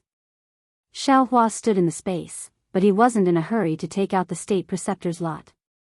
He raised his hand and patted his forehead, and the delusion breaker Dharma eye between his eyebrows opened. Sure enough, in the delusion breaker Dharma eye, Xiao Hua's surroundings were filled with thread-like fluctuations. These fluctuations were dark in color, and as they overflowed, there was a kind of extremely faint cloud in the air. The cloud and mist not only blocked divine sense, but also could cover the delusion breaker Dharma eye. Xiao Hua flew for a while, dodging these clouds and mist, and he could see clearly again. In the distant darkness, there were hundreds of dark green little dots flickering in the darkness. These little dots were like sesame seeds, and couldn't even compare to the brilliance of ordinary fireflies. I'm afraid this is a maze. Xiao Hua's hand pinched his chin as he thought to himself. Soon after, he activated another state preceptor's lot. Whoosh! The shadow flew out, turning into a yellow inscription and rushing into one of the little dots. Xiao Hua hurriedly used the lightning escape technique to chase after it. When he got closer, Xiao Hua discovered that the dark green dot had actually turned into a whirlpool that was thousands of feet wide. This whirlpool was spinning rapidly, and it looked very slender inside. A dark fluorescent light was emitted from the whirlpool. Xiao Hua's figure fell into the vortex. That vortex didn't produce any suction force, and when Xiao Hua's figure moved, his entire figure was stretched and squashed, turning into a strange light and shadow that fell into the vortex. In Xiao Hua's eyes, the entire vortex was pitch black, and even that dark green color couldn't be seen. Only a series of memories, like light and shadow, appeared in Xiao Hua's mind, and then quickly disappeared. After flying for the time it took to eat a meal, Xiao Hua felt that he had been stretched into a line. His head was the head of the line, and his voice was the tail of the line. His entire body pierced through this vortex. A moment later, Xiao Hua saw a five-colored light appear, and it seemed that the entire vortex had reached its end. At the same time, the leg that was far away in the vortex appeared below Xiao Hua's body faster than teleportation. As for the state preceptor's lot, it had already flown to who knows where. Xiao Hua continued to move towards the five-colored clouds. When he got closer, Xiao Hua was once again shocked. Because in front of him, in the seemingly endless space, a huge vortex formed by five-colored clouds had enveloped the entire space. The colors of the vortex formed by the five-colored clouds were clear. One layer wrapped around the other, and one layer wrapped around the other. In the end, no one could tell which color was mixed with which. Other than the five colors that filled the eyes, there was only five colors. And above this vortex, there was a huge five-colored torch that filled the entire space. It was impossible to see the size of this five-colored torch with the naked eye. The five-colored vortex was spinning, and the five-colored torch was also spinning. Although it looked like it was spinning slowly, in Xiao Hua's delirium eyes, there was a feeling of heaven and earth spinning in Xiao Hua's mind. Xiao Hua didn't dare to look any longer and hurriedly looked around the torch. He saw that every time the torch rotated, there would be some multicolored light and fluctuations flying out of the torch. These multicolored light and fluctuations flew into the surrounding space and set off ripples of multicolored light. Within these ripples, the laws of time were actually pervasive. Inside this five-colored vortex should be the immortal palace. Xiao Hua thought to himself, and slightly narrowed his delirium eyes that were already swollen with pain. Xiao Hua didn't dare to rush in recklessly, and still took out another Imperial Preceptor's lot. Whoosh! As Xiao Hua expected, just as the Imperial Preceptor's lot phantom flew out, a halo immediately flew out of the five-colored vortex. This halo landed on the Imperial Preceptor's lot phantom, and transformed into an even smaller vortex. At the mouth of this vortex, the Imperial Preceptor's lot phantom fell into this vortex, and didn't appear again. Xiao Hua closed his delirium eyes. The space around Xiao Hua was similar to the void, and there was nothing special about it. Xiao Hua urged his body to fly towards the Imperial Preceptor's lot phantom. But after flying for 1,000 feet, Xiao Hua felt the space begin to slowly vibrate, and then the space separated into layers. The layers began to move up and down, and his body also moved along with the space, leaving behind a seemingly solid phantom in each layer of space. Moreover, these phantom layers began to extend and stretch. When there were more than 1,000 of these phantoms, there was a loud bang, and a layer of space in front of Xiao Hua's head gave birth to a five-colored cloud, blocking Xiao Hua's path. Layers of cobweb-like inscription chains overflowed in the cloud, and a loud sound came from the crisscrossing inscription chains. A majestic and shocking aura was also born from the inscription chains. Xiaohua understood that it was time to verify his identity here. He didn't have a token of the immortal palace, so if he wanted to pass, he could only force his way through. Therefore, Xiaohua didn't hesitate. His right hand clenched into a fist, and wisps of lightning condensed on the surface of his fist, converging into a net, and thumb-sized talismans flashed with a mysterious golden light in the lightning.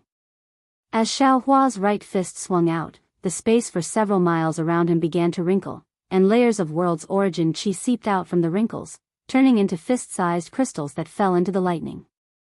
Roar! The lightning turned into a dragon, and with the power of space, it rushed into the blockade of the inscription chains with unparalleled force. The lightning was like a supreme will, and the chains were like strict order. When the will met the order, a loud bang sounded. Wherever the lightning passed, the chains were broken, and the thousands of scattered inscriptions were destroyed as soon as they touched the powerful lightning, turning into pure awe-inspiring chi. In the awe-inspiring chi, the lightning became more vigorous and constantly grew stronger.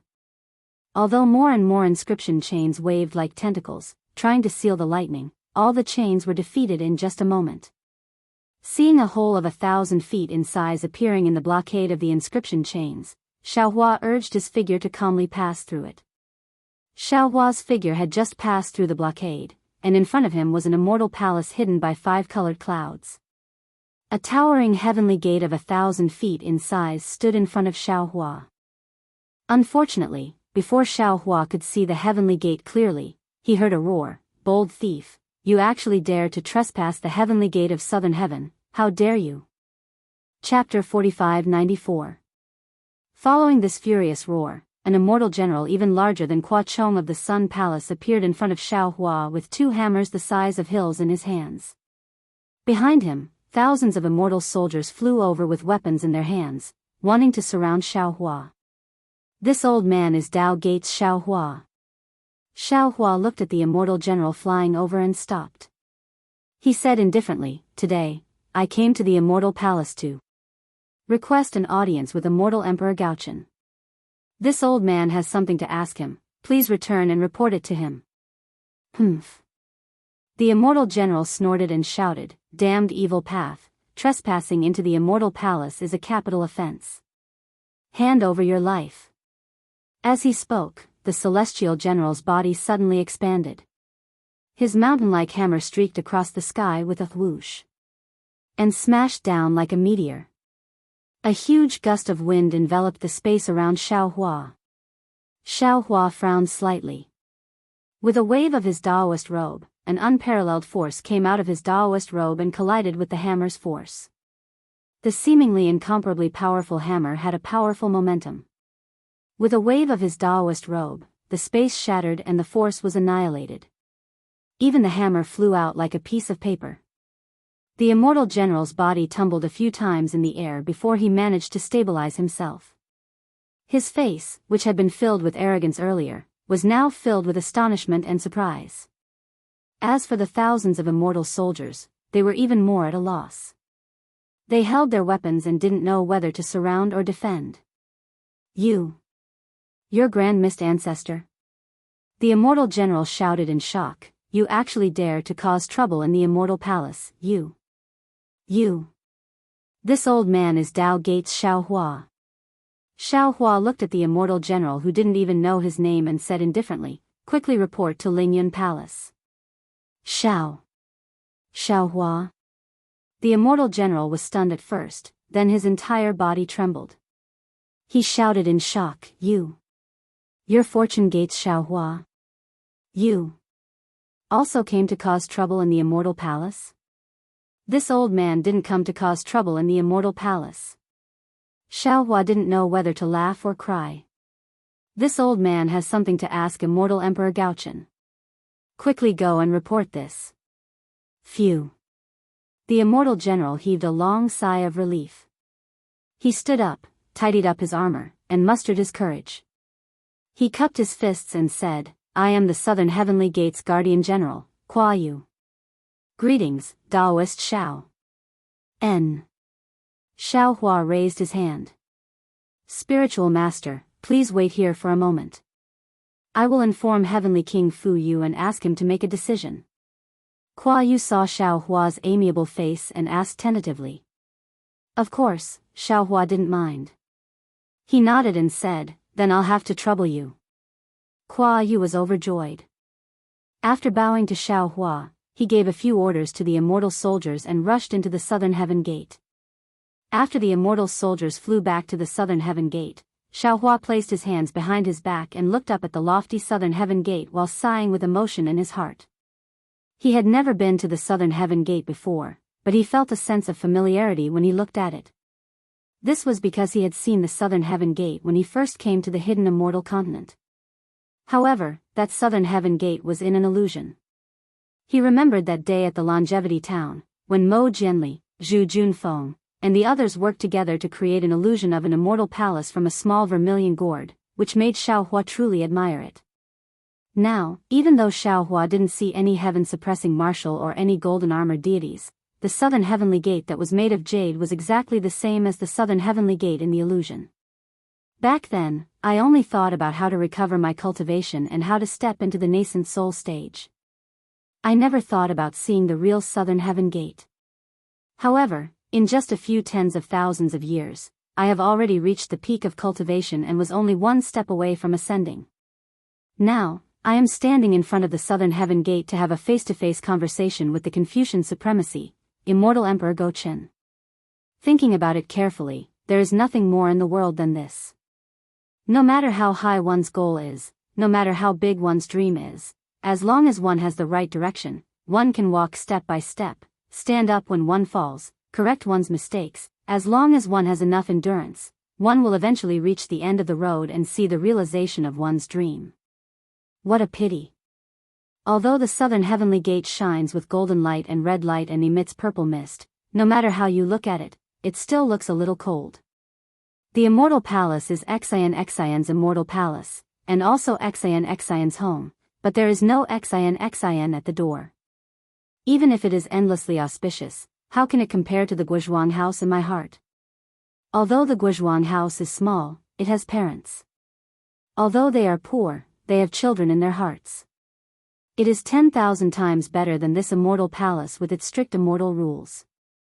Xian will definitely like it. The immortal soldiers looked at Xiao Hua, who was as steady as Mount Tai, and their palms were sweating.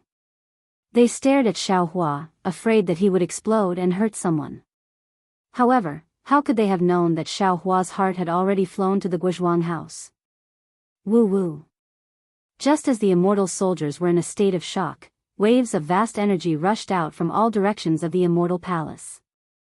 Multicolored clouds also flew over from all directions of the immortal palace.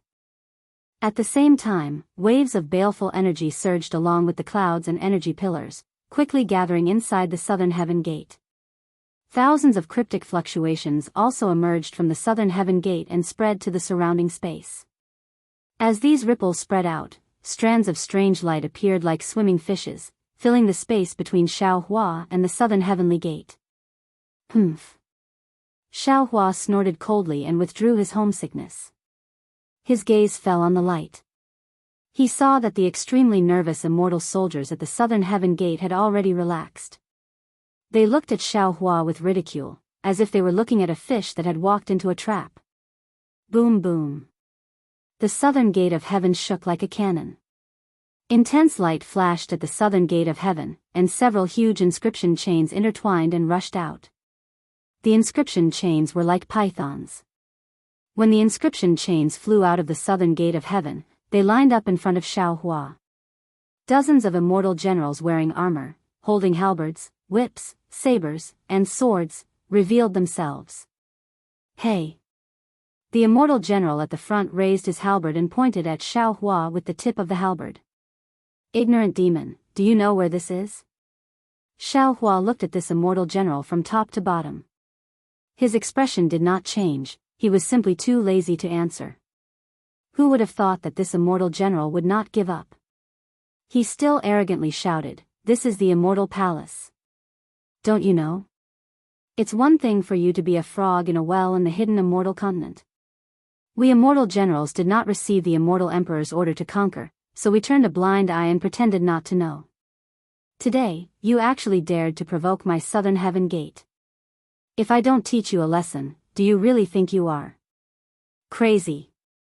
Xiaohua coldly swept his gaze over that immortal general. He slightly raised his hand and flicked his middle finger. A bolt of lightning appeared from Xiaohua's hand and shot out like an arrow. Before the immortal general could finish speaking, that bolt of lightning had already landed in front of him.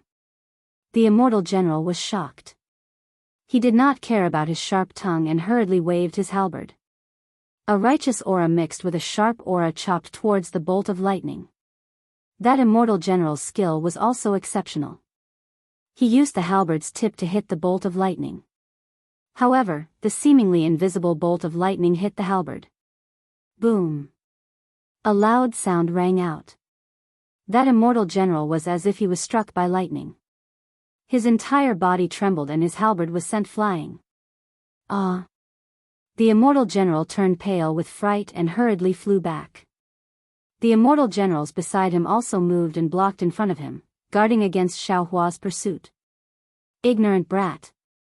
Xiaohua coldly snorted and said, "Don't make this old man angry again, otherwise." Xiaohua did not finish speaking.